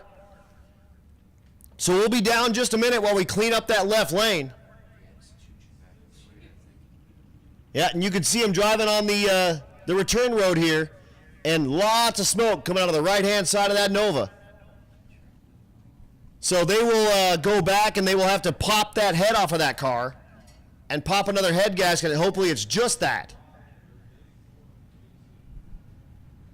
You see him out there on the racetrack, looking at the racetrack at about 120 feet or so, and you can see right where they're all standing is right where that head gasket came out, and that's right about where he turned the thing wicked right, and then nearly got it into the 330 cone.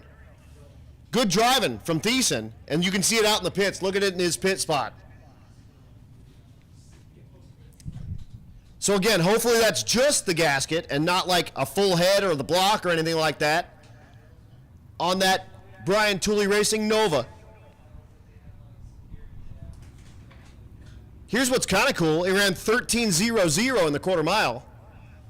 So if that were day one and he felt like it, he could turn that in and he could race in the 13.0 index class with a 7-second car. You still win $1,000 in that class. Yeah, make 60-foot hits and coast, and you know it'll do it every single time. Every one of these classes pays and pays cash. 14.0 class pays the same amount as the Ultimate Radial class. So you can take a 14.0 street car out here and win yourself 1,000 bones with it. Or a 13.0 street car and win 1,000 bones with it like I did in 2015. I actually won the 13.0 class in the very first, the inaugural Rocky Mountain Race Week in 2015 with my Malibu. And I had never really driven that car. That's not true. I took it to a drag week in 2014. But when you get down to that low altitude, it's like a drug. It's I nearly wrecked it in 2014 getting on the highway when I got into, I can't remember where we started in that. I believe it was Great Bend, or maybe it was even Tulsa. I think it was Tulsa. But then 2015, we ended up back at lower altitude. My car, sandbagged the dog crap out of it. It ran like 1160, and I ran it in the 13.0 category. But it's easier to slow it down than speed it up. And it wouldn't run that number at Bandimere. It would be about a 12, I think it was about a 1250 car at Bandimere. It's great. It is a naturally aspirated car, especially if you know fuel injection at all. So 100 kPa is atmospheric. So your barometer in your ECU reads 100 kPa. If you floor your car in a naturally aspirated car, it typically is 100 or maybe 101 if it's really good air, or 99 if you're kind of, a little bit bad air. In Denver, in the middle of the summer, 70 is all you get. You floor it, and it goes to 70. So that's like you get 3/4 throttle driving your car at 5,800 real elevation, and the density altitude, which is a mathematical equation, which is like water grains and humidity and all sorts of other stuff, and it creates like an altered, like a fake atmosphere, gives you an idea of what the air actually is. 5 digits typically. Hey, there's Brian Goldstone. He's out checking the starting line. He's like, hey, what do you think? Maybe I'll run the right lane.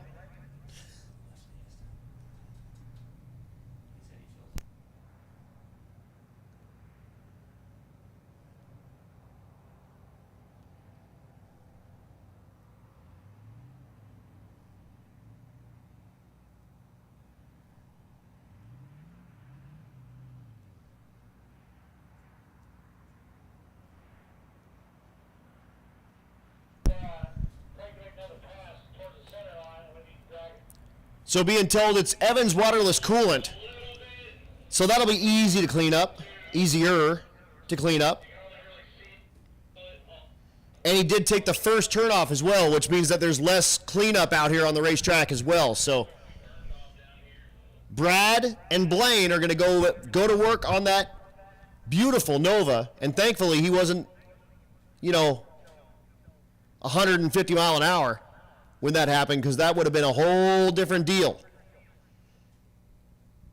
Kicked that head gasket at about 120 feet where he's, going about 70, and he was able to get the thing rounded back up and didn't wad up that beautiful Nova. Tell you what, Brad, if you don't want to work on it, let's just go 4,500. I'll take it broke. You just send me a message, let me know if you're into that. All right, I'll go 47, final offer. You can have the head. Yeah, that's fine. I don't even need it.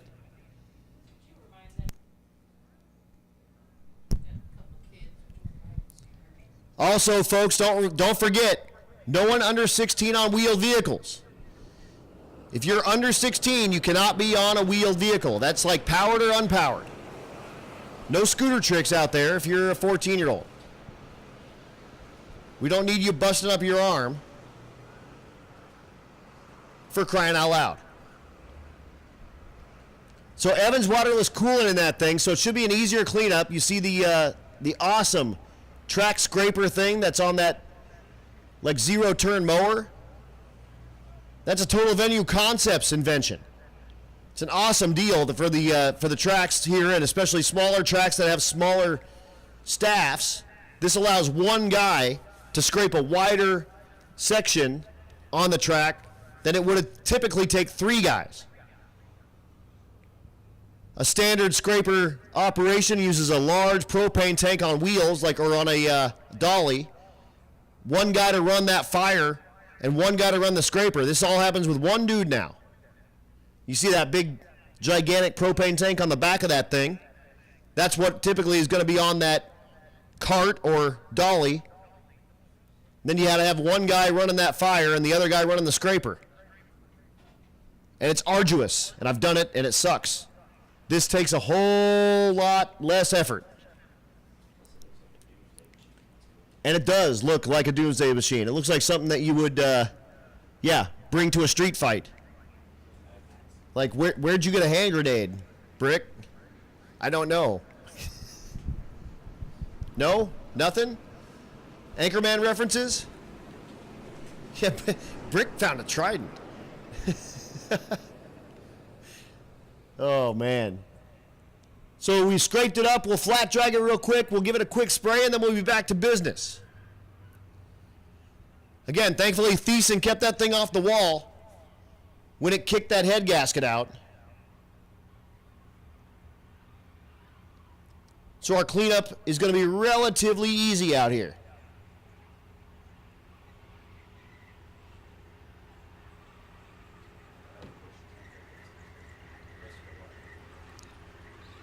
Hanging out with Boo Quamzo, he said he's pushed 10 head gaskets here.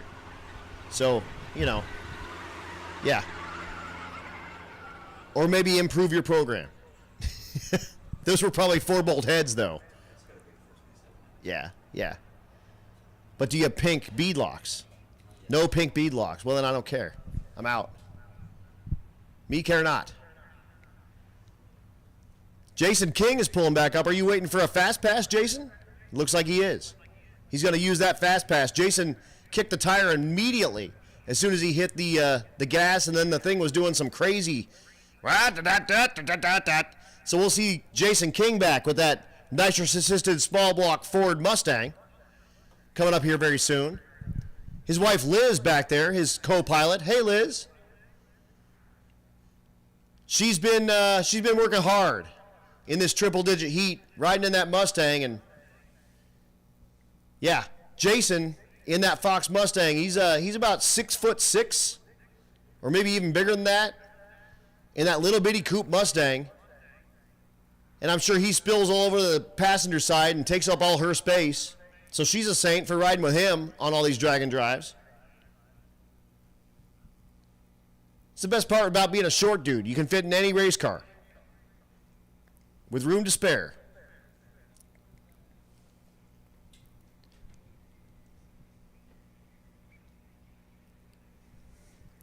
So again, a few minutes of cleanup here. They're done with the scraping action. They're doing the flat drag right now. They'll probably spray it real quick. Dropping crap. And then we'll be back to business.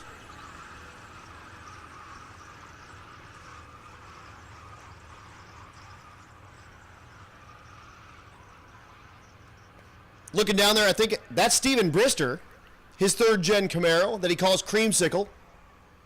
He's down there in the lanes. That's that Rowdy Radial entry. And he's the dude that pulled into the racetrack with, as we were closing the lanes, he pulled in, dropped the trailer, and broke the beams to stay in competition. And he said, all I really want to do is make it to that shootout with this car. There are rookies out here on their very first drag and drive. Thanks so much for making Rocky Mountain Race Week your first, man. You guys are awesome. And like I told you last night, if you do this one, every single one after this is going to be easy. This is like learning how to fly with a tail dragging biplane. Everything else you get in it from here forward, super easy. So thanks for bringing that thing out. Good job making it to Mo-Kan. We got a short drive back to Tulsa, and we will see that ride in the Rowdy Radial Shootout. They're also being followed by the Texas Racing Channel. They're covering everything that's happening with that Creamsicle ride, and they're driving around with a twin-turbo Suburban. Talk about a sweet vehicle to do media with drag racing. We're going to get them in one next year, too. Thumbs up from them, absolutely. Got to fix up that 10-bolt. Put a 12-bolt or a 14-bolt or something in that thing. And let's see you making some passes with that ride next year. Or even on 2.0. We're back in this area, well, in the Texas and Louisiana area for 2.0. That happens in September. The race spots are filled. You can still get on the wait list if you want, or you can get on Road Week. That's our idea of like Power Tour.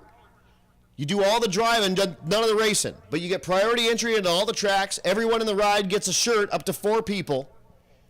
You get all the sticker packs, and you get to rub elbows with dudes like the Brister guy, the Brister family, the Brister folks out there with that creamsicle 3rd gen. I mean, you get to hang out with dudes like Brian Goldstone. Shoot, if you want, you can hang out with me. I don't know why you would want to. I'm not awesome. I'm just here yakking into a microphone. That Bernie truck is back there.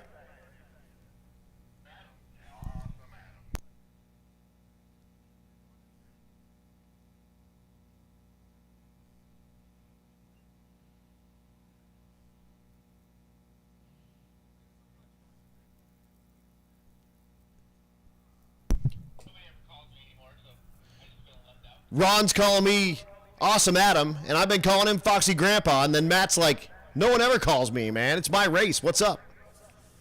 No, man, we can't do this without Matt Frost. He thought this thing up at the drive back from Drag Week 2014. He said, why don't we do one of these in our backyard? 6 months later, we were doing Rocky Mountain Race Week 15. Here we are working into our 10th year, and next year we're going to do Mega Week. If you've ever wanted to get into one of these, and you know, if you don't know, this thing sells out in minutes. Folks that have done this one get veteran entry into the next one. It's always been that way. The open spots are typically somewhere between the 50 and 100 range, and we sell out those spots in like minutes, 2, 3, 4 minutes. Sometimes less than that. Next week, next year, if you want to get into one of these, next year's the year for you. Mega Week's going to happen. We're doing 2 at the same time. So Rocky Mountain Race Week is going to happen like 8 a.m. till 3 p.m. And then Race Week, the 2.0 event, is going to happen 3 p.m. until 11 p.m. on the same day at the same track. So the morning people are going to race, and then they'll get on the road and start getting to the next track.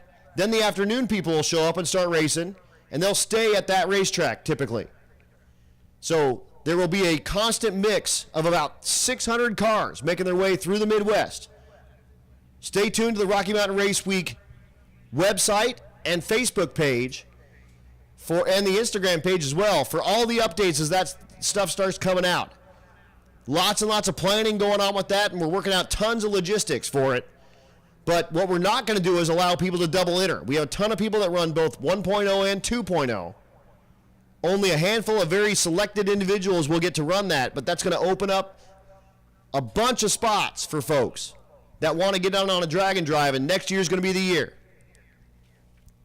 Also, what we're going to do, we're going to treat them as separate events right up until the last day, and we're going to have one big shootout.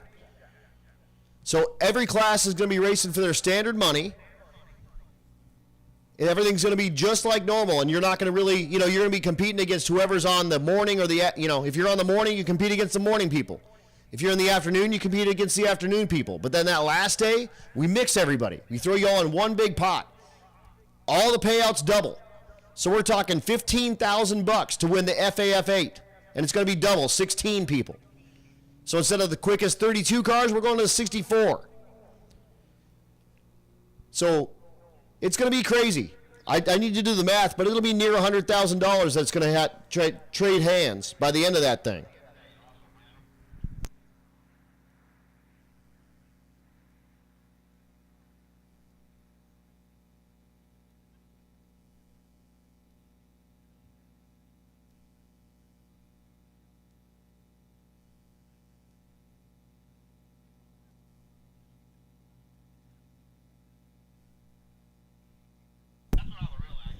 So again, racers, we're starting early tomorrow. We have a shorter drive on purpose. We're going to try to start about noon tomorrow.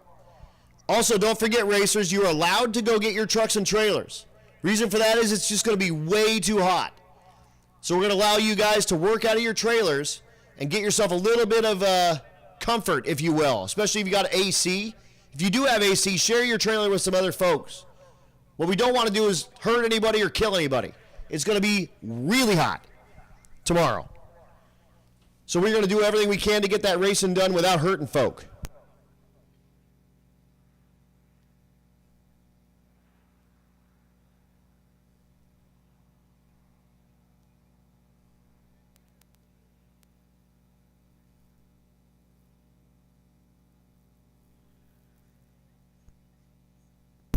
So again, racers, we're going to start about noon tomorrow. That shorter drive should allow that to happen without a problem for most of you. 132 miles. What we'll do is we'll start with the drivers' meeting. All those heads-up classes, we are going to do a chip draw for. Oh, there's Tony Latimer.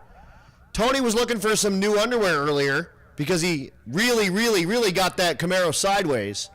That was wild. Hopefully he got his new underwear.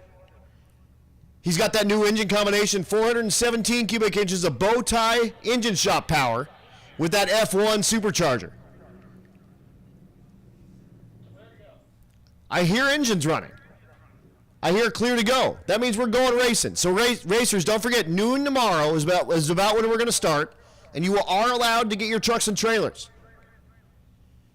We'll let you work out of those because we want you guys to stay alive.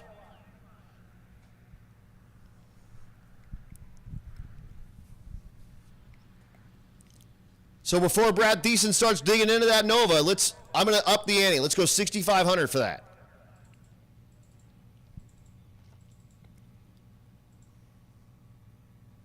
No? All right. So we're getting ready to go back racing.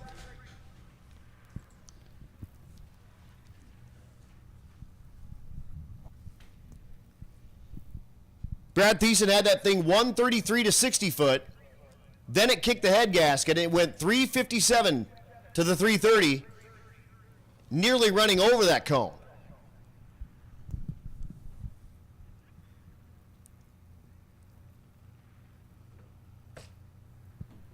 And again, I hear stuff running, so I think we're back in business. Got cords everywhere here. I got caught in my own cord and another cord, a microphone cord. I see the Yacht 1 back there, that LTD, and then right behind him is Brian Goldstone.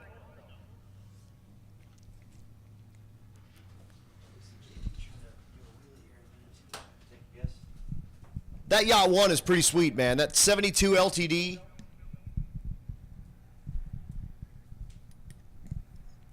Eight-second capable ride. That looks like something that your uncle dropped you off at middle school in. I might dub that thing Uncle Buck. I think that's my favorite name for it. If you haven't seen the movie Uncle Buck, then that reference is lost on you, but if you have, it's a good movie. He shuts it off and it goes bang! Backfires every time. It's good. His niece's boyfriend's name was Bug. Come on, man. Watch that movie. It's good. Dating myself over here a little bit.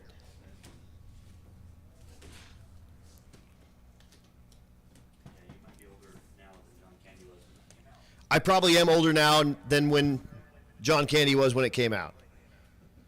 May he rest in peace.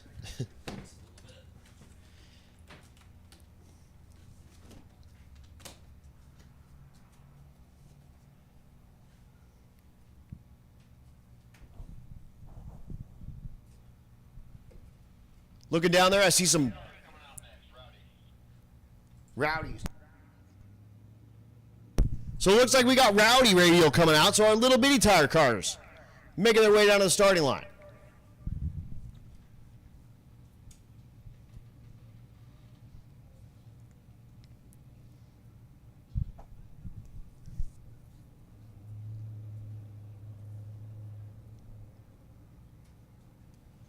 There's Brent Coddington on the starting line. That cat is dreamy.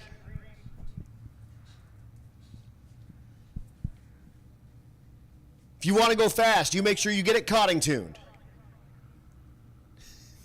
He shakes his head.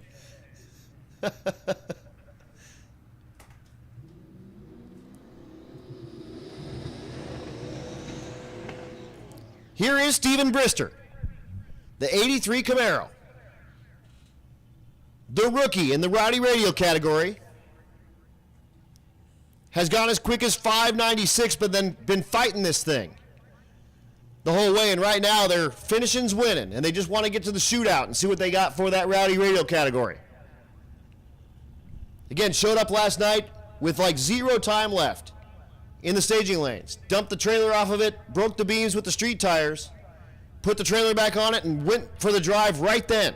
They drove here over all through the night, and here they are at Mo-Kan, getting ready to at least break the beams, and they will be in competition, make the drive back down to Tulsa, and we'll see this car in the shootout tomorrow.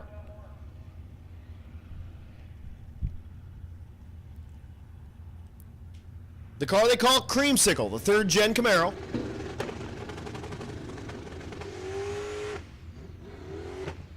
Knocks the tire, and it's not running great, but he's broken the beams, and he's still in competition. So just meander it down the quarter mile there, or the 8th mile, I guess. He goes 12:35, and he lives to race another day. He'll get on the road and get himself back down to Tulsa, and we'll see that car in the shootout. Again, for the shootout, we turn off the time clocks. We give you no slips. It's a win light only. I don't even know what they run. On top of the screen, it just says no time. The Chad cam is in effect. Chad out there from Bank Shift, he's been knocking it down for everybody out there. You guys are the real heroes. You and Neil, bringing the best show out there for the folks on Bank Shift, and doing it in the triple-digit heat too. Yesterday, Neil ran about 650 miles of cable in 105-degree heat.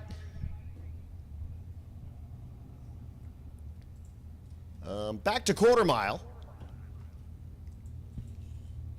This is the Yacht 1, the 72 LTD. That's Jack Crawford.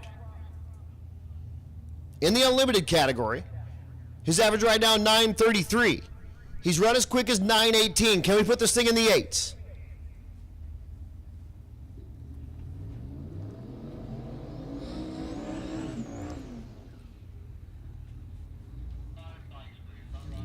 Attention to the pits, attention to the pits. Hot Rod, come on down 1 and 2. Hot Rod, 1 and 2. And motorcycles, come on down lane 3, please. Motorcycles, lane 3. So Crawford's going to line up next to Robert Berry. The Bernie truck, typically Cummins powered. Unfortunately, having issues getting Cummins parts, and so it's got a turbo LS in it. Looks like we're going to send Jack Crawford as a single.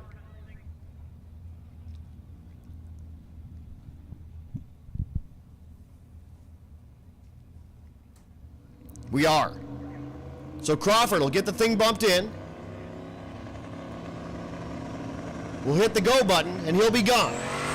Does not get it in the 8s. He knocks the tire immediately at the hit. He'll make his way down the 1320 here. And he goes 980 at 127. Thing was 640 in the 8th at 138. And unfortunately, that 153 60 foot, indicative of that thing knocking the tire. So Robert Berry, they're going to push back. Here's what's interesting. I don't believe we've seen Bernie today. He needs to break the beams at least to stay in competition with that 1945 Chevy Rat Rod. So hopefully he can get that thing back in the lanes and or has a fast pass ticket to get it in here and break the beams. That's one of the things I always tell folks, if you guys haven't heard me. When you get back to Tulsa, whatever you do, don't blow your crap up in the water. You need to break the beams to complete the week. If you scatter your junk in the water before you broke the beams, you haven't completed Rocky Mountain Race Week. And that would be a damn shame.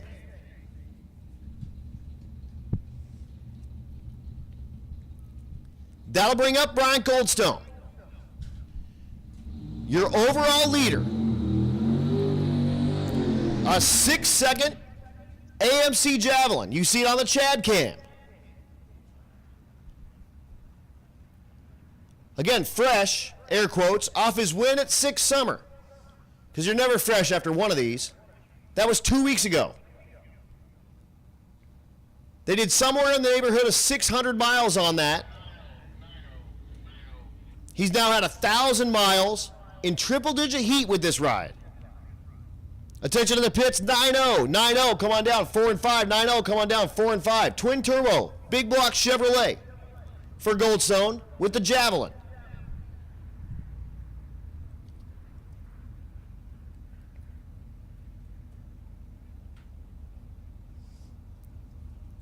Again, we're running 8th mile here.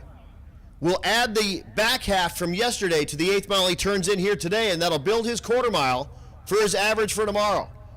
All he needs to do is get back to Tulsa and break the beams, and he'll be $7,500 richer. A commanding lead on the overall win here at Rocky Mountain Race Week, but he does need to make that drive and get back to Tulsa, 130-ish miles. Kind of interested to see with this 8 miles. 430. We'll see. Just talking with Boo Quamzo, yeah, we were just talking about, like, I don't think it'll run in the 3s, but 420, 430? Let's see if it hooks. He's in the pre-stage. He'll get the thing spooled up. He'll bump it into stage.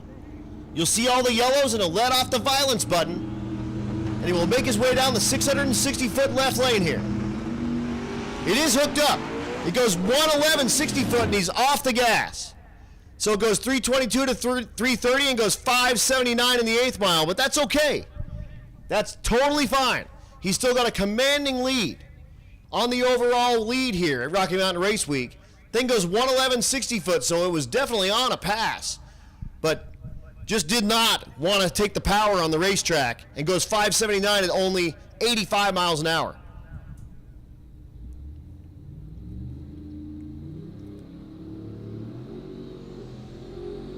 Here's Robert Berry.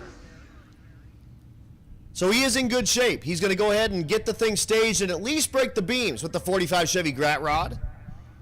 Again, typically Cummins powered. Put the venerable Turbo LS under the hood to make the race. There's Larry Armstrong, the 14-0 King.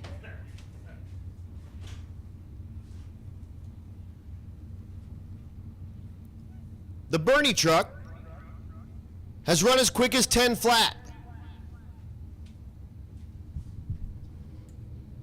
His average right now, 1076. 4th place at Unlimited. That 1006 was at Texas Motorplex 2 nights ago.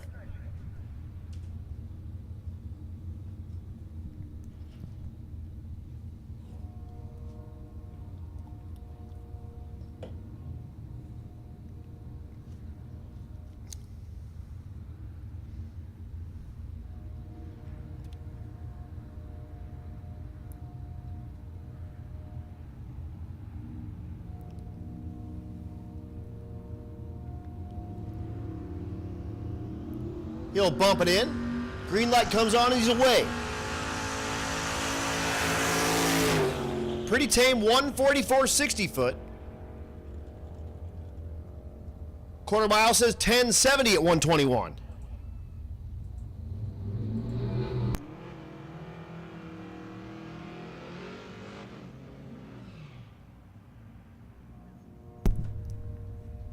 And here is Jason King on his fast pass in the right lane. King out of the ultimate radial category. His average 841. He's run as quick as 833. The nitrous assisted small block Ford. Attention to the pits. 9-0. 9-0. Come on down 4 and 5. 10-0. Come on down 1 and 2. He does it again. It knocks the tire, but he gets right back in it. Clay Meyer in the left lane. Jason King goes 962, way off the gas, only 110 miles an hour. Clay Meyer goes 979 at 142. Meyer in the Le Mans, his average 1001. The 979, his best pass of the week. Oh, that's not true. He went 964 at Tulsa.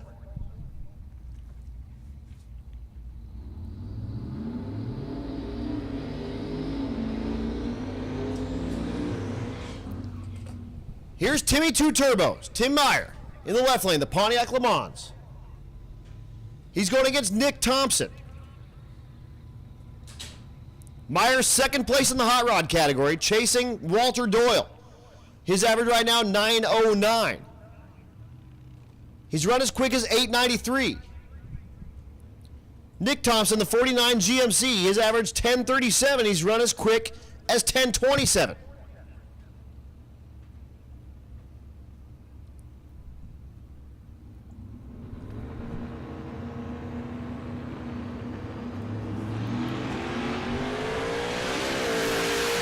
Both rides knock the tire off. Thompson gets back in the gas. There goes Meyer back in the gas.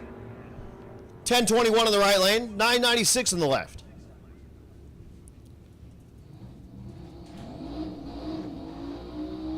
The Plymouth Barracuda in the left lane is Paul Peel.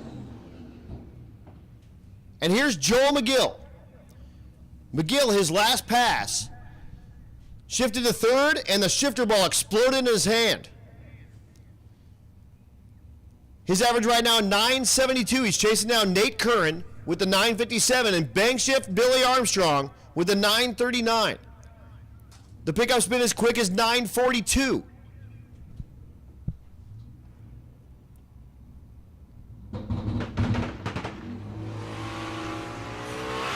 Thing is hooked up good, goes, a 169 60 foot, goes 627 to the eighth, and goes 951. So not his best pass, but better than last night and better than Tulsa. And he'll take that. 951, 153. Paul Peel goes 1805 if you're keeping score at home.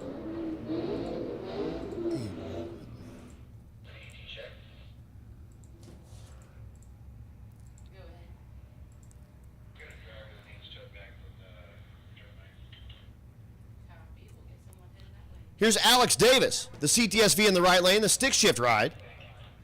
His average, 12:23. He's been as quick as 12:06. Did that last night. Can he put it in the 11s? Left lane is Mike Dorn. Dorn, the Taurus SHO. His average, 13:13. Looking for 11s in the right lane in the stick shift CTSV. 427 naturally aspirated LS for power. Ain't gonna happen. He goes 15:06. 13:75 in the left lane.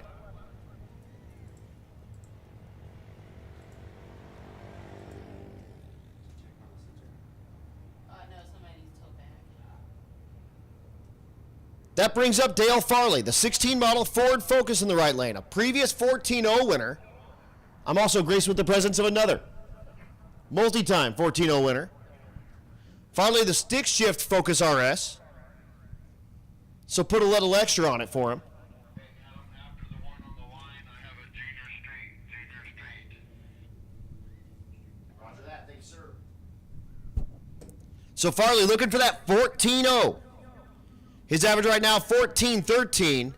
And unfortunately, that's only good for about 8th right now. First place is 14:05, second 14:06, third 14:07, fourth 14:08, fifth 14:09. You sensing a theme here? Sixth 14:10. Farley grabbing the gears in the front wheel drive Focus. And he goes 14:22. That'll be no help.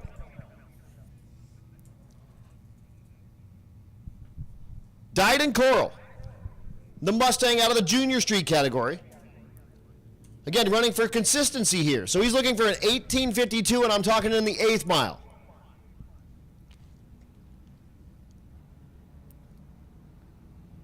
This has got to be a 4-cylinder stick shift car.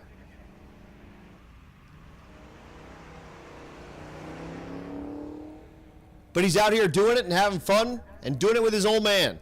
Goes 13:34. Wow. His best pass of the week by a ton. He went 18:52, then 16:40, then 15:1, and now goes 13:34. He's getting it figured out. And then we're moving into motorcycles. Nick McCartney in the left lane, the CBR 600 F4i. Daniel Lopez in the right lane. The 11 model CBK The CBK average 1096. McCartney's average 1254. Jury's out, huh?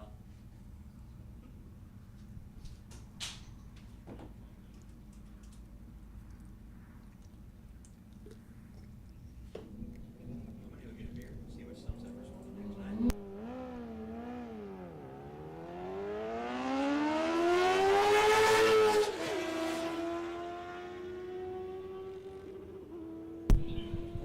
$11.23 for Lopez, and a $13.62 for McCartney. That brings up Christopher Daniel in the right lane, the 2009 model Hayabusa.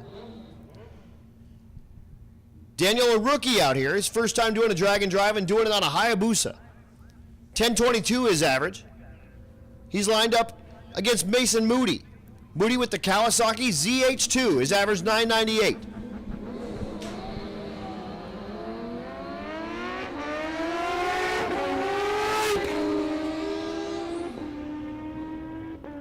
Scoreboards light up with a 10.29 in the right lane and an 11.12 for Moody in the left lane. Pete Chongris is back. Third place in the category, his average 995.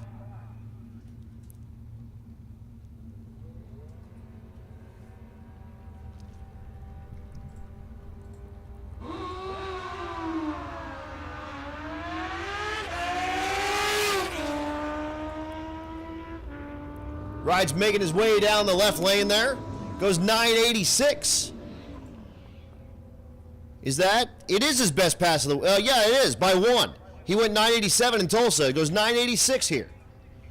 And that'll bring up Sean Slaybaugh. Slaybaugh the leader in the 9.0 category.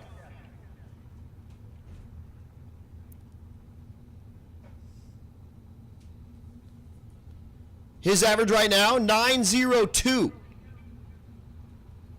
He went 902, 901, 903 for a 902 average. Looking to do it again. Can he put it on a 9.0? He's up against Lance Walker in the right lane. Walker in the 11.0 category, looking for 11 flat in the right lane. 9 flat in the left lane.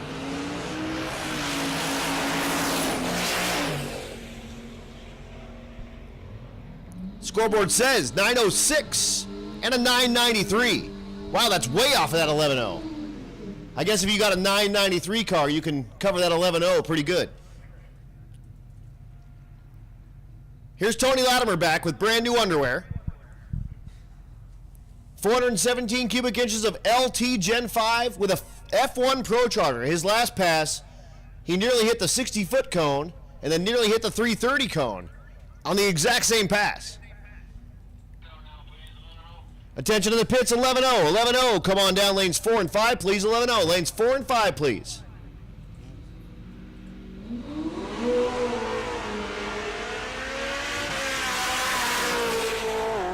That car just sounds angry. Making its way down the quarter mile, it goes 960.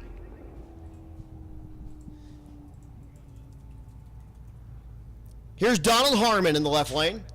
That awesome 68 Mustang Coupe. And that's Caleb Dorn in the right lane. You see him Persian the nitrous out of the Crown Victoria. 4.6 2-valve motor with nitrous assist, obviously. And the license plate, Liter-A-Cola. Dorn in the 12.0 category, outside looking in, looking for a 12 flat. Left lane is Donald Harmon again. 7th place in the 14.0 category, his average 14.10.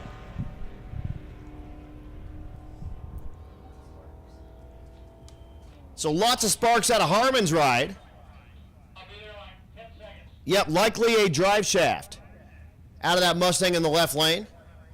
Dorn goes 12.63, and we will go scoop Harmon off the racetrack and clean up whatever he left there on the racetrack, and we'll probably have a parts call for that 68 Mustang.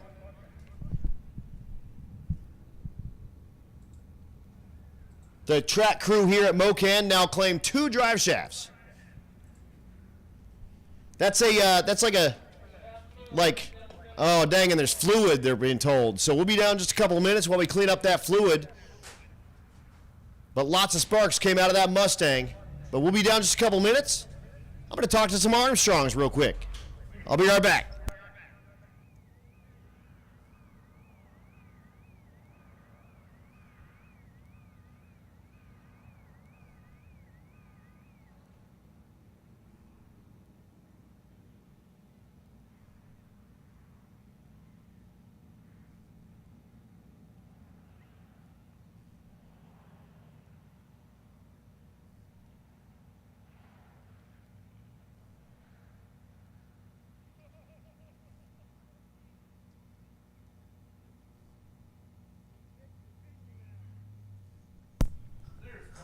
So just came over the radio and heard it kick the pinion out.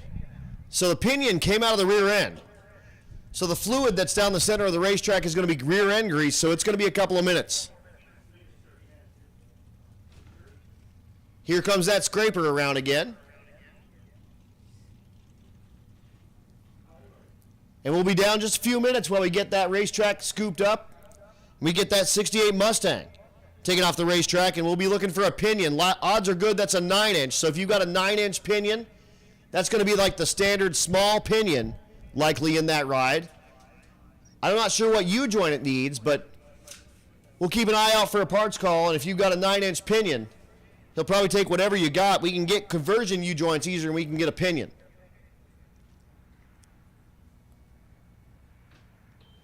He's going to be in search of an 8-inch rear-end center section. An 8-inch rear end center section. So it's not a 9-inch in that car. He's going to need an 8-inch rear end center section. So if you know someone that has an 8-inch rear end center section and from around here, Donald Harmon is going to need that.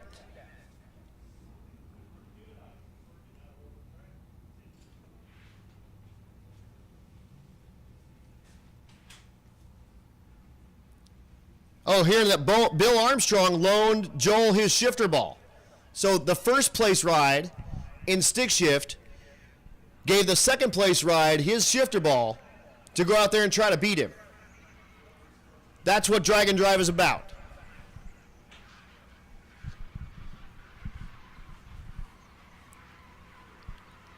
Super awesome, man. This is a community unlike any other.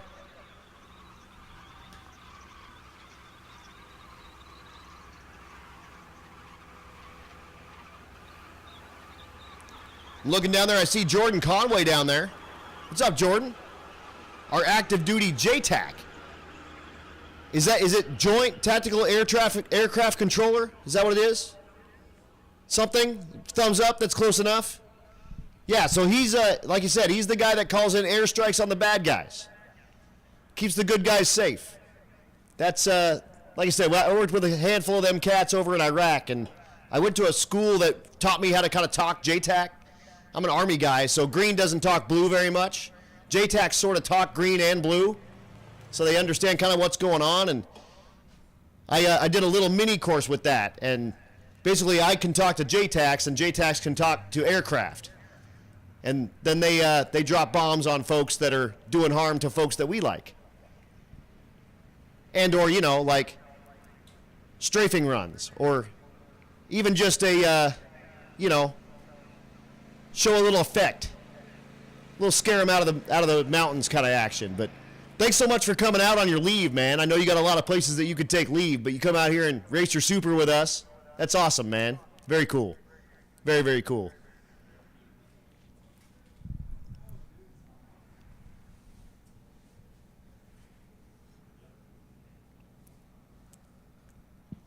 So again, if anyone's got an 8-inch center section, that Mustang's going to need it.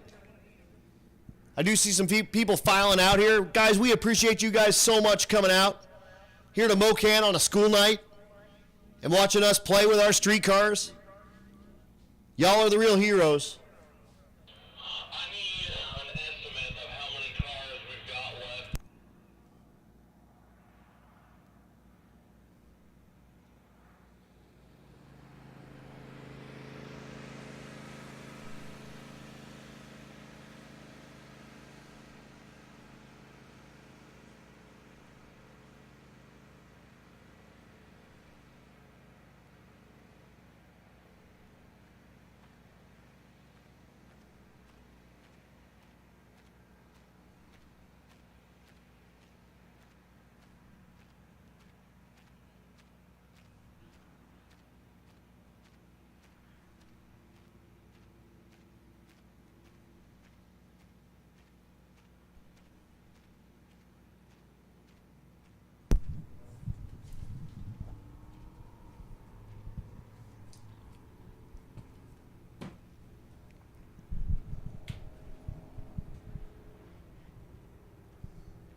So we are scraping up that lane, and like I said, it's rear end grease, and that's a tough one to clean up.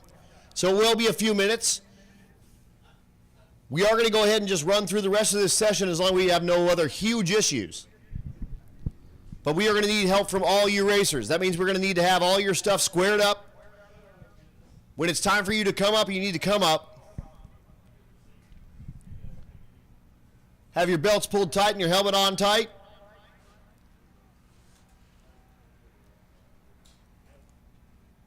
And we will do everything we can to get through this next session.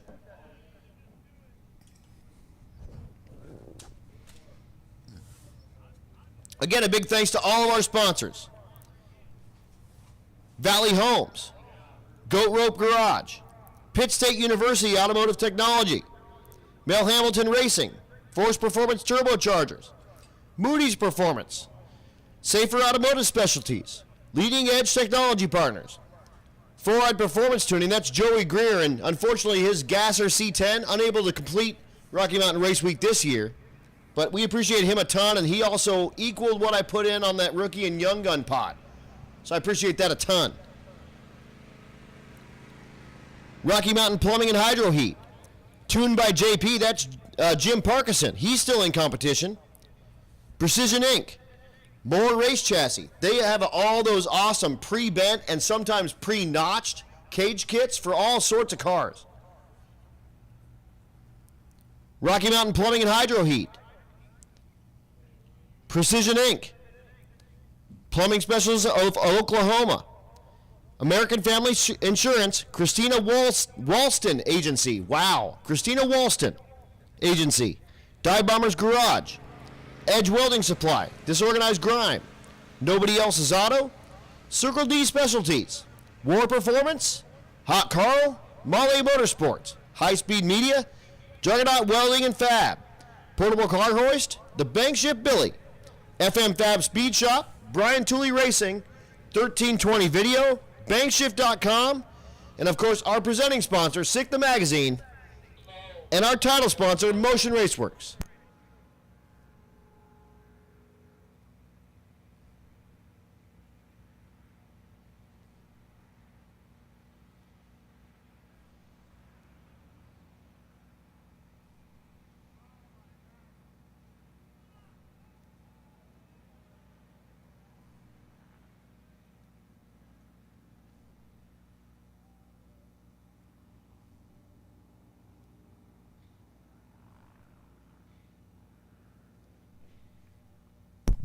So again, if anyone's got an 8-inch rear end, an 8-inch center section, Donald Harmon's going to need that for that 68 Mustang. Odds are good I don't have racers out here with 8-inch rear ends, but if you're from the Mo-Kan area, from around here, if you've got an 8-inch and something, that would be in like maybe a Pinto even, a Mustang, any of the like lower model Fords with that 8-inch rear end. If you've got one of those, he'll take whatever you got, I guarantee it, to put back in that 68 Mustang to get it down to Tulsa to finish up Rocky Mountain Race Week.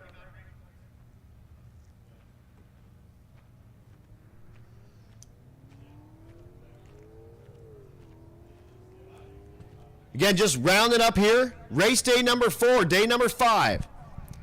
We're going to start about noon tomorrow. That's Central Time. It's the first time in a long time on one of these that we've stayed in the same time zone, which makes things a lot easier.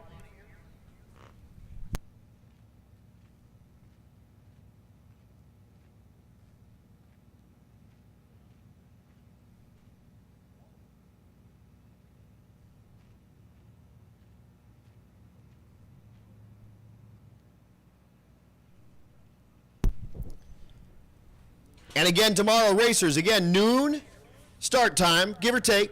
And those of you on the live stream, starting at noon. Relatively short drive tomorrow, 132 miles.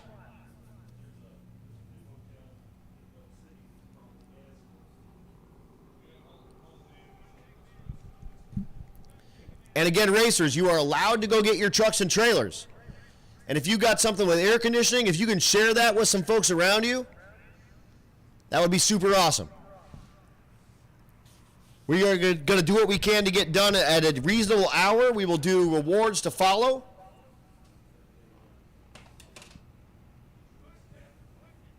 I believe that Bankshift is going to do the awards as well on that live stream. So all of you out there on that Bankshift.com live stream, you'll be able to watch that shootout and then watch us give out a bunch of money.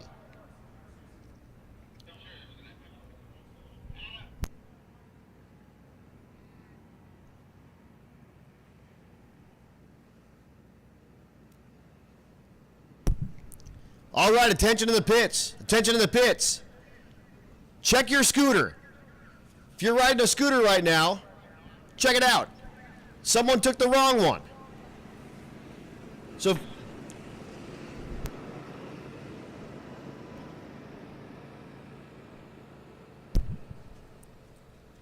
check the scooter you're on. You might have the wrong one. If you can run that back to the starting line, we'll get it to the guy that needs it.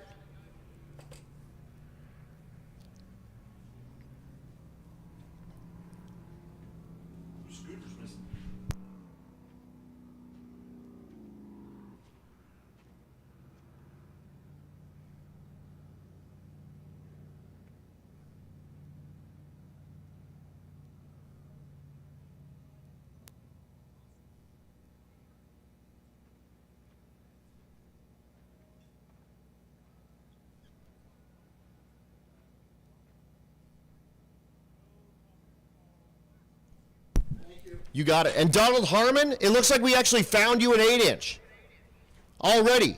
I don't even know if you're off the top end of the racetrack yet. So, Mr. Harmon, we found you an 8-inch. We're going to give you all that information for the guy that has the 8-inch. It's over at the Rocky Mountain Race Week bus. So, June and the ladies, a gentleman's coming down with a Harbor Freight receipt with a gentleman's number on it. And we can get that to Donald Harmon to get that 68 Mustang back up and running.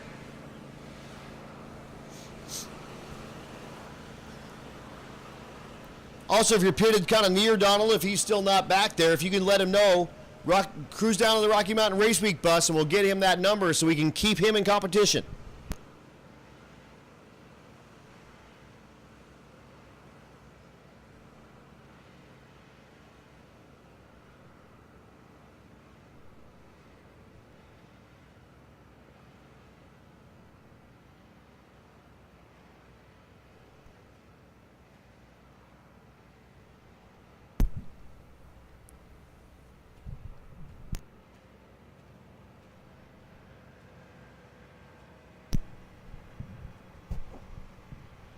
There is that 68 Mustang getting pulled back into the pits.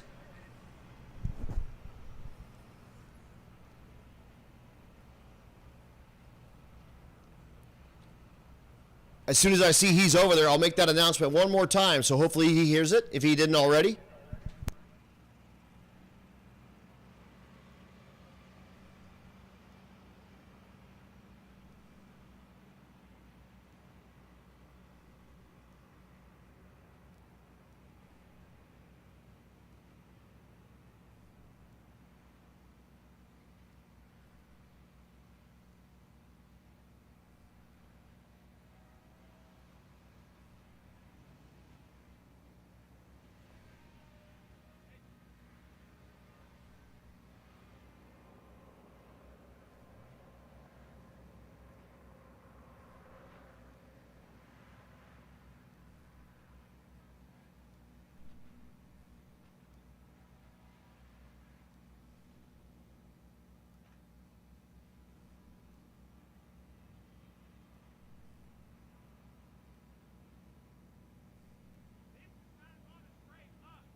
So one more time, Donald Harmon with that 68 Mustang. We found your 8-inch parts already before you even got tugged off the racetrack. An awesome local dude came up here and said, I know where all those parts are. So when you get that Mustang parked back in your pit, go by the Rocky Mountain Race Week bus, talk to the ladies, and they will get you set up with the dude local here that has those 8-inch parts.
So thanks for bearing with us here. We know it's going late.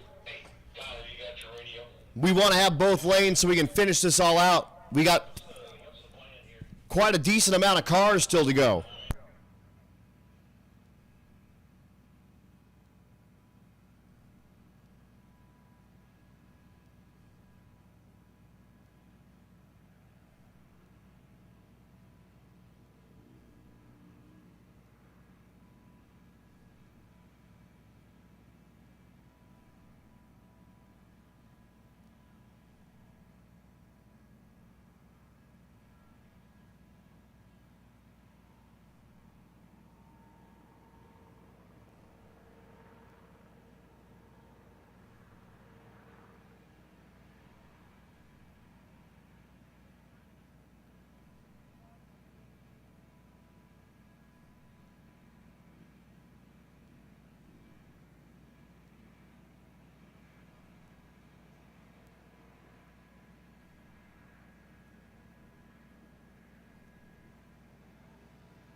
So hearing from up here that that left lane is worse than we thought. So what we're going to do is just give it a quick once over and make sure it is not going to harm the racing surface, and we're going to run the rest of the night out of the right lane, singles. It's like the only way we're going to make this happen at a decent hour.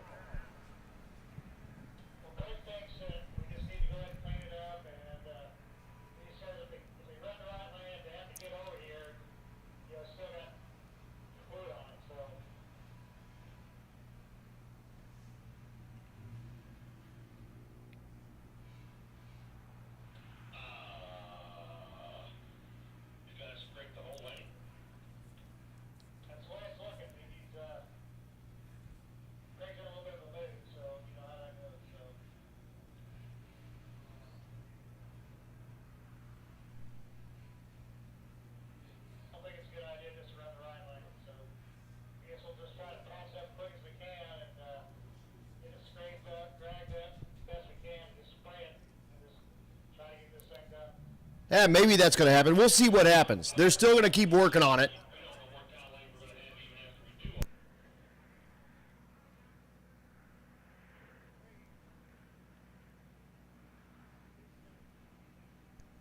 Yeah, we'll go a couple more minutes. We'll keep trying to work on that lane and get it cleaned up, and we'll have a better idea what's going on. At first, it was we're definitely running all the right lane. Then it was, well, we got to clean it up good anyway, and just adding a little bit of spray on it and drag isn't going to take that much more time for the actual cleanup time, and we may run both lanes. We'll figure it out.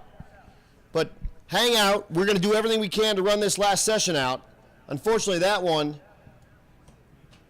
left a gigantic mess out there.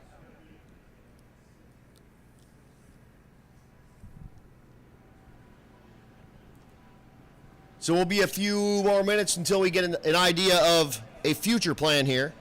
So hang out. We'll be back as soon as we possibly can. Rocky Mountain Race Week, race day number 4. Trying to work it through the end here.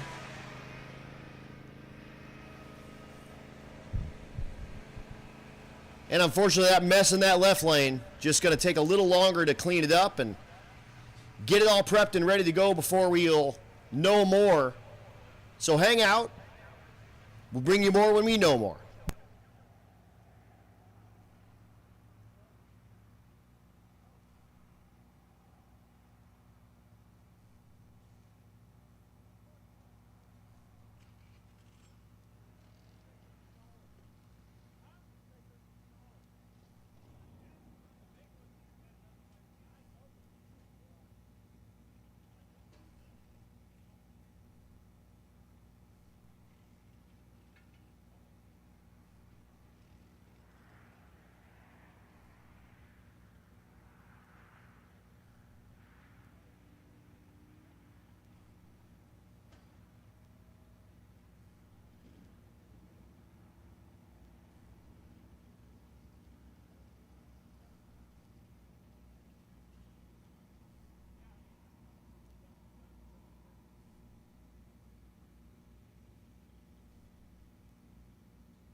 Texting with Jason Schaefer, who's back there in the chicken coop.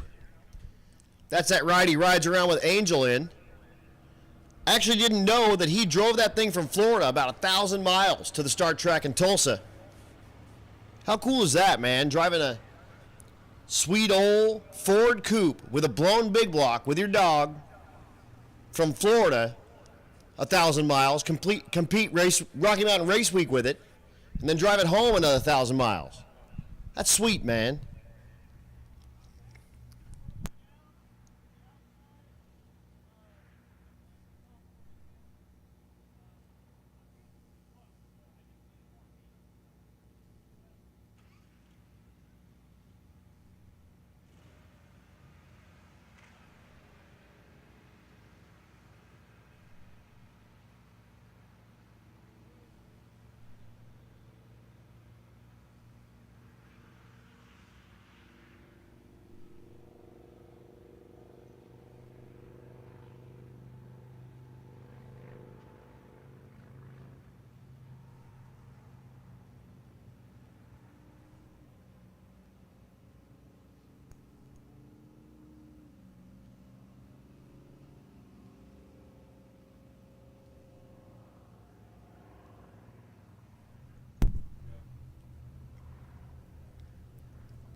Thanks to everyone for your patience. Look at that. That's Mike Mead. What up, Mike?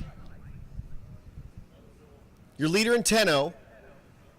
Sitting there in the water, getting ready to make his pass. Trying to protect that lead.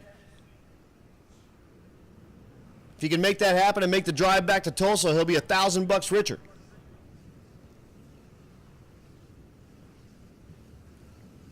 How much does Zane take of that? What's his cut from the Zane Bobo Racing team?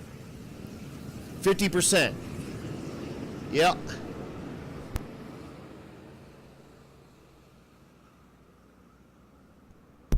He needs to buy more jack stands and wrap film.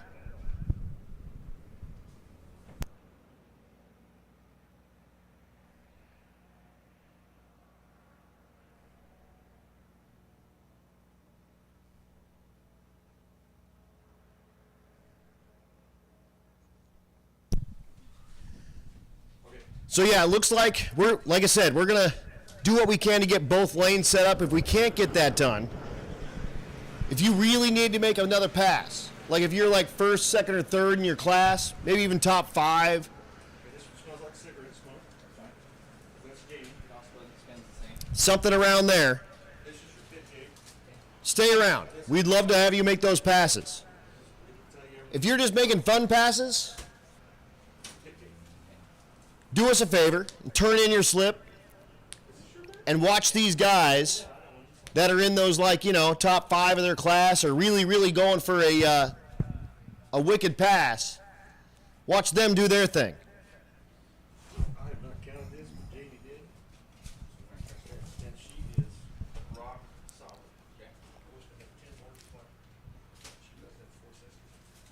There's your If we can do it out of both lanes, it's going to make this a lot quicker, but if we can't, it is going to be a slow, arduous process to get us through the rest of the night, one at a time. So if you need to make a pass, we're here for you. We'd love to have you make that pass.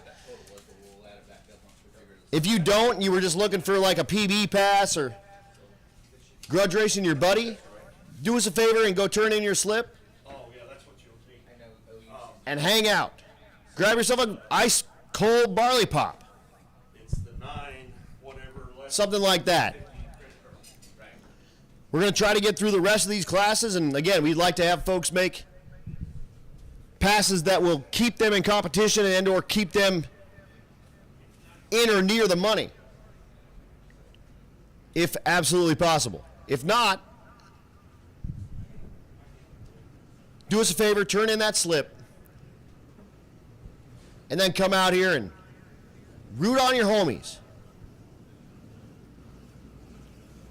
I know that's a tough deal because you're sitting out there, you're really excited, you think you're going to make this pass, and unfortunately this is turning into a bigger ordeal than we thought it would be. And we love you for it anyway. But do what you can to help us out. But again, if you need to make that pass and or you really, really want to make that pass, we're not going to tell you you can't.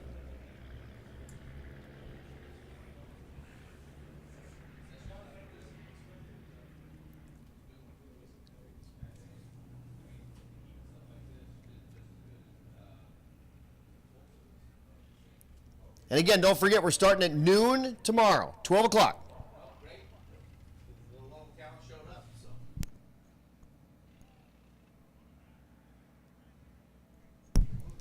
And then you are allowed to go get your truck and trailer as soon as you get there.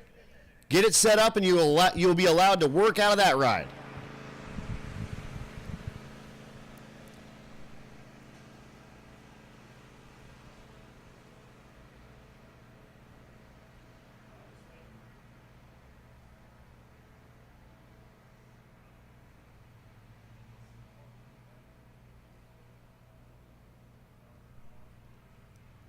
Looking at the weather for tomorrow, it's looking like a high of 99.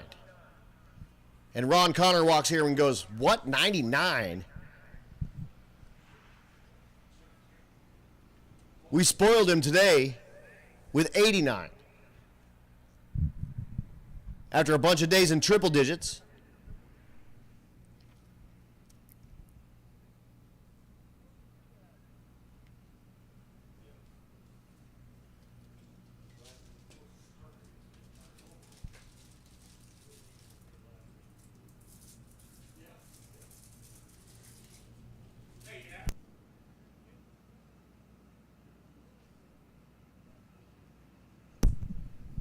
Also, folks, the pit side concession will close in 15 minutes. So if you want to get yourself a last-minute snack or a last-minute drink, you have 15 minutes left.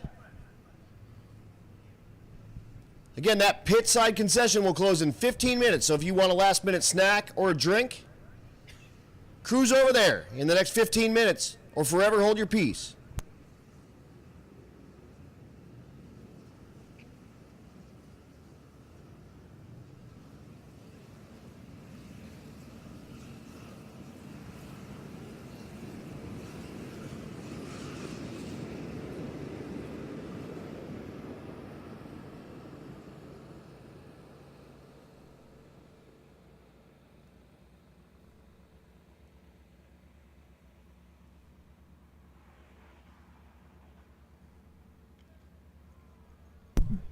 Shoot, Scott Guthrie drove his Corvette from Florida as well.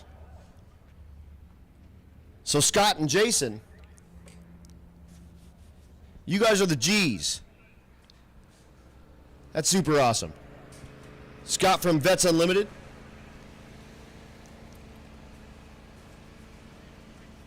And Jason from Angel Speed Shop. Angel is dog, of course.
All right, drivers, we are taking all this equipment off of the racetrack.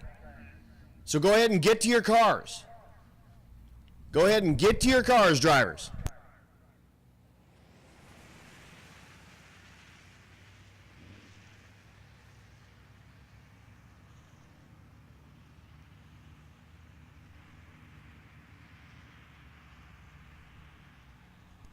Okay, so I did get the confirmation. We are going to run both lanes. So that'll help us get everyone out there that's left the pass that they need to get the race done. So drivers, go ahead and get to your cars. We are getting ready to send cars down the racetrack here and finish up race day number 4, day number 5 of Rocky Mountain Race Week 2024. Brought to you by Motion Raceworks and Sick the Mag. So they'll drive down, and again, they'll put that sticky, icky, icky down.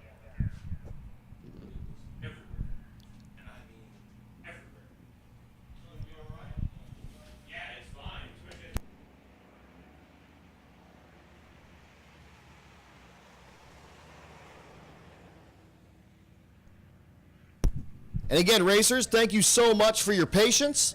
Those of you on the live stream, thank you so much for your patience as well.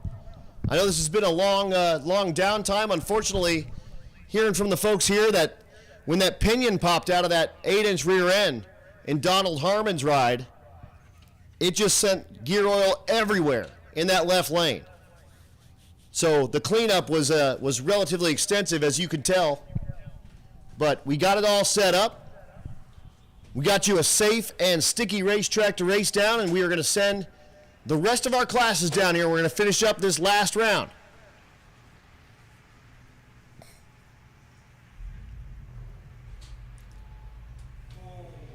So again, thanks for your patience. Thanks to the track staff here at Mo-Kan. You all laid it down. I'm serious. I've never seen Radial do that before. The pinion go out the front?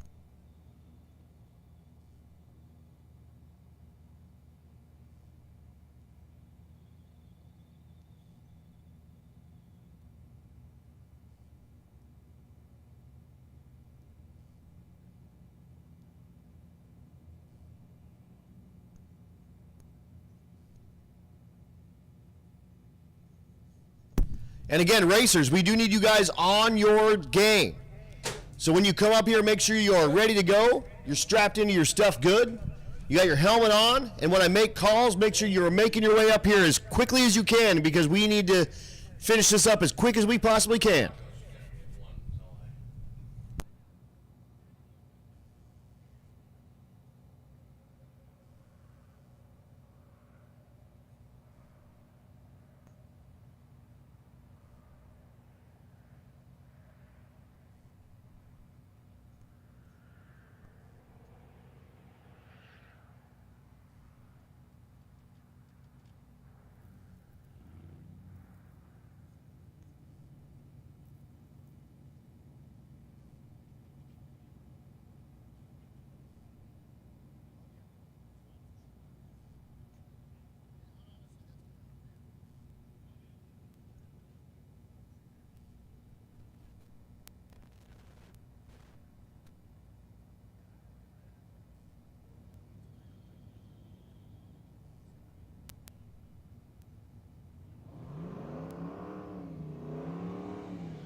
So here we go. Jason Schaefer with that chicken coop. This is the thing he drove from Florida. In the left lane, that blown big block Chevrolet. He did that with Scott Guthrie as well, with that blown small block Corvette. The right lane is Mike Mead. Mead in the lead in the 10-0 category. Looking to keep that lead. His average again, 10.04. Looking for 10 flat. He goes 11.28. I'm sorry, he goes 10.55, 11.28 in the left lane. No help for either driver. There's Reggie Moore, the organ grinder man.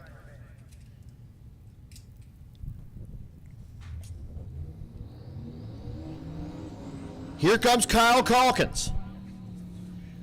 the Time Machine Fairmont.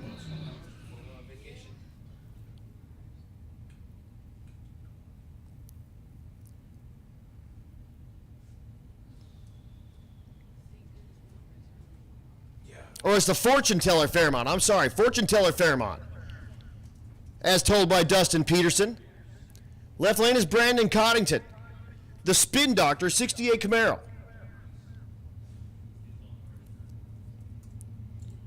Coddington third place in that 10-0 category. 10.07 is average. Calkins the second place ride. 10.05 is average. So second place in the right lane, third place in the left lane. Both rides are away, looking for 10 flats in both lanes.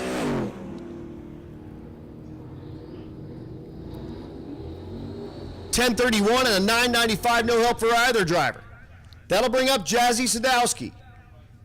Sadowski in the first gen Camaro, a 68 model. The 16-year-old girl, she's the daughter of Clint Sadowski, who is out in front of the car. He typically runs this car in the Outlaw Radial category. Or I'm sorry, Outlaw Street category. She's running it here in the 10-0 category. She ran it well into the 9-second range last night. She's lined up next to Ryan McFadden. McFadden a 10.61 average in that 10-0 category.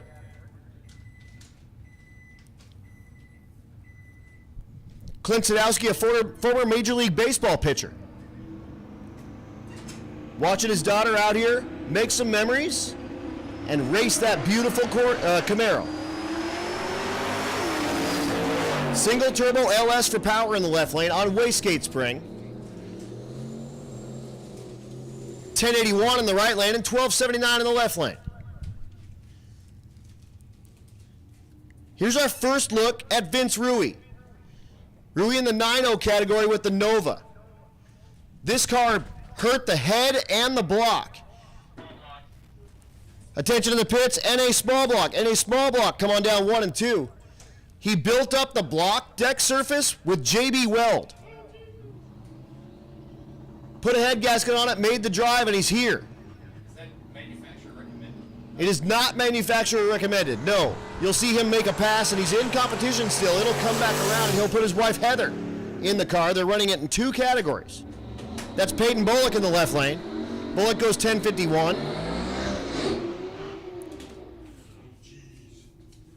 Rui goes 1927 with JB Weld in the motor. Again, he'll bring it around, and Heather will make a pass, and she'll stay in competition in the 12.0 category. Here's Chris Fetcher in the left lane, the S550 Mustang. The right lane is Kyle Pate, the ZL1 Camaro. Camaro in the stick shift category in the right lane. Fetcher in the 10.0 category. Again, NA small block. NA small block, come on down 1 and 2. NA small block, 1 and 2.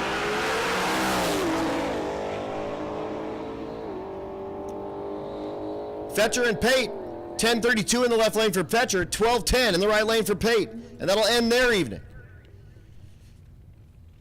That brings up Jordan Conway. Again, the active duty Air Force man. He's a JTAC by trade. Joint Tactical Aircraft Controller. Again, he drops bombs on bad guys. Lee Watkins in the left lane, the G8. Looking for 11 flats.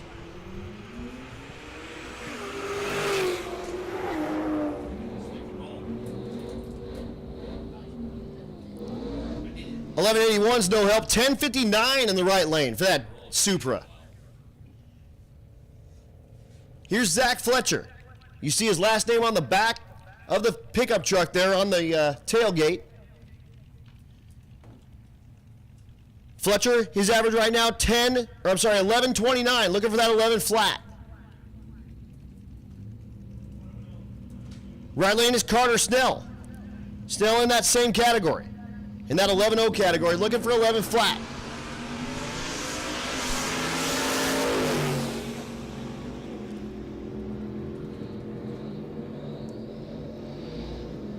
There it is, on the button, 11.000 with a 7. Puts it on the number in this final session, and that'll move him way up in the standings. Tom Bagley in the left lane. Again, this is the car he bought sight unseen on Facebook Marketplace, flew over from the UK and competed in Rocky Mountain Race Week last year.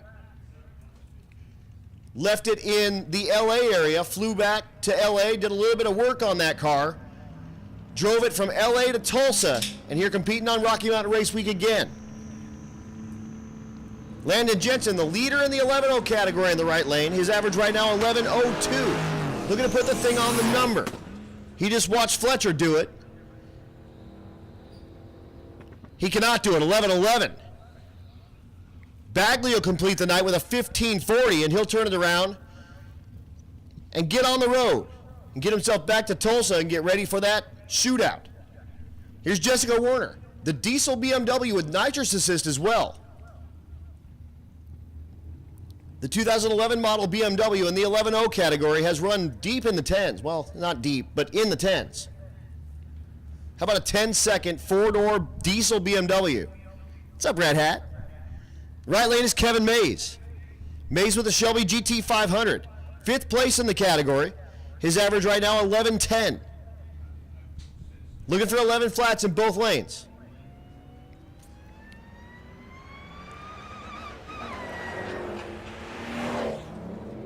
BMW Roland Cole at the stripe. 11.62 is no help. 11.95, same, no help. Probably lost some bottle pressure in that thing, and it just, unfortunately, didn't have the stank. Derek Harris in the right lane.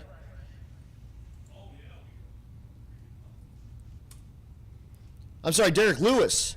Lewis in the right lane, the 91 model Chevy S10. 2nd place in the 11.0 category. His average right now, 11.03. Chasing down Landon Jensen with that 11.02. He needs to put it on the number. Here's his last chance.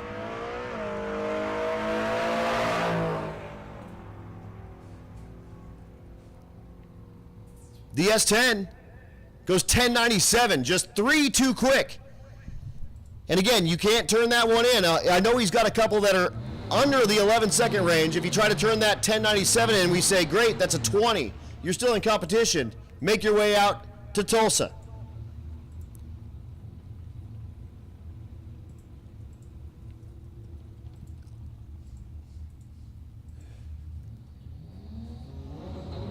That'll bring up Kyle Garapi. And Angel Salas. Salas in the stick shift category. The J-swapped Del Sol. That's the V6. So it's a 3-liter or a 3.2 liter out of like an Accord or an Acura TL. It's not 3.5 out of a minivan? Could be. Could be a 3.5 out of a minivan. Motivates for a 4,500-pound car. Garapi in the 12.0 category, looking for that 12 flat. Salas knocking the tire off all through first gear with that high torque, and I'll use the air quotes, V6. I mean, higher torque than the 4-cylinder that would have come in that thing. 11.95 in the left lane, 11.16 for that stick shift J-swapped. I'm J-swapping the BRZ. You should J-swap the BRZ, absolutely. Here's Steven Brister. Brister, the Rowdy Radial entry, the 3rd-gen Camaro they call the Creamsicle. Rookies out here doing their first drag and drive, and they are already ruined. Talking to them a little bit last night, and they're asking about when's the next one, what do we do with this? They're not even finished with this one. Just had to break the beams last night. They showed up with like 5 minutes of staging lanes open, pulled in, jumped the trailer off the thing, brought it up on street tires, and just broke the beams. Attention to the pits, NA Big Block. NA Big Block, come on down 4 and 5, and stick shift 1 and 2, please. NA Big Block 4 and 5, stick shift 1 and 2. So Brister in the Rowdy Radial category will have an 8th mile time for him. And he goes 9:31 with that Creamsicle 3rd gen, and he's completed his last day of qualification, if you will, in Rocky Mountain Race Week. We'll see him at the shootout tomorrow in the Rowdy Radial shootout. He'll be racing for $1,000, and really, it's not about the money. It's about finishing this thing and hopefully turning on some win lights tomorrow. And like I said, them cats are ruined for life. You're welcome, or I'm sorry, whichever's appropriate. Jordan White, 5th place in the 14.0 category. The police car livery Charger in the right lane. His average 14.09. Left lane is Ricky Marchucci. Marchucci, the 90 model Ford Mustang. Out of competition, unfortunately, but brought it back here, making some passes, and we'll hopefully see her at Tulsa tomorrow. You see on that live stream the Chad Cam, he's out there doing it for you. 12:37 for Marchucci, 14:00 with a 6 for Jordan White in that 14-0 category, so he finishes off with a bang, right on the number, and that'll bring up our motorcycle category.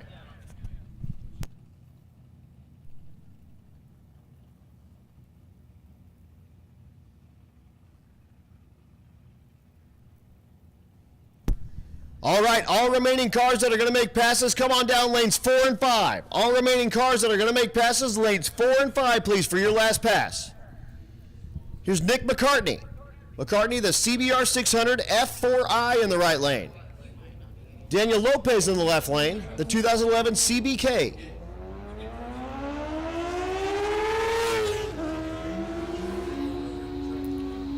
Lopez average is 10.96, looking to better that because 11.13, that'll be no help. McCartney, 12.54 his average, he goes 13.70. Here's Anthony Latimer, Tony Latimer actually, they call him. The right lane, the 6th gen Camaro.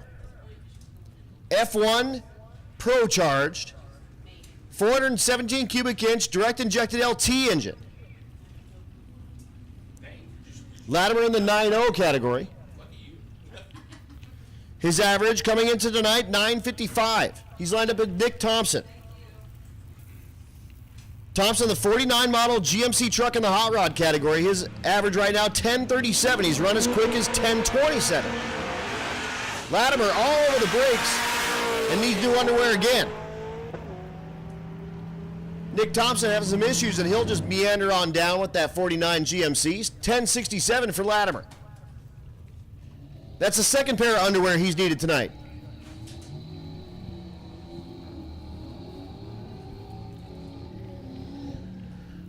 Here's Mike Mead and Brandon Coddington. The 10.0 category rides. This is number 1 and number 3 in the category. Mike Mead in the right lane, looking for that 10 flat to hold off Kyle Calkins. Brandon Coddington with a 10.07 average, looking for a 10 flat to put some pressure on Calkins and Mead.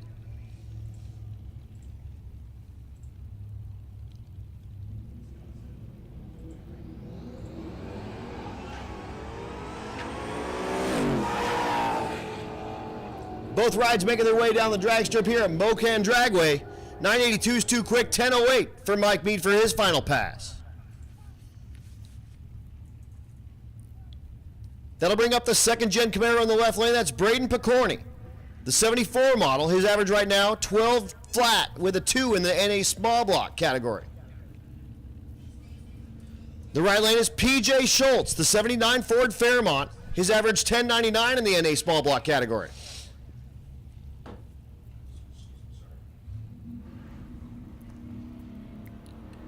Schultz jumps the beams. We'll back him up and give him a fresh treat. Braden Picorni will make his way down. He's run as quick as 11.71. He goes 11.83.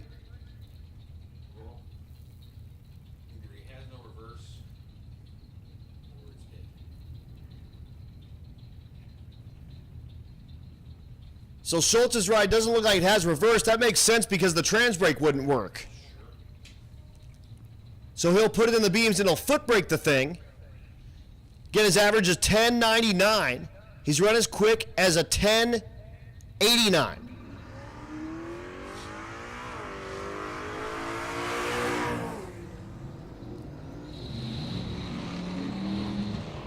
Quarter mile stripe. Reads at 11.22. Here's Reggie Moore in the organ grinder. In the left lane, the stick shift big block entry.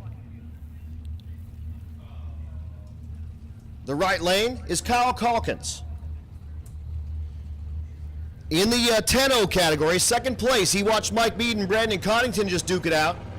He's going to look to put a 10 flat on the board and see if he can get himself ahead of Mike Mead. This is his last chance to do it.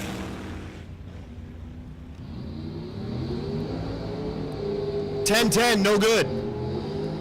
Reggie Moore, who makes about a 1,400-foot pass and a 1,320-foot drag strip, goes 11.96. It's the death wobble, exactly. It's gasser life. Big block Bob Ruppel in the right lane. Second place in the nationally aspirated big block class in the right lane. 10.55 with a 0. Left lane, John Doherty. 10.51 with an 8. I've been told with what they have so far, there is a 1,000 difference between these two rides. This is for all the marbles.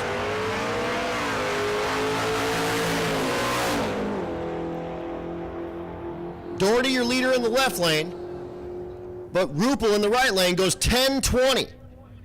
It is a totally enough. That's going to be a ton for that ride. That's his best pass of the weekend by a ton. So the all Bob race team, I think that's enough to give him the win in that with that 10.20. 10.46 in the left lane. I don't think that's going to be enough. We'll see what the math comes up with at the end of this deal. Greg Jones in the left lane, the 72 Nova with hand controls. Third place in the 12.0 category. His average right now, 12.04. Looking for that 12 flat. The Kia Stinger in the right lane. Chase Scholl, 12.09 his average. Looking for 12 flat again. 12.26 and 12.12, no help. Here's your leader in the 12.0 category. That's Nicholas Roberts. The Mel Hambleton Ford S197 Mustang with the Hot Wheels livery. His average right now, you ready for this? After 4 races, 12.010. 1,000th off. He ran 12.006, 12 flat even, 12.02 for a 12.010. Trying to do it again. Put it on the number. Also, if you're coming to the lanes, be dressed and ready. I told you that already. You got to be ready to go.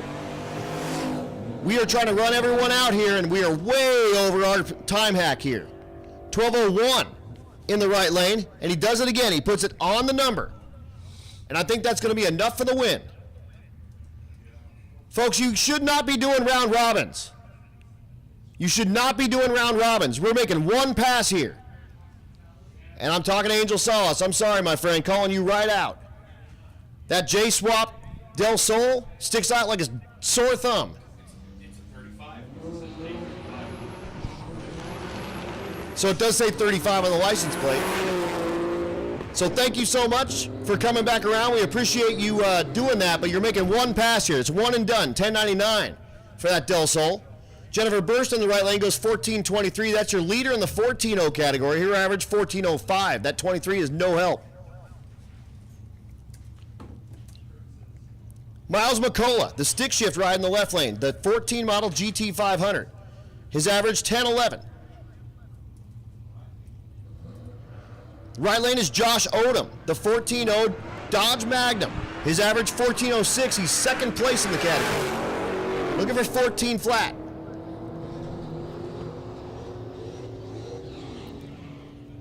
$9.54 in the left lane and $13.84 in the right lane. Here's Nate Curran, the stick shift Ford Fairmont. The right lane is Dan Gosha. Gosha in the 12.0 category. 12.11 his average. He has done a 12.00 with a 3. Unfortunately, the first day only able to manage a 12.32, and that won't do it for him.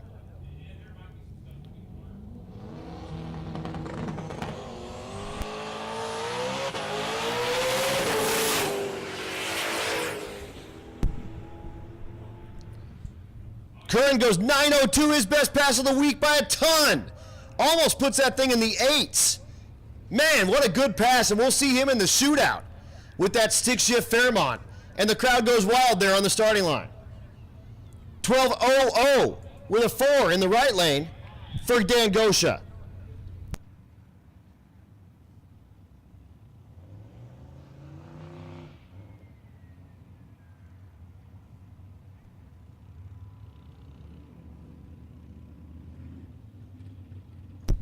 Here comes Mike Dorn, the Ford Taurus SHO. Left lane is David Bell, the Pro Street Square Body C10. His average right now, 9.13. He's chasing Adam Kriego. Kriego with the 8.79. David Bell did put this thing in the 899 range at Thunder Valley. He's going to need to pick up a lot more here with that square body to try to put some pressure on Krigo and get a little bit of space between him and Anthony Reed with a 964. Being told that Angel Salas had a fast pass. Okay, sorry, man. My bad. Didn't mean to call you out.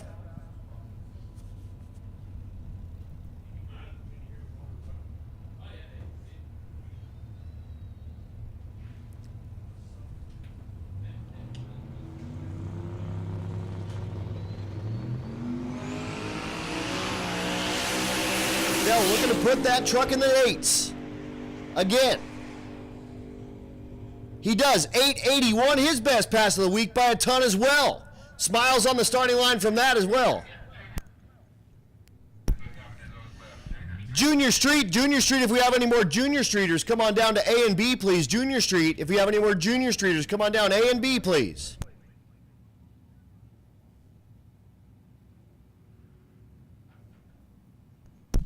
That'll bring up our next pair, Corey Meyer with the Corvette. And Kyle Garapi back in the Camaro.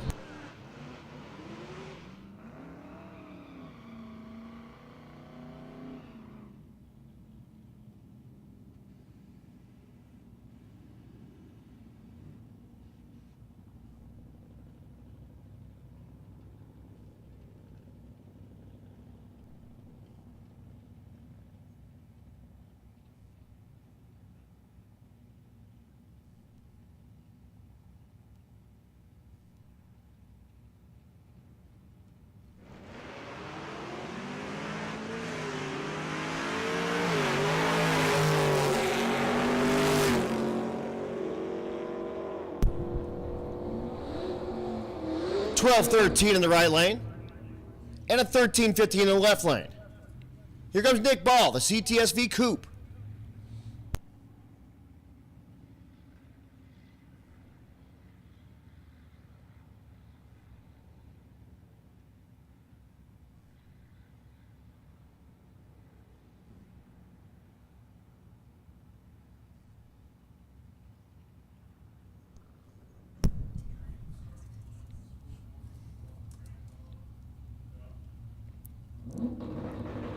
So Nick Ball in the left lane and Dale Farley in the right lane. Farley in the stick shift Ford Focus in the 14.0 category, looking for that 14 flat. Nick Ball goes 11 flat on the button. I think that's his fastest pass so far. I don't think that thing's ever been in the 10s, but he goes 11 flat. 14.31 in the right lane for Farley. That'll bring up Phil Balmaceda.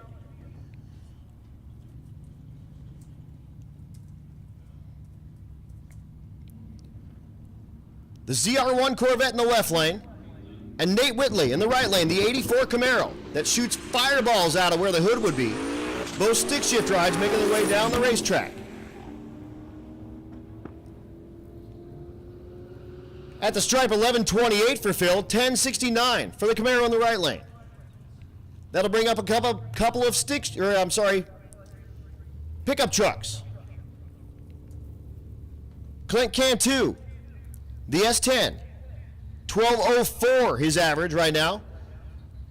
Currently 5th place in the category. Left lane is James English, the 08 Chevy Colorado. Outside looking in, 13.38 his average.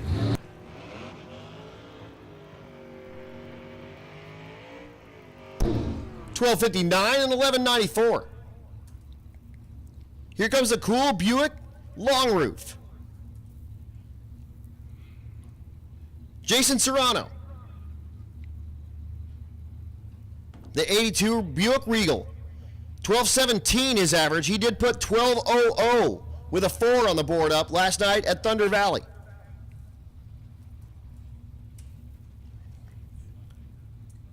Adam Walker in the left lane.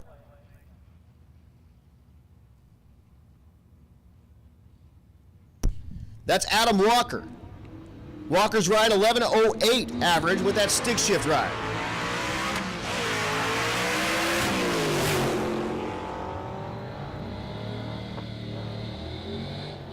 Quarter mile says 10.65 in the left lane, 12.28 in the right lane.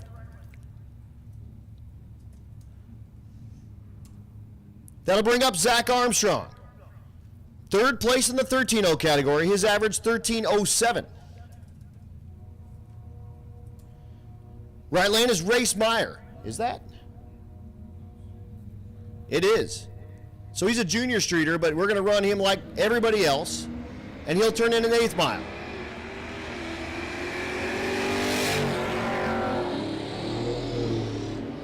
He goes 9.08 in the 8th mile. 13.12 in the left lane. In that 13.0 category. That'll be no help for him. Brings up Martin Ranker. The Shelby GT 350 clone. Lanes are closed, everybody. Back of the lanes are closed. Back of the lanes are closed. If you're in the lanes, we will run you. If you are not in the lanes, you are done for the night. That brings up Joel McGill. He'll burn the tires off of that OBS truck in the right lane. Not what he was looking for. I'm sorry, that's Juan Ramirez. My bad. Thing's not nearly that fast. Juan Ramirez goes 12.39, 13.14 in the right lane. That'll bring up Heather Rui. Again, the JB welded up engine block. Again, back of the lanes are closed. If you are in the lanes, we'll get you that pass. If you're not in the lanes, you are done. Fast pass or not.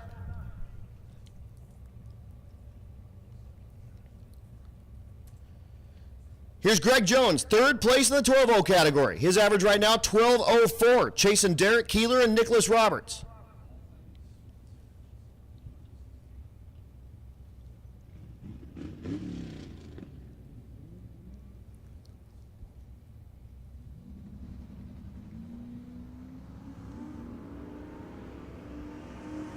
Heather out of FM Fab, breaking the beam. She stays in competition, and they'll try to limp it back to Tulsa. Left lane goes 11.95, just that much too quick in that 12.0 category, so no help for either of them. That'll bring up Alex Davis in the right lane, the CTSV in the right lane, the stick shift ride. Left lane is Cody Wilburn in the 13.0 category, the Jeep SRT8. His average 13.08.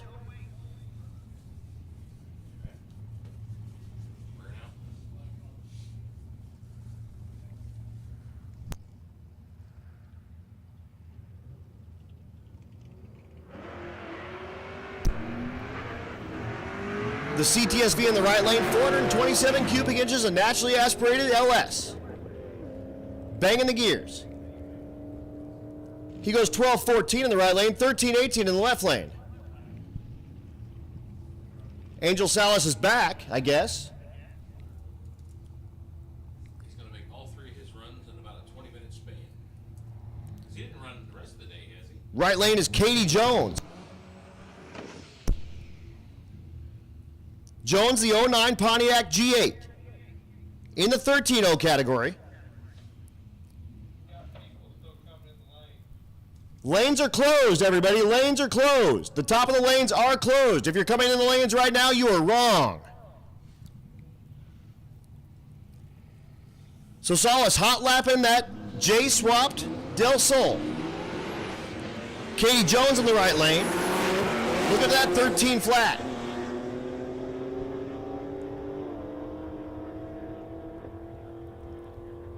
$11.24 in the left lane, $12.99 in the right lane. Here comes Phil Balmaceda. The ZL1 Corvette. The stick shift ride.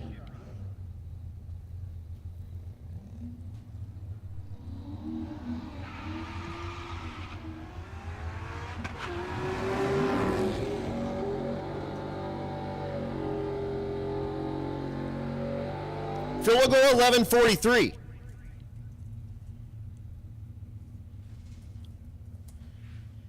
Here's John Doherty back. He watched Bob Rupel put the thing in the 10-20s, I believe.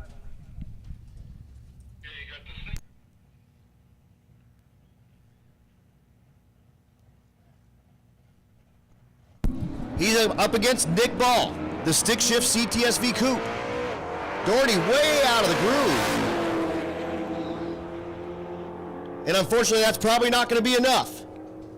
It is not. 10.66. And I think that's going to seal the deal for Bob Ruppel. Nick goes 11:24, looking for that 10 after he went 11 flat. And here's our last taker in a quarter mile. Dylan Meyer. In that 12-0 category, outside looking in with a 12:15.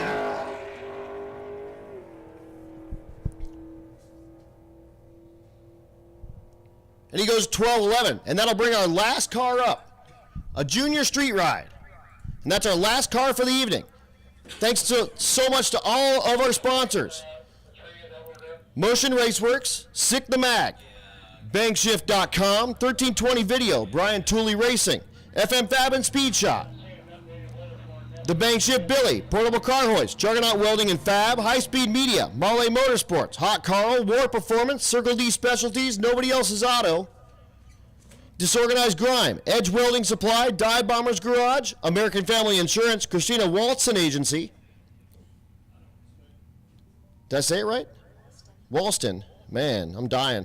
Plumbing Specialists of Oklahoma, More Race Chassis, Precision Inc., tuned by JP, Rocky Mountain Plumbing, Hydro Heat, 4-Ride Performance Tuning, Leading Edge Technology Partners, Safer Automotive Specialties, Moody's Performance, Force Performance Turbochargers, Mel Hambleton Racing, Pitt State University Automotive Technology, Goat Rope Garage, and Valley Homes.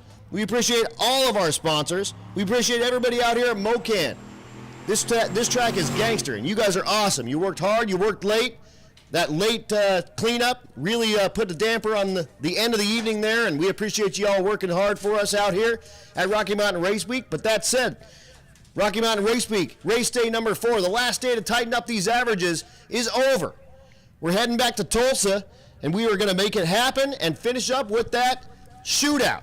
Again, our quickest 32 cars are going to be racing heads up in 3 different classes, and we bracket race everybody else. That said, we're starting about noon tomorrow. So, and again, racers, don't forget you can get your trucks and trailers tomorrow. But that said, I'm Adam Dory on behalf of Matthew Frost, June Allison, and the rest of the Rocky Mountain Race Week crew. We appreciate you all for tuning in. We appreciate all y'all for coming out to watch this. And I'm Adam Dory. We are done.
All right, gang. Thank you so much for joining us.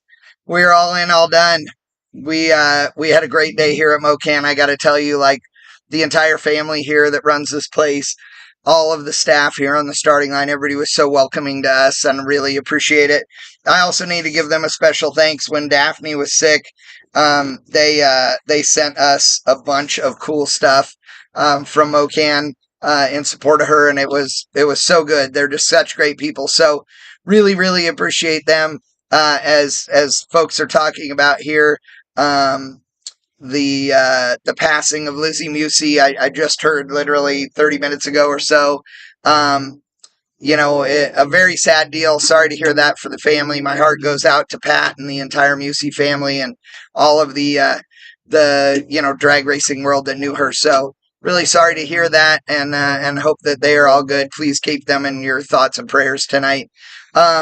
everybody, we will be live again tomorrow. Racing starts at noon. Neil and I are going to get an early start tomorrow.